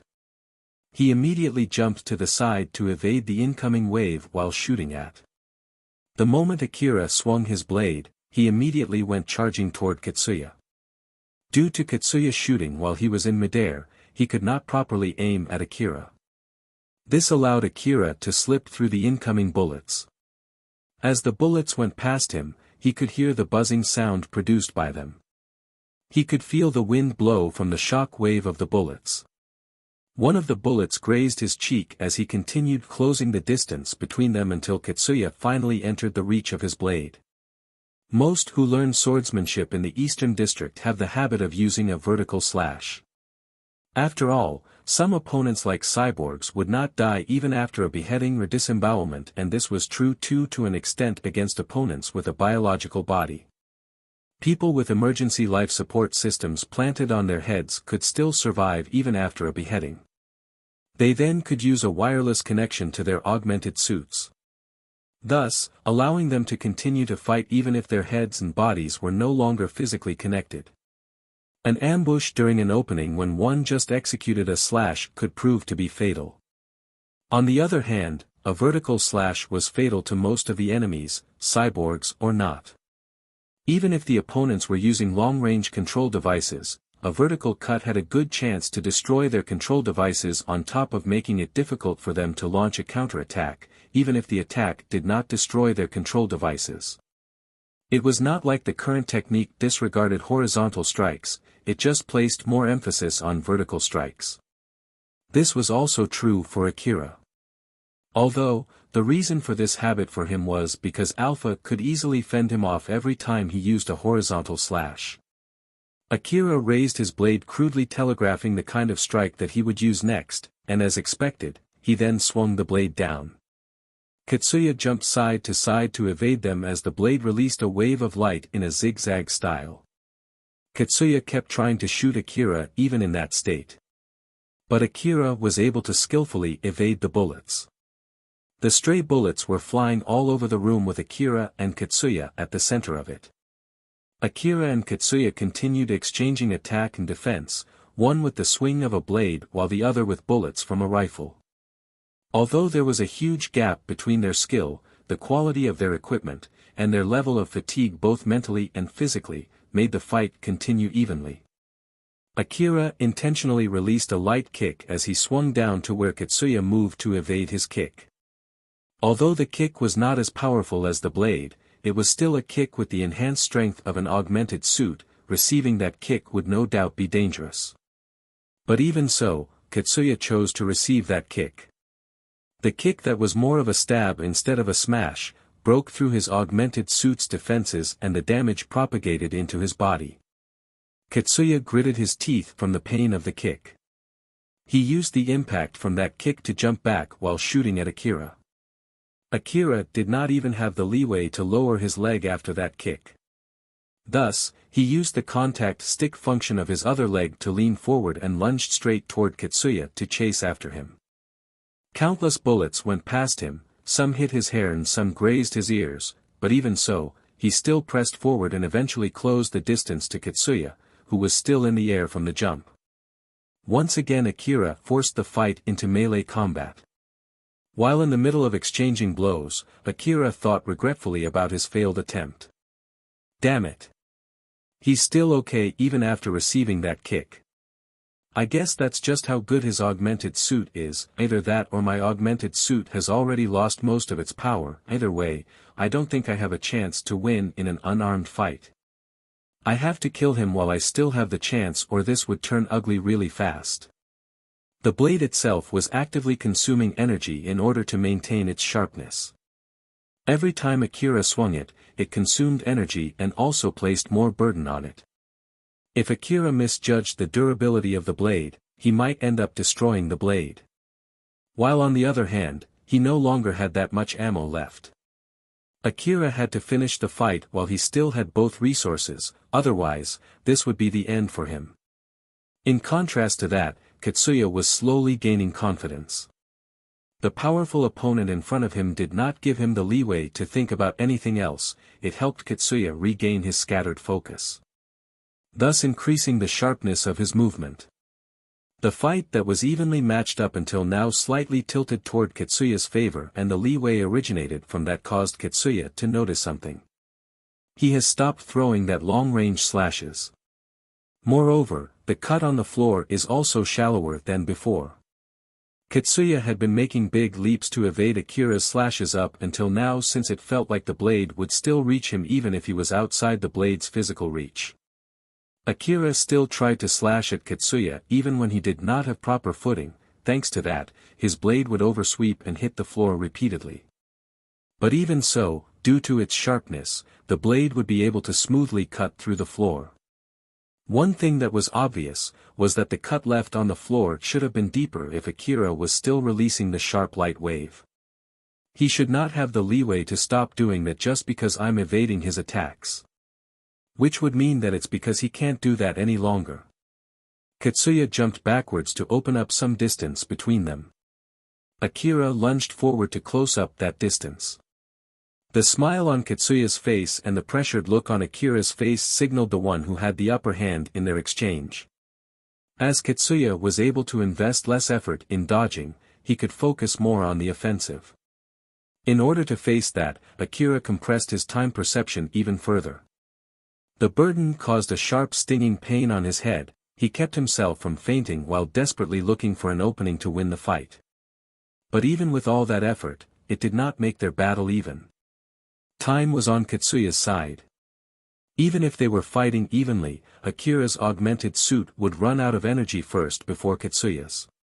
Katsuya also knew that from Akira's expression.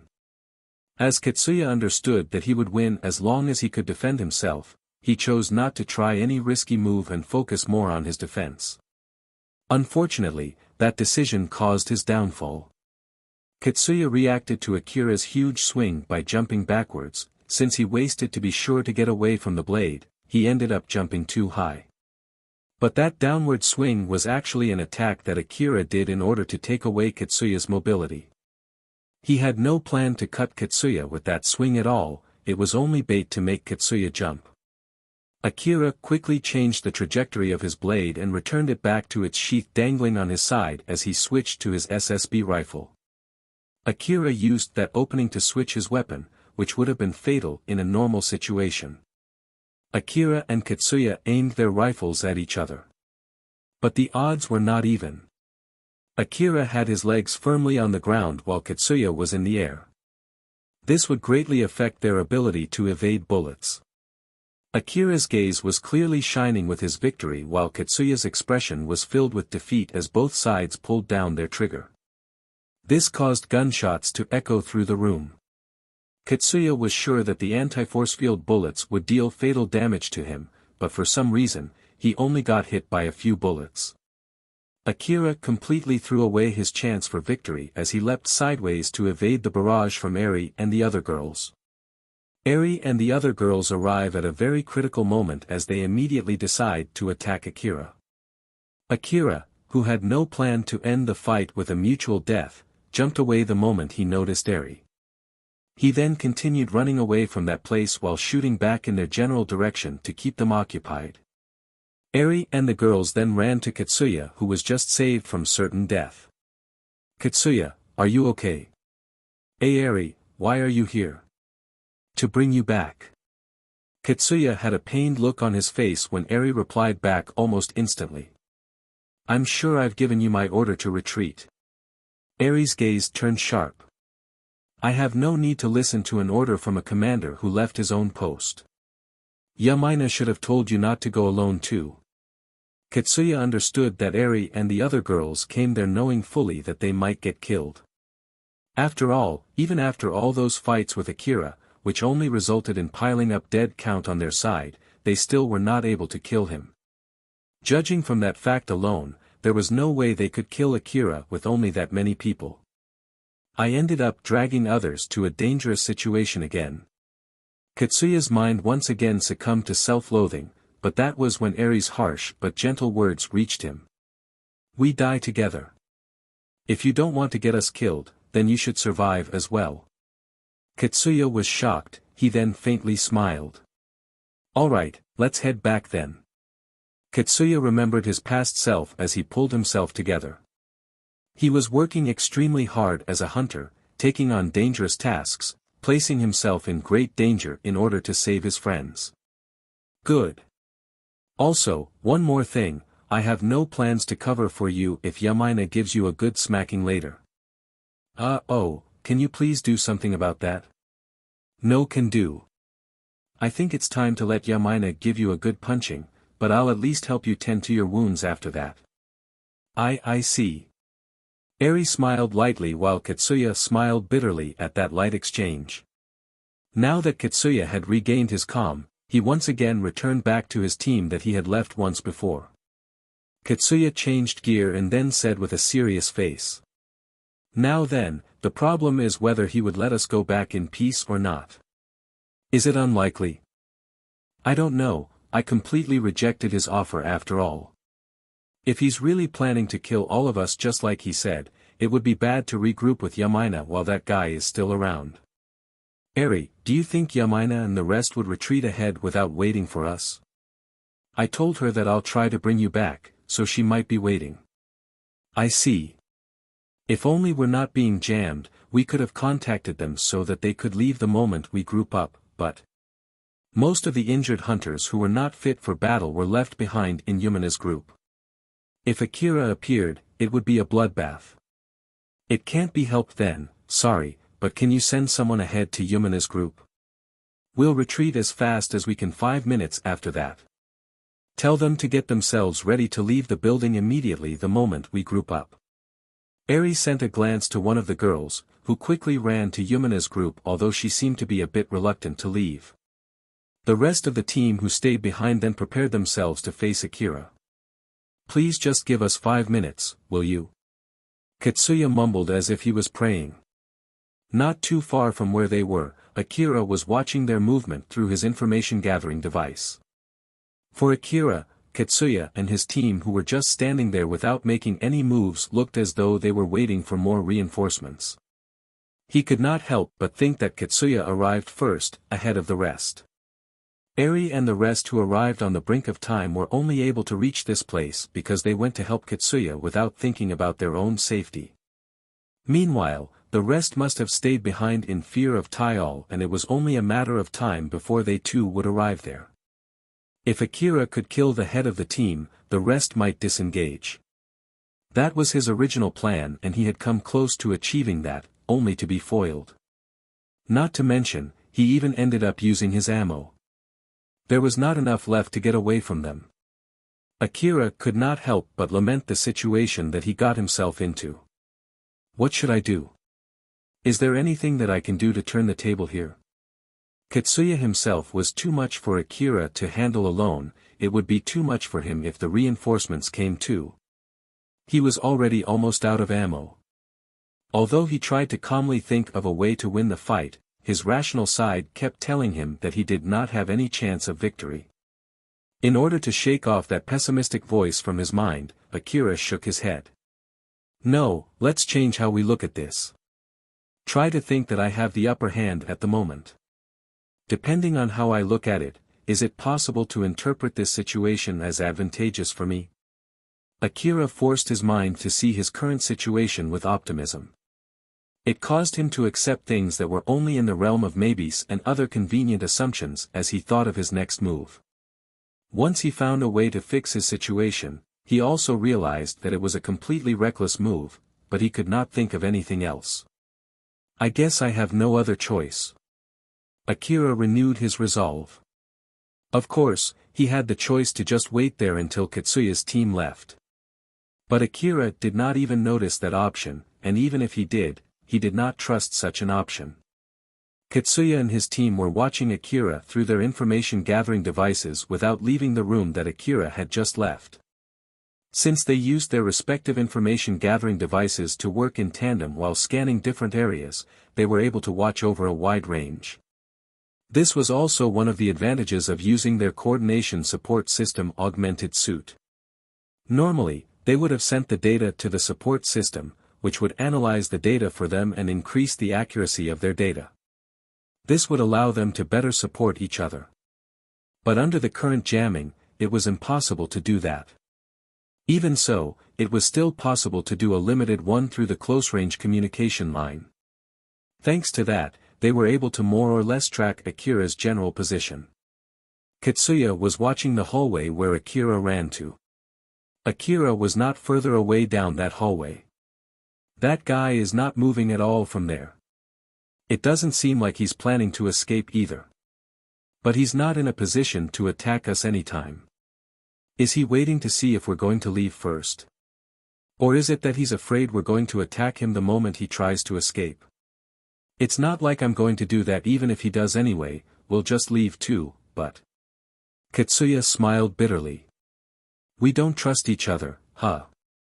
They would have been able to save themselves from the unnecessary fight had they trusted each other. Although both sides knew that very well, they still could not trust the other side.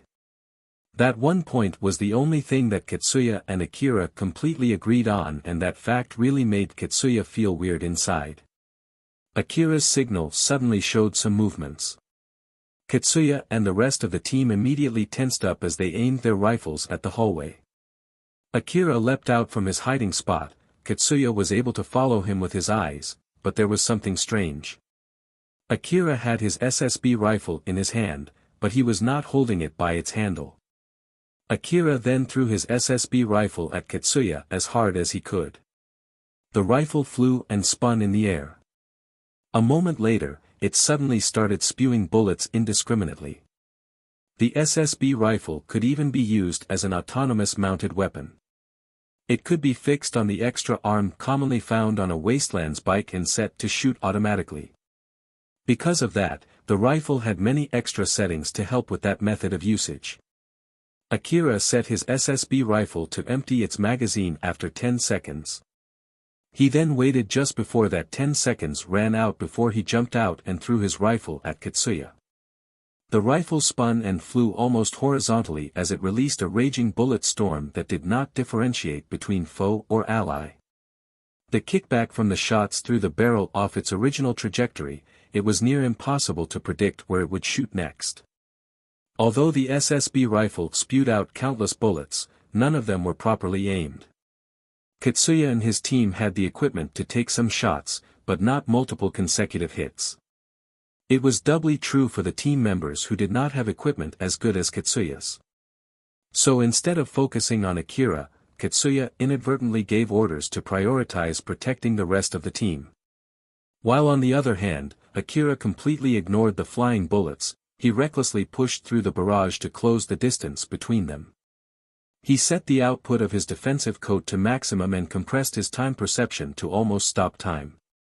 Jie only had his eyes on the small space in between him and Katsuya as he forced his way forward. Although the SSB rifle was only shooting for a few seconds, it felt like an eternity from Akira's point of view. After it emptied its magazine, it just went forward with its momentum before crashing into the wall. Katsuya and his team quickly peeked out to shoot at Akira, but before they could pull the triggers, Akira threw his other SSB rifle. Inside the slow-moving world, Akira had his eyes fixed on Katsuya. You'll prioritize the safety of your friends now that they're here. The SSB rifle flew toward Katsuya's team, although it was already broken. Katsuya and his team had no means to know that. In this situation, you'll have no other choice but tell your men to stay back and put yourself in the front. Akira pulled his blade out of his sheath with the full power of his augmented suit. And to save your men, you'll focus on shooting down the rifle first instead of me. That assumption came from Akira's experience fighting Ario's team. There was no guarantee that Katsuya would also do the same as well, but even so, Akira decided to put down everything on this bet. If it was purely about talent, Katsuya had the upper hand. If they were equally talented, Akira, who had received training from Alpha and had better equipment, would have demolished Katsuya. Although Katsuya was very talented and had sharpened said talent, he was receiving support without even knowing it. This caused him to have a rather crooked evaluation of himself.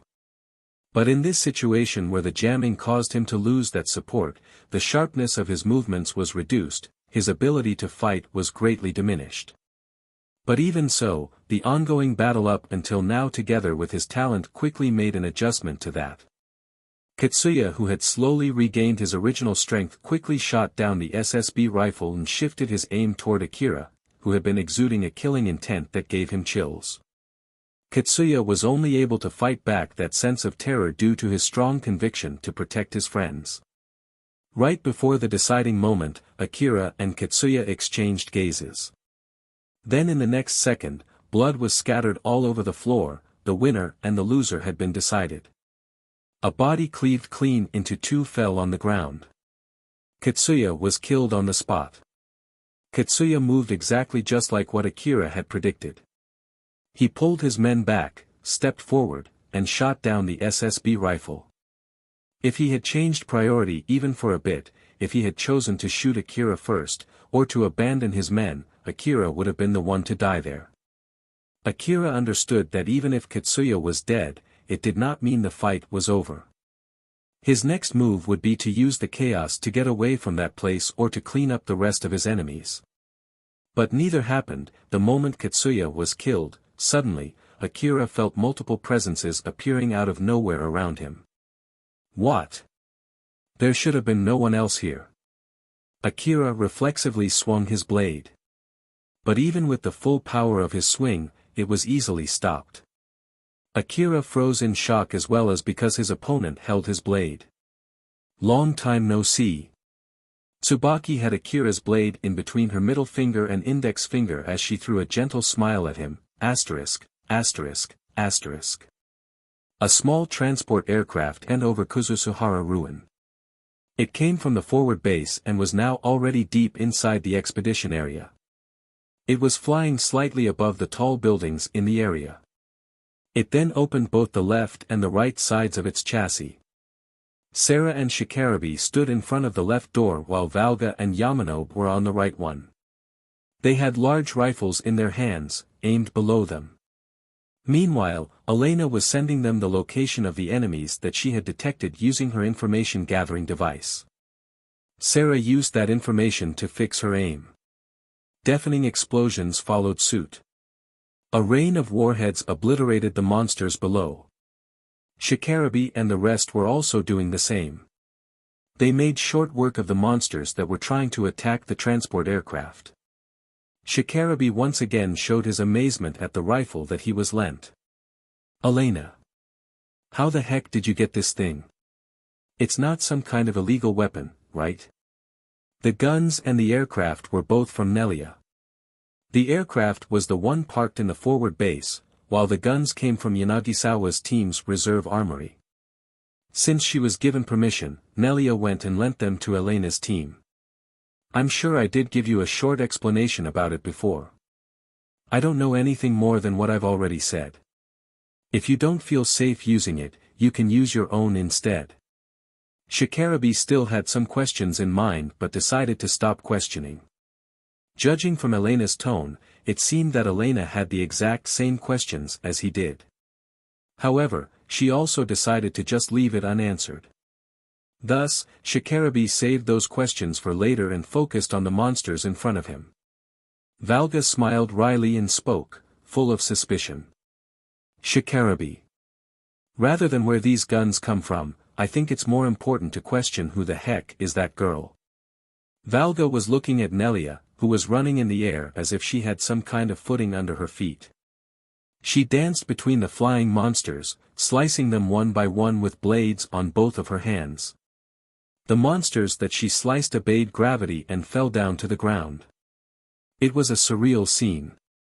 I know that theoretically, you can use force field armor fixed under you to make footing while you're in the air, but I've never seen someone actually do that before.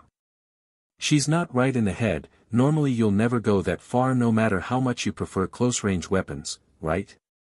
Yamanobe, who was looking at the same thing, also smiled wryly and said.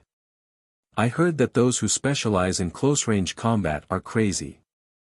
Well, as far as I can see, those words must be true. She's a beauty, but I would rather have her at least 3 meters away from me at all times. Well, if it's about her face, cyborgs can have any kind of face they want. Although they have different preferences, most of them have beautiful faces. Right about then, Nelia finished taking care of the monsters around the aircraft, so she returned back to the aircraft and stood beside Yamanobe. She then smiled at him and said. Just to let you know, this is actually my original face. I see. Nelia was only stating a fact. She had no intention to scare Yamanobe. Nonetheless, he could not help but frown, his back drenched with cold sweat. Nelia continued walking through the aircraft, exchanged the energy packs in her blades, and was about to jump out from the other side of the aircraft when Sarah stopped her. By the way, although it might be too late to ask this, and we're grateful that you lent us these powerful weapons as well as this aircraft, why would you go that far to save Akira? Are you that close? It's simply because there's no unused powered suit left. Nelia only said so and jumped out of the aircraft. Sarah could not understand that reply at all. Elena, what does that mean? No idea. Elena had the same confused look as Sarah. If there was still an unused powered suit back in the forward base, Nelia would have opted to use that instead. But due to Inabe's order, all the powered suits were distributed to the powered suit squads that were dispatched with the reinforcement hunters to take control of the ensuing chaos in the expedition area. Not to mention, at the moment, Nelia prioritized Akira more than the powered suit squad where she was originally assigned to. Shikarabe then said. So then, Elena, where is Akira?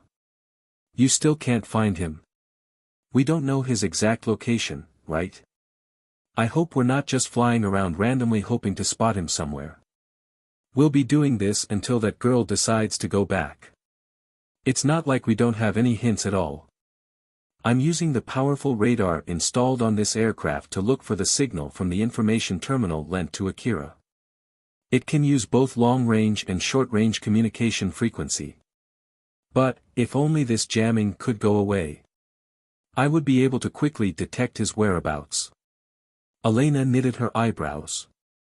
Seeing that, Shikarabe also frowned but for a completely different reason. So basically, we'll keep going on as long as we have the ammo and enough energy for the aircraft, huh? I guess it was a mistake accepting this request. Due to his job from Drankum, Shikarabe could not join the expedition, but he was still posted as a reserve hunter at the base.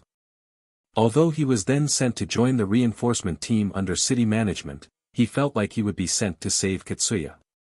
He was going to be tasked to save a boy who made rash decisions like it was his bread and butter. Thus, he did not like that post at all. That was when Elena called him. Shikarabe did not think much and quickly accepted the request to save Akira. He wanted to get out there without waiting for the rest of the reinforcement team. He rather chose to go to look for Akira instead of helping take control of the expedition area. That was why he did not expect to be loaned such powerful guns and a transport aircraft. The furthest he could have expected was this mysterious girl that accompanied him. Shikarabe already heard from Elena and Sarah about the invisible flying drones encircling the expedition area. They allowed people in but not out. However, either it was because the flying aircraft was out of their expectation or that they did not allow anyone who once got out to get in again. Those monsters immediately attacked the aircraft when they got close. He had no wish to blame it on Elena or anything, but it still caught him off guard. The battles that would have been difficult without the powerful guns continued on. No matter how much I hate Kitsuya, this isn't worth it at all. I guess it has started to cause trouble for me as well, huh? Shikarabe regretted his decision as he continued shooting at the incoming monsters. Rebuild World, Chapter 224, Life and Duty. Although he had lost one arm, Akira did swing his blade with all his might. But even so, it amounted to nothing to Tsubaki as she was able to stop it with no effort at all. Akira was confused. After all, Tsubaki just suddenly appeared out of thin air. There was also the fear from how Tsubaki was able to stop his blade so effortlessly, the suspicion as to why she was here, and the fact that he ended up attacking someone connected to Alpha. In contrast to his confusion, Tsubaki was smiling gently at him. "Don't worry, I have no wish to fight you. So please sheath your blade." Akira could not do that since he was still in the middle of a battle. He suddenly remembered about Eri and the rest of the girls and quickly glanced around to check on them. That was when he was surprised. Other than him, everyone was unconscious. Akira's confusion only got deeper as he looked back at Tsubaki. His guesses only served to give more questions than answers. "Why did you save me?" "I didn't do anything." "Then why are they unconscious?" Probably because their local network connection had been suddenly cut off, which placed them under an immense burden. They relied too much on the head of the node to process data. Losing the head caused a big amount of data to stream to their individual nodes. "I bet they couldn't withstand the stream of data and fainted." Her answer only caused Akira to be even more confused as he did not understand what she meant at all. Nonetheless, Tsubaki smiled and continued. "It wasn't me, and that's the most important part." Tsubaki let go of his blade. Akira was still not sure what the heck was going on, but he sheathed his blade. If Tsubaki had no wish to fight him, it was a good thing for him as well. After all, he did not have any hope of winning in the first place. He understood at least that much. "So then, what do you need from me?" "Just some small talk, if I may." Akira thought that it might be bad to have a conversation with Tsubaki without Alpha around. But at the same time, he also thought that it would be a bad idea to tell Tsubaki that he had lost connection to Alpha. So he deliberately stiffened his expression and gave a vague reply. "Sorry, but I'm busy right now, can you save it for later? Like, with all these fighting around the area. In that case, I can guarantee your safety while you're having a conversation with me, how about that?" I'm basically so close to fainting already. I don't think I can talk for long." "Don't worry, you can have this to help you." Tsubaki offered a capsule to Akira. "This is some kind of medicine." Akira could not help but frown. "Some kind? So it's not exactly medicine." "It depends on your definition. For example, let's say that there's a treatment to fully grow a prosthetic arm, with the same effect the form of a pill, which applies to normal people with biological bodies. Will you still call that medicine? I guarantee that it has no bad side effects." "Well, that was only an example though, this one won't let you regrow your lost arm, my apologies." Akira hesitated, but he decided to take that capsule and swallow it. Medicines were indispensable, especially when he was already in such a bad state. So he could not refuse it just because it was a suspicious capsule. The moment Akira swallowed the capsule, he could feel it immediately take effect. The stinging pain in his head quickly retreated together with the pain all over his body. It also greatly helped him recover from his fatigue. The medicine was extremely effective as always, although he found that weird. He decided to put that question for later, thinking that it might be normal for old-world medicines. This place is rather dirty for a friendly chat, shall we change location? Tsubaki just ignored the atrocities on the floor and started walking casually. Akira glanced at the unconscious girls and thought that it might be a good idea to finish them while he still had the chance. But since it did not seem Tsubaki would wait for him to do that, he decided to just leave and followed Tsubaki with a conflicted face. After Akira and Tsubaki left the place, someone else appeared in the room. That person went to what was left of Katsuya. As he stepped closer and closer, he left footprints on top of the pool of blood. The image on top of those footprints distorted and showed a cyborg in a black coat. That cyborg had just disengaged its optical camouflage. The cyborg was a guy with a head completely made of metal. He peered at the dead Katsuya and lightly sighed. I guess even the emergency life support system will not save him. It might be too late, but I guess I'll still clean this up. In the worst case scenario, it can at least be a good material to use. The guy took out his blade and cut Katsuya, who was already cut into two, horizontally into 4 different pieces. Tsubaki took Akira to the roof of the building. There, she looked at what was going on around the building and said with a rather pained voice.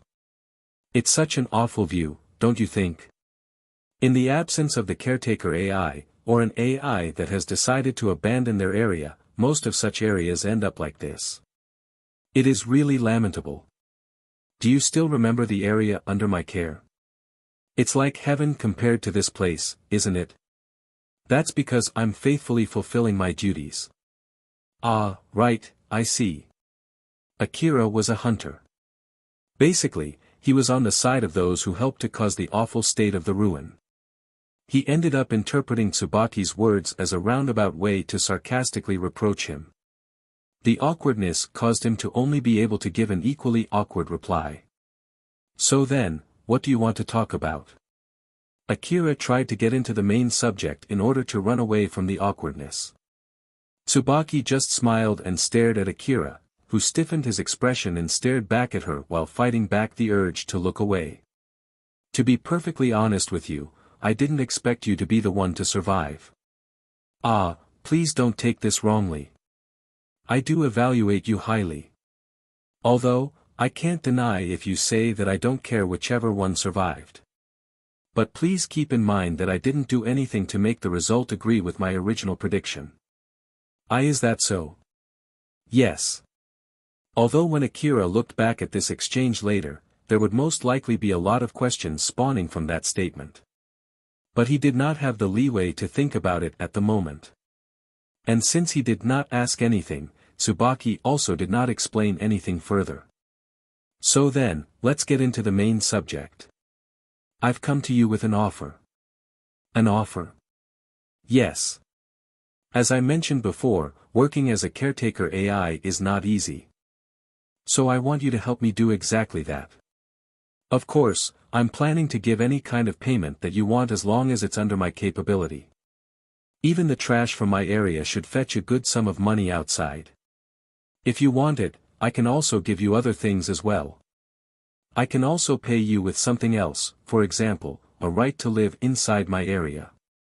If it's possible, I want to get down into the details right now, would that be okay with you? Wait just for a sec there. Yes. Please calm down and ask me any questions you have. If it's something that I can answer, I'll gladly answer them for you. I promise I won't lie.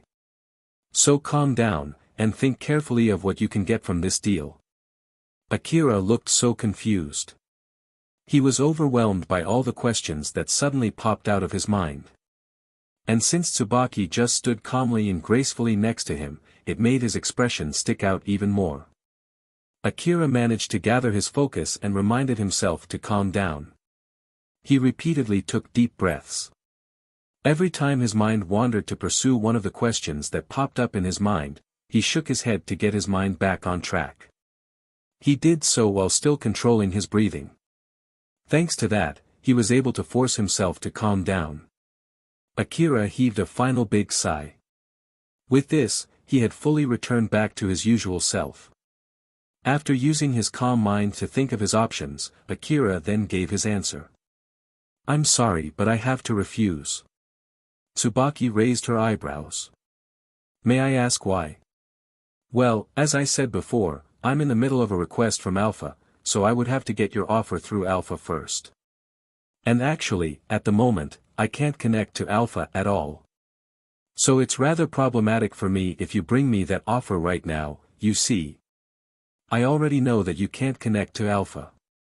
That's exactly why I approached you with my offer right now, so that she won't get in the way. Like I said, I hope that you would get that offer passed through Alpha first though.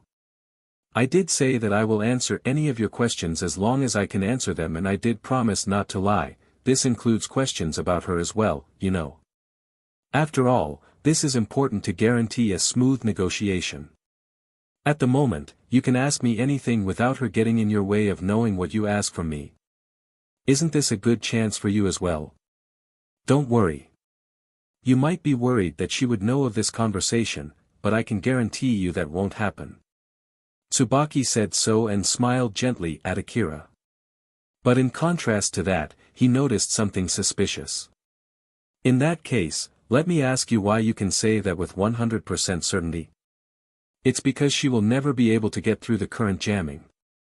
The jamming might fade away in the middle of our conversation though." "That won't happen." "Why?" "Because I'm the source of that jamming." Akira's gaze turned sharp, while Tsubaki still maintained her gentle smile. "I'm sure you're doing it for a reason, but can you turn it off already?" "I'm afraid I have to refuse." Akira's expression turned sterner. But that was all there was to it, there was nothing more he could do than that. "It has been quite a long time since you are not under her watch, right? So I recommend you take this chance the best you can." "Yeah, sure, and this is the price I have to pay for that. My APC is gone, my bike is also gone, both my rifles are broken, and I only have one arm left now. I had more than enough of this. No need to worry, I guarantee your safety at the moment." Akira sighed and rubbed his hair with his remaining hand. He went silent to think of a way to fix his situation, but nothing came up in his mind. "Let me at least ask you this. It's not like you'll kill me if I refuse your offer, right?" "Of course, I won't do that. I'll just leave you here. Although, it's not like I will do anything more than that, even if you consider that the same as me abandoning you here to die. But if you accept the offer, I'll at least escort you back to Kagomayama City. I'm really sorry, but I'm under strict policy as well, so I can't just leave the area under my care without a good reason. I hope you can understand." "I see." Akira once again was at loss on what to do next. He was hoping to rely on Alpha's support to get back to the city, but in order to do that, he would have to make Tsubaki turn off the jamming. Even if he wanted to postpone the negotiation indefinitely, he did not have anything to offer in exchange. It would have been easy if he just accepted that offer, but that would defeat the purpose of contacting Alpha in the first place. Seeing Akira could not make up his mind, Tsubaki smiled gently at him and suggested, "If you're afraid that my request would disrupt your request with her, you can ask me to make sure that won't happen as one of your rewards, and I'll comply the best I can." Akira did not expect it at all. Seeing that, Tsubaki thought that she finally got a reaction from him and deeply smiled. But after a short pause, Akira then said with a serious face, "I'll say this again, but I can't accept your offer. I have no wish to abandon Alpha's request. With that being said, if it's a request that has gone through Alpha, I might consider accepting it. I'm sorry, but I have no wish to change my mind about that part." Tsubaki raised her eyebrows in surprise. Forgive me for saying this, but you don't know anything about her. For you, she's nothing but an existence who calls itself Alpha. If you're afraid of her for having such power with an unknown origin, you may ask things about her from me, I will answer as much as I can. Humans are naturally scared of the unknown, and the remedy of that is knowledge. So, is there anything you want to know? About Alpha, huh? To be honest, I do want to know, but I have no confidence to act as if I don't know even when I know, so I thank you for your offer, but I have to refuse. Tsubaki tilted her head. I can't understand you. I don't see any reason why you would prioritize her request to the point that you would completely refuse my offer. It's some kind of pride for me. I have no wish for you to understand it either, so no need to think too deeply about it. If you're okay with it, may I ask for further explanation? I have a huge debt to Alpha. That's why I want to prioritize her request in order to repay that debt. That's all. Well, although, to be honest, I don't think it's at the top of my priority list though, and Alpha tends to complain about that as well. But, you know, that part is not as simple. Akira smiled bitterly and deliberately gave a vague answer in the end. Tsubaki did not return that gesture of politeness with gentle politeness. Instead, she then asked with a serious face. Debt, huh? Is it really something that important to you? She did all of that for her own benefit and goal. That debt is nothing more than a byproduct of using you. To be honest, aren't there times when you had to go through more trouble for her? Well, of course, there are. Those weapon dogs that I encountered after I met her, I bet that dog was there because Alpha was the one who guided that monster to me. After all, it seems that some of the monsters can see her. I bet she did that to confirm whether or not I would really follow her instructions. And it's the same in Saranthal as well. It was not easy when Alpha suddenly left, but I bet she did that to confirm whether I can face the predicament myself as well as to teach me how difficult it would be without her support. I'm sure she was only gone for a few seconds and then she hid from me afterwards for the next few minutes. After all, she returned right after I got over the situation. It's completely different compared to now. So why? Even if what she did sort of makes us even, I still feel like my debt to her is bigger. As I said, I have a huge debt to her that I need to repay. Tsubaki did not seem to be fully satisfied by that answer. Akira, who noticed that, smiled bitterly and continued. Before I met Alpha, I was only a mere slum kid. Then, I went to the ruins hoping that I would be able to change my life working as a hunter. Naturally, I would only need to encounter a monster to be killed. That was how much I was worth back then. But after I met Alpha and received her support, thanks to that, I've grown strong enough to even catch your eyes. I've become strong, she gave me power, that's just how big my debt is to her. Maybe it's even bigger than that, you know. Even you only gave me an offer because I've become this strong, right? I'm sure you won't even bother to try contacting me if it was the past me. I won't deny that, but that strength is mostly the result of your effort to survive through the hardship and obstacles that you have faced. Of course, she helped as well, but that is because it is beneficial to her. I don't believe there's any need to feel that indebted to her. You might be right. But that's just how meaningful her support is to me. It's something that I experienced for myself, so I have no wish for others to understand that. Even if it's something that concerns your life. If that's what you're worried about, I already had my life on the line from the start. If I had not met Alpha back then, I would have been dead by now. Not only have I received so much support from her as upfront payment for her request, but the current me is also still far away from being able to accomplish her request. I'm not working as much as I should for the payment that I've received. It's a completely different matter if Alpha says that I don't have to repay her. But as long as she doesn't say that, I have no wish to just abandon that debt. That's all there is to it. Akira said so as if to reconfirm his own line of thinking as he smiled lightly. Tsubaki was caught by surprise. But it seemed that she could understand his argument. Her face softened as she commented. You're a very dutiful person. For a slum kid with no money or power, loyalty and life are the only things that I can offer. Just because you have nothing else to offer, not that many people can do the same, you know. Although, you can always find people who would throw those two things away meaninglessly. Tsubaki suddenly seemed delighted, and it was obvious from her smile. But Akira found that sudden change of attitude rather strange. Very well. I will not prolong the negotiation any longer. After all, I have no wish to sour your mood. It is indeed very regrettable, but I shall back off. Right at the next moment, Alpha suddenly appeared next to Akira. Tsubaki had disengaged the jamming. Akira. Are you okay? Alpha.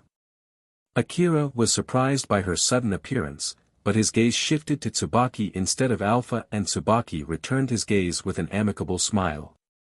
But that was not the case for Alpha. She immediately glared toward Tsubaki. Tsubaki did not show any particular reaction to that except for her usual gentle smile. As Alpha and Tsubaki were locking gaze, Akira was the only one getting flustered. Well then. I shall take my leave now. Akira-san, please do tell me when you change your mind. I'll be waiting for you. Tsubaki gracefully made a 180-degree turn and was about to leave, but she suddenly stopped and turned around to throw a rather capricious smile at Akira. Ah, that's right, I believe I did say this to you before as well. Since you didn't accept my offer, I'm under no obligation to help you. So I won't help you regarding the things that I did not say, such that she won't get in the way of our future negotiation.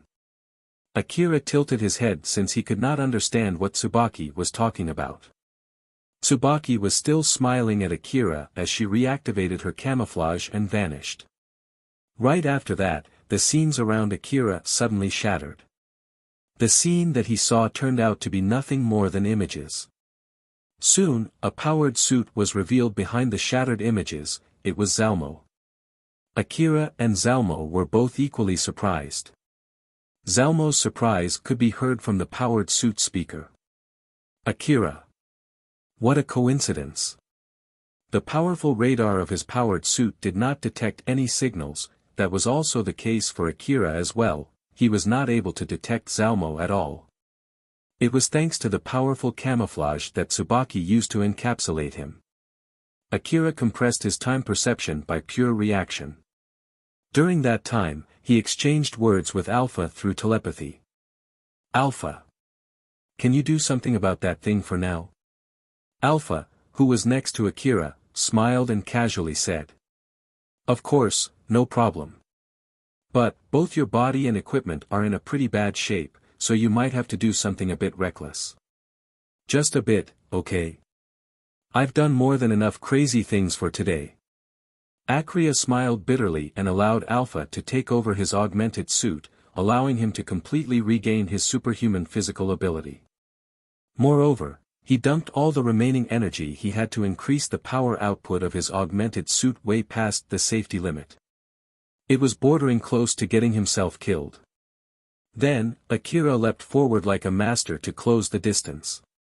The powered suit immediately tried to open some distance between them while trying to shoot Akira down. But Akira was too fast. Zalmo could already see him ready with a blade in hand from the powered suit's camera. Akira swung the blade down when Zalmo was still out of the blade's range. Right at the next moment, the blade could no longer maintain its form and started to crumble. It turned into dust and was carried away by the wind. Due to Alpha's support, Akira was able to execute a masterful swing with that blade. The light extended out from the blade reached the powered suit, splitting it into two. The blade cut so smoothly across the powered suit as if either the blade or the powered suit, or maybe both, were just illusions.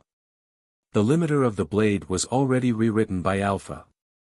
With its safety feature off, the blade had to be handled with utmost precision in exchange for its overcharged power. Even a small misstep would release a sharp wave of light that would have killed its user. With such a dangerous weapon in hand, Akira executed a quick, powerful slice. Alpha was able to accomplish such an act with such a volatile blade and such heavily damaged augmented suit. Zalmo's powered suit was split in half as each piece fell down. Due to its weight, the ground shook and Akira was barely able to maintain his balance. I had so much trouble fighting that thing. But with Alpha's support, it ended in a blink of an eye, huh? And here I thought I'd gotten pretty strong. I guess I still have a long way to go. Akira returned the bladeless handle back to its sheath. He then looked at Alpha with a frown. Alpha, with this, I have no weapons left. Are we going to be okay? Yes, probably. Probably. Akira could not help but make a conflicted expression in reaction to that vague answer. Alpha pursed her lips and commented. I was able to get back my connection with you just now, so I still don't fully understand the current situation. That's why I can't say for sure. If you have any complaints, you can send that to Tsubaki. She's the one responsible for the jamming. Yeah, I heard that too. Alpha raised her eyebrows. You knew. She told me. I see. Just like Akira, who answered indifferently, Alpha also gave an apathetic reply. But deep inside, she felt a strong suspicion. As usual, although Alpha was smiling from the outside, she was digesting and calculating information while smiling. Due to the jamming, Akira lost his connection to her and he must have gone through a lot of crazy things when that happened. Moreover, he had lost an arm. There would have been no surprise if he looked at Tsubaki with hostility. But Akira did not seem to have any grudge against her. If the loss of his arm was because of something that happened while they lost contact, there was a need for Alpha to know what had transpired. Akira, it would be great if you can tell me what happened while we weren't connected. Akira heaved a huge sigh with an exasperated look on his face. Really a lot of things happened. I'm super tired right now, so I'll tell you later. Alright, later then, okay. Suddenly there was a loud banging sound as if a metallic object just fell over. It was from Zalmo, who crawled out from the powered suit. His body was also cut along with his powered suit. He had lost half of his body, so it was difficult for him to stand up only with one arm and leg. He was only able to drag his body across the floor, but of course, Akira noticed it. Zalmo had a grim look on his face. But there was not a shred of fear on his face. He was looking at Akira with amazement instead of animosity. It was as if he was looking at an unknown object. He then finally worded out the question inside him. Just what the heck are you? I can ask you exactly the same thing. I'm pretty sure I crushed your head, so how are you still alive? I'm one with the great cause. I will only die when the great cause dies. As long as the great cause is alive, then I will never die. The heck are you talking about? Akira rubbed his head. He did not have a single idea as to what Zalmo was saying. But he immediately threw that out of his mind and declared. Well, in that case, you can go ahead and die 1,000 times. Akira only said so and crushed Zalmo under his feet. Just to be safe, he stomped more until Zalmo did not look like a human anymore. A part of Akira was venting as his face was distorted from rage. Alpha, do you remember the 8 people who attacked Shero's base the other day and there was one of them who was particularly strong? I'm pretty sure I killed that guy, but it seems that this guy is the same guy from back then. Wait, he did say that, but that doesn't mean that it is true, right? Do you think he's telling the truth? I don't have enough data to confirm if he's really the same person, so I can only say that I don't know. I see. And also, we did fight a huge humanoid monster before, remember? That monster returned back from death and I fought him as well. Alpha could not help but tilt her head. Akira, just what exactly happened when I was not around? A lot of things. Well, I'll tell you everything later. I see, in that case, can you let me know first if she's friendly or not? Alpha said so and pointed her finger to the sky. Akira looked in the direction that Alpha was pointing at and saw Nelia running in the sky. Even Akira did not expect that at all.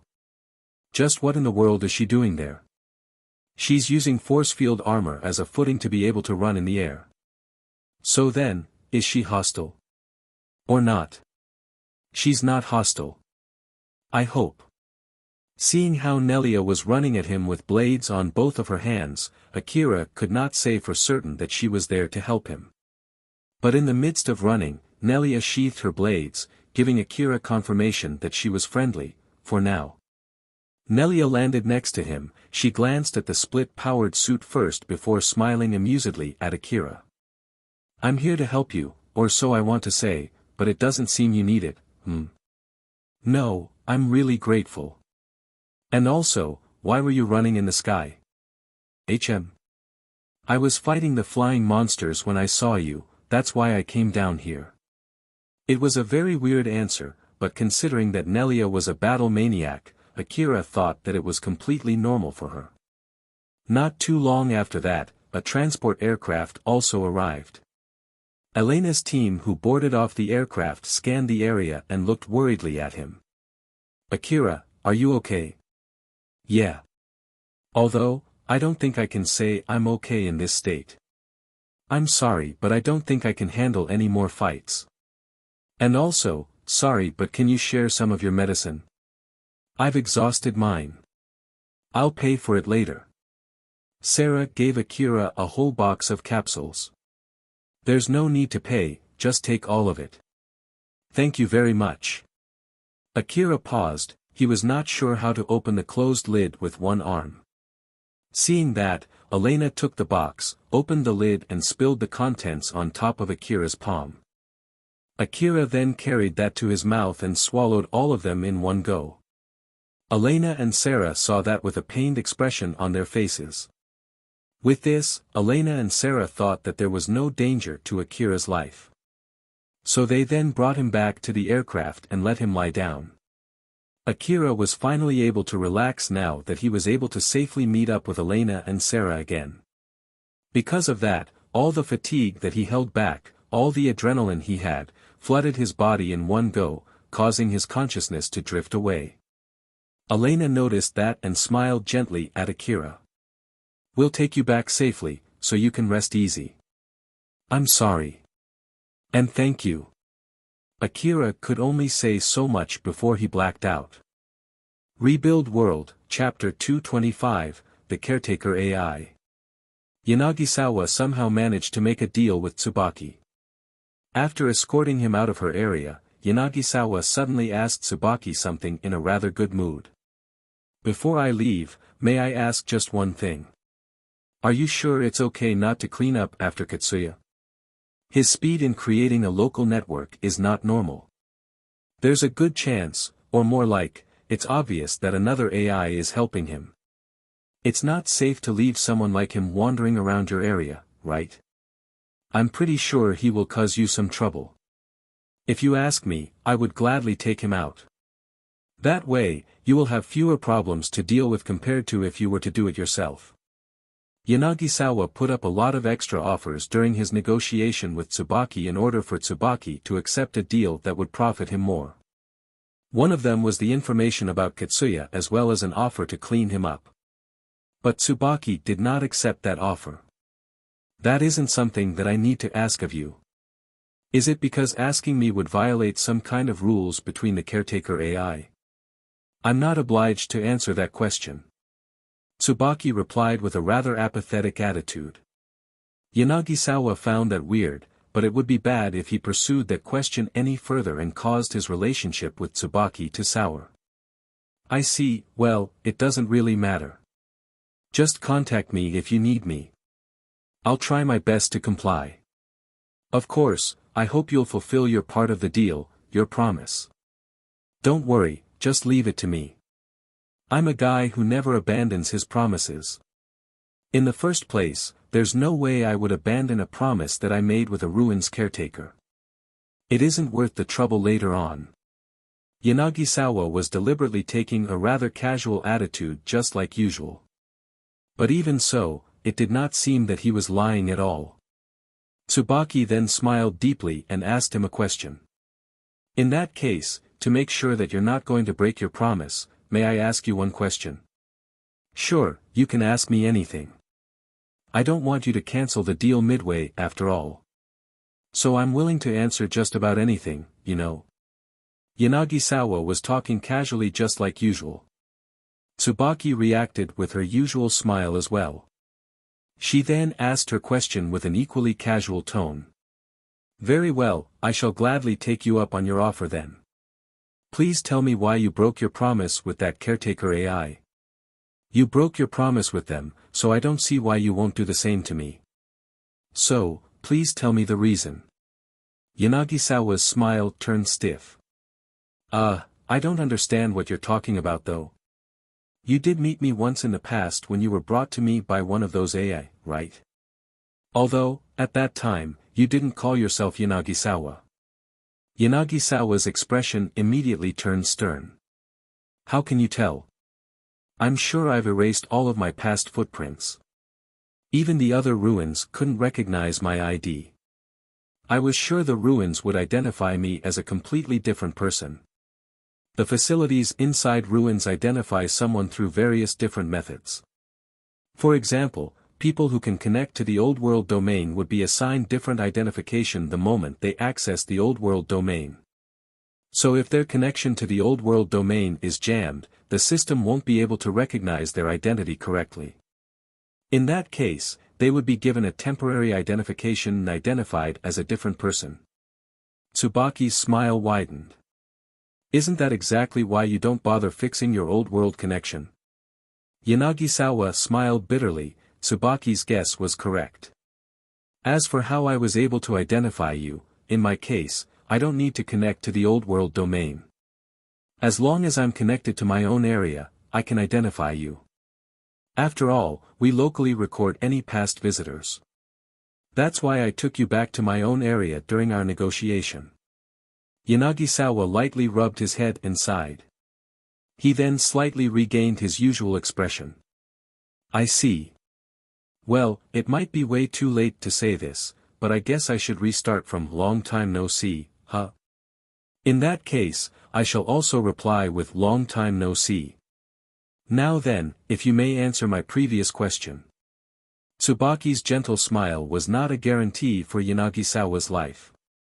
If he made a wrong move there, he would be dead. He knew that very well as he replied. It's for the sake of humanity's happiness and to save them. For that sake, there is a need for me to get that thing. If I have to add anything, it's true that I accepted their request to subjugate a certain ruin and I had no wish to break that promise. There were just different interpretations between us on what it means to subjugate a ruin. I believe it was their mistake for not explaining it properly to me beforehand, or was it my mistake? I see. It would be too much trouble if I have to readjust the minute details regarding our deal. So let me warn you, if you break your promise, I'll give the data about you to them, okay? Alright. After Yanagisawa said so with his uncharacteristically serious demeanor, he returned back to his usual attitude as he lightly smiled and continued. I won't break my promise. You didn't need to do that, you know. Geez, you just can't trust me, can you? I'm the one who stands to lose if this deal breaks down, you know. That would mean you would happily break your promise if it's more profitable. Which means, you would cause some kind of damage to me if it is profitable for you. The moment I have to do something to make sure you won't break your promise, I would no longer have any trust in you. Geez, that's so strict. Do you really hate me that much? Yanagisawa smiled wryly, which Tsubaki then replied with a straight smile. Yes, I really hate your guts. Yanagisawa deliberately made an exaggerated reaction and said. Seriously though, why are caretaker AIs so, you know, hard-headed? They just can't make any compromise. The business AIs are way easier to deal with, you know. That's because ever since we no longer get a proper visitor, we don't need the ability to make deals. There is also the fact that, to us, there is never a need to make deals with robbers. Even if you say that, wouldn't it be wonderful if we have a chance to understand each other? Yanagisawa smiled bitterly at his hard-headed negotiation partner that he was facing. Half of it was only an act while the other half was his real feeling. But Tsubaki replied with a wondrous smile. Of course there is. Although, the subject of that treatment won't be you. For example, if it's someone with a strong sense of duty. I would be more than happy to get connected with that kind of person. Yanagisawa got shocked inside, but he kept up his joking demeanor. Oh, you like that type, huh? I can introduce you to some people that you might like if you want, you know. Thank you but no thank you. Tsubaki replied back almost instantly. Yanagisawa let out a fake sigh in response. I see. Well then, I'm heading back to base. By the way, I need to contact someone in order to do my best to keep my promise, and I can't do that with this jamming. Very well. I'll remove it in due time. I'll excuse myself then. Tsubaki turned around and returned back to her area. In the middle of that, she activated her optical camouflage and vanished. Not too long after Tsubaki had left the place, Yanagisawa's smile crumbled. He heaved out a huge sigh of relief as beads of cold sweat were running down his forehead. That was dangerous. But it was within my expectation. Tsubaki hates them, that's why she won't tell them even after she noticed that it is me. And since she has insurance to make sure that I'll properly keep my promise, she's more likely to accept the deal. That's right, it's all still within my expectation, there's no problem. Though the matter with Katsuya is outside my expectation, well, it's a completely different matter. A call suddenly reached his information terminal. It seemed that the jamming had been turned off. Yanagisawa smiled and picked that call. It was from someone in the forward base. Commander Yanagisawa. Where are you right now? Get back here and take command. The expedition armies have been crushed. I know. And I've solved that too. Ha! What are you talking about? I'll take command through the long-term planning division from here. Tell the rest to obey the orders coming from that division. Wait for a sec. Just what? Yanagisawa closed the call there and made another call to Kagamayama City. It's me. Tell them to open the emergency officers meeting right away. Yeah, I know. I've handled the mess in Kuzusuhara ruin. Put all the chain of command under the long-term planning division and start the cleaning up process. Give me another call when the officers are ready. Get on it. He then closed that call and was about to call another person when a different call reached his information terminal first. Yes, Yanagisawa speaking here. You bastard. Where are you right now? And what do you mean that you have the situation under control? Just what in the world are you doing? I'll tell you about the details through the long-term planning division. I'm pretty sure I just gave that order, or is it that you haven't received it? Just answer me now. Jeez. Give me a break already. I just made a deal with the caretaker AI that you angered. Yanagisawa could hear a gasp from the other side of the call as he smiled amusedly. After breaking up with Elena's team, Shikarabe's team went to search the inside of the building. Shikarabe seemed immensely vexed. Seeing him like that, Valga chuckled and said to him. If you really hate it, you don't have to do this, you know. Shikarabe sighed. It's not that simple. We're still in Drankum and it's an SOS signal from a Drankum hunter. We can't just simply ignore it. Even if it comes from those guys. You're really dutiful, you know. Oh, is it? Let's go. In reality, Elena's team was not able to find Akira. The information terminal lent to him for the expedition was destroyed in the middle of the fight, so it was impossible to track the signal from that information terminal. But after the jamming was disengaged, Shikarabe received an SOS signal from Katsuya's team, and after learning from Nelia that Akira was fighting Katsuya, they went to check the signal and found Akira there.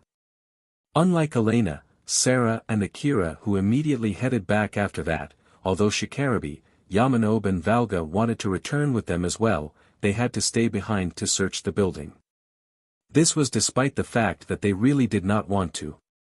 At that time, they hoped that the leader of the team, Nelia, would order them to return back as well. Along with her order, they had no reason to stay behind a dangerous area just to search a building. Furthermore, in order to not get left behind, they had no other choice but to return back together with Elena's team. That would at least be enough to convince people from Drankum as to why they ignored the SOS signal. But Nelia instead suggested they stay. Now that they had rescued Akira and sent him back with Elena and Sarah, it was enough to prove that they were allies. Thus, she thought that it was better to stay there and wait for the next order instead of having to return back to the forward base just to be sent out again. Elena's team knew that the forward base was organizing reinforcements to send to the expedition area. With the jamming gone, it was easier for them to communicate with each other. Although Shikarabe's team did not like it, they still accepted the order. Unfortunately for the group of men, Nelia and the rest had no wish to stay behind to help Shikarabe's team search the building. Considering Akira's state as well, they decided to leave. With that, Shikarabe had no other choice but to go down the building with the other Drankum hunters present. That was until they found a chopped-up corpse of a Drankum hunter. This gun owner code. Katsuya. This is Katsuya. Shikabare was so shocked, but he then immediately made a conflicted expression. And here I thought he was someone who wouldn't die no matter what happened. I guess my intuition has really dulled, huh? Yamanobe laughed bitterly. He's also a hunter. So he will die when his time comes, just like any other hunter. But still, this body. He was cut into 4 pieces, huh? This is not from a monster. Moreover, his head is not around, just where did his head go? Was it crushed or something? Was it mixed with all those blood splatters around? Valga returned after he looked around. The other hunters are unconscious but still alive. They're all fainted from exhaustion and it doesn't seem like any of them are going to wake up anytime soon. The rest of their team is on the ground floor. Shikarabe, what's the plan here? Should we carry all of them back? Suddenly an emergency notice reached everyone's information terminal. They all made conflicted expressions when they heard the content of that voice notification. This is the long-term planning division of Kagomayama City. We've formed a truce with the caretaker AI protecting the large-scale expedition area. All the hunters, follow the commands from the long-term planning division and send your location right away. Fighting between hunters is strictly prohibited. The drones under the AI are already retreating. Don't attack the monsters that don't attack you. You may only fight the monsters that are not under the caretaker AI. Repeat. This is Dash. Shikarabe, Yamanobe, and Valga looked at each other, confused, asterisk, asterisk, asterisk. Inside a world that was filled with empty whiteness, Tsubaki was standing face to face with 2 alphas. The alpha who had lost Katsuya was staring dagger at Tsubaki but Tsubaki just ignored her. The conversation had reached a block. Just give it up already. I won't say anything else. The subjects under both of you fought each other on their own. It's not like I can do anything even if you ask me to take responsibility. The jamming was done to throw the invading army into chaos. I didn't do that precisely to make the subjects under both of you fight each other. But I lost my subject because of it. Do you really think that I will let it slide just with that? It's not my fault. It's their fault to be present when the jamming was activated. I have neither obligation nor reason to lower the defense of the area under my care just for the sake of the 2 of you. Tsubaki's usual flat expression turned rather curt. As I said before, if you look down on us thinking that we should sacrifice the area under our jurisdiction just for your circumstances, then we also have our own thoughts on how to deal with the likes of you. The fault lies with you. Tsubaki and the 2 alpha were staring intensely at each other. The alpha from Akira's side sighed and said. Alright then, let's take that as an unfortunate accident. Thank you for your understanding. Tsubaki smiled amicably. The other alpha seemed not entirely happy with that solution but still did not say anything further. Putting that matter aside, I want you to hand over the data of everything that happened during the jamming though. I believe that I have already done that. There's no data about your conversation with Akira. Alpha's gaze turned sharp, but Tsubaki replied casually. That's my private negotiation data. I have neither obligation nor reason to share it with you. Ah, but it's not like I'm hiding anything, you can ask Akira himself, right? Is that so? It is so. Alpha's gaze turned even sharper, but Tsubaki continued ignoring it. The reason why Tsubaki did not tell that particular detail to Alpha was simply to sow suspicion. She was trying to make Alpha doubt someone who would even sacrifice his own life for the sake of protecting his duties and promises. Someone who had absolutely no reason to be doubted. Basically, depending on how one was to look at it, it was Tsubaki harassing Alpha. If that's all, I will excuse myself then. Tsubaki threw a deep smile at Alpha before vanishing. Both Alpha understood that the parting words from Tsubaki were also a warning.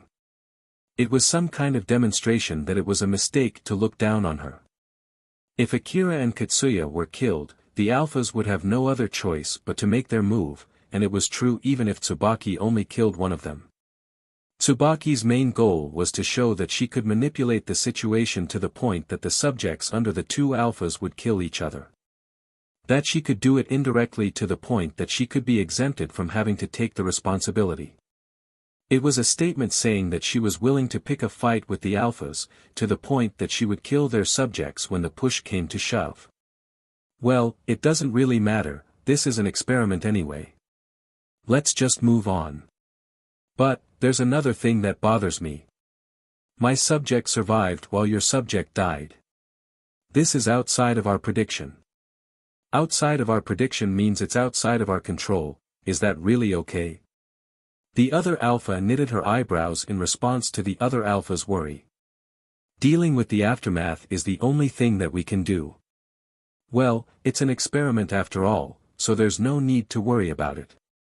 That aside, how about you? If your experiment has ended because you have lost your subject, I want to use your computation resources. If you're just going to look for another subject, you don't need all of your current computation resources, right?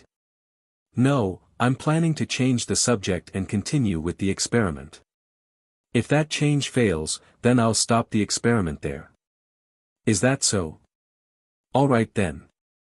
The other alpha sulked. But still, why did all of this have to happen when it was going so well? No idea, collecting data is also one of the goals for these experiments though. You have a point. The alpha smiled bitterly before vanishing from the white world. A few days after the large-scale expedition, Akira once again woke up in a hospital room. As he was about to push his body up, he inadvertently fell again. He was once again reminded that he had lost his arm and he smiled wryly. Waking up in a hospital room, this pattern again. This also means that you're still alive, so I don't think there's any reason for you to hate it that much. Alpha, who was next to him, smiled gently at him. Good morning, Akira. Did you sleep well? Morning, Alpha. Yeah, except for my arm, I'm good as new. Don't worry, you can just get your arm healed later. Although it might be a bit too late to say this, I'm glad that you're fine. Now then, you're already up, so I hope you can now tell me what had happened. It's a good way to kill time as well. Sure. The doctor who was responsible for Akira came. He gave Akira the document that listed the total cost of the treatment that Akira had received when he was unconscious. The doctor was also there to ask Akira about what to do with his lost arm. They could have healed the arm while he was still unconscious, but since he was a high-rank hunter, there was a need to get his approval first. Although there were few who would cut off their own arms in exchange for prosthetics, many replaced their lost limbs with prosthetics. They might do so even disregarding the treatment cost. After all, not a small number of hunters lose their limbs fighting against monsters. Considering the chances that they would lose their limbs again, they chose to replace their lost limbs with prosthetics. This was instead of having to pay the heavy price of recovering their limbs every single time. After Akira listened to the doctor's explanation, Alpha then gleefully said to him, "Akira, how about trying prosthetic arms? You can equip a gun, blade, or force field armor inside such an arm. With the help of my support, you'll have no trouble controlling such a complicated battle-oriented prosthetic arm." Akira imagined himself sticking a magazine into his arm and shooting with it. The hand part of his arm was turned into a muzzle and returned back to his usual hand after that. "Nah, I'll get a normal arm." "Oh, why is that?" "I feel like it will not be very comfortable eating or going into a bath with such an arm." "If it's about the look, you can buy an expensive prosthetic that looks exactly like a normal arm from the outside, you know." No, it's more of a matter of feeling." It was indeed an attractive offer considering its function for battles, but Akira did not like the idea of having to go through his daily life with it. Especially when he had an image of accidentally pulling out a rifle or a blade by mistake in the middle of a meal or in the bath.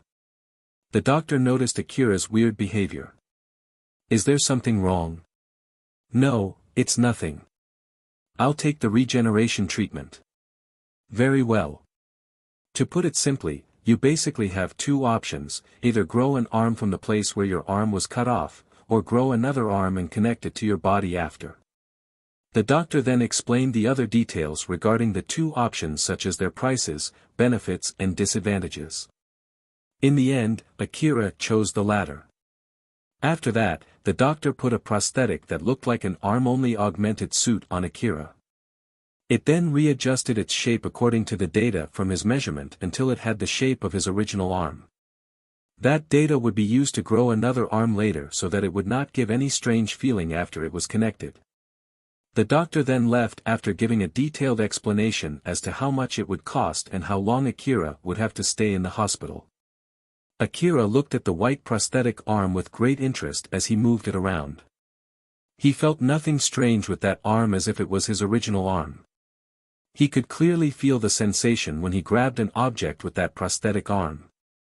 "What can I say? It feels so natural like my own arm. It's a medical prosthetic after all. It is extremely sensitive in order to get an accurate reading of your nerves for the new arm. Akira, try extending your hand forward." Akira just did as he was told and extended his arm. Alpha was smiling mischievously, his prosthetic arm reached to her chest and buried in between her valley. He could suddenly feel the warmth and the softness of a human skin as Alpha's chest moved forward and buried Akira's arm up until its wrist. Whoa! Akira was so surprised that he pulled his arm in reaction. Alpha smiled smugly at him and said, "I used the data from your augmented suit and tried to apply it to the prosthetic arm. How was it? It felt pretty real, didn't it?" Akira had not recovered from the shock. "Don't surprise me like that. How about trying touching other places as well while you have the chance?" "No thanks." "Is that so? There's no need to hold back, you know. You can tell me anytime you change your mind." Akira's face turned slightly reddish, he then turned away as if he was sulking. But Alpha found that very satisfying and smiled at him.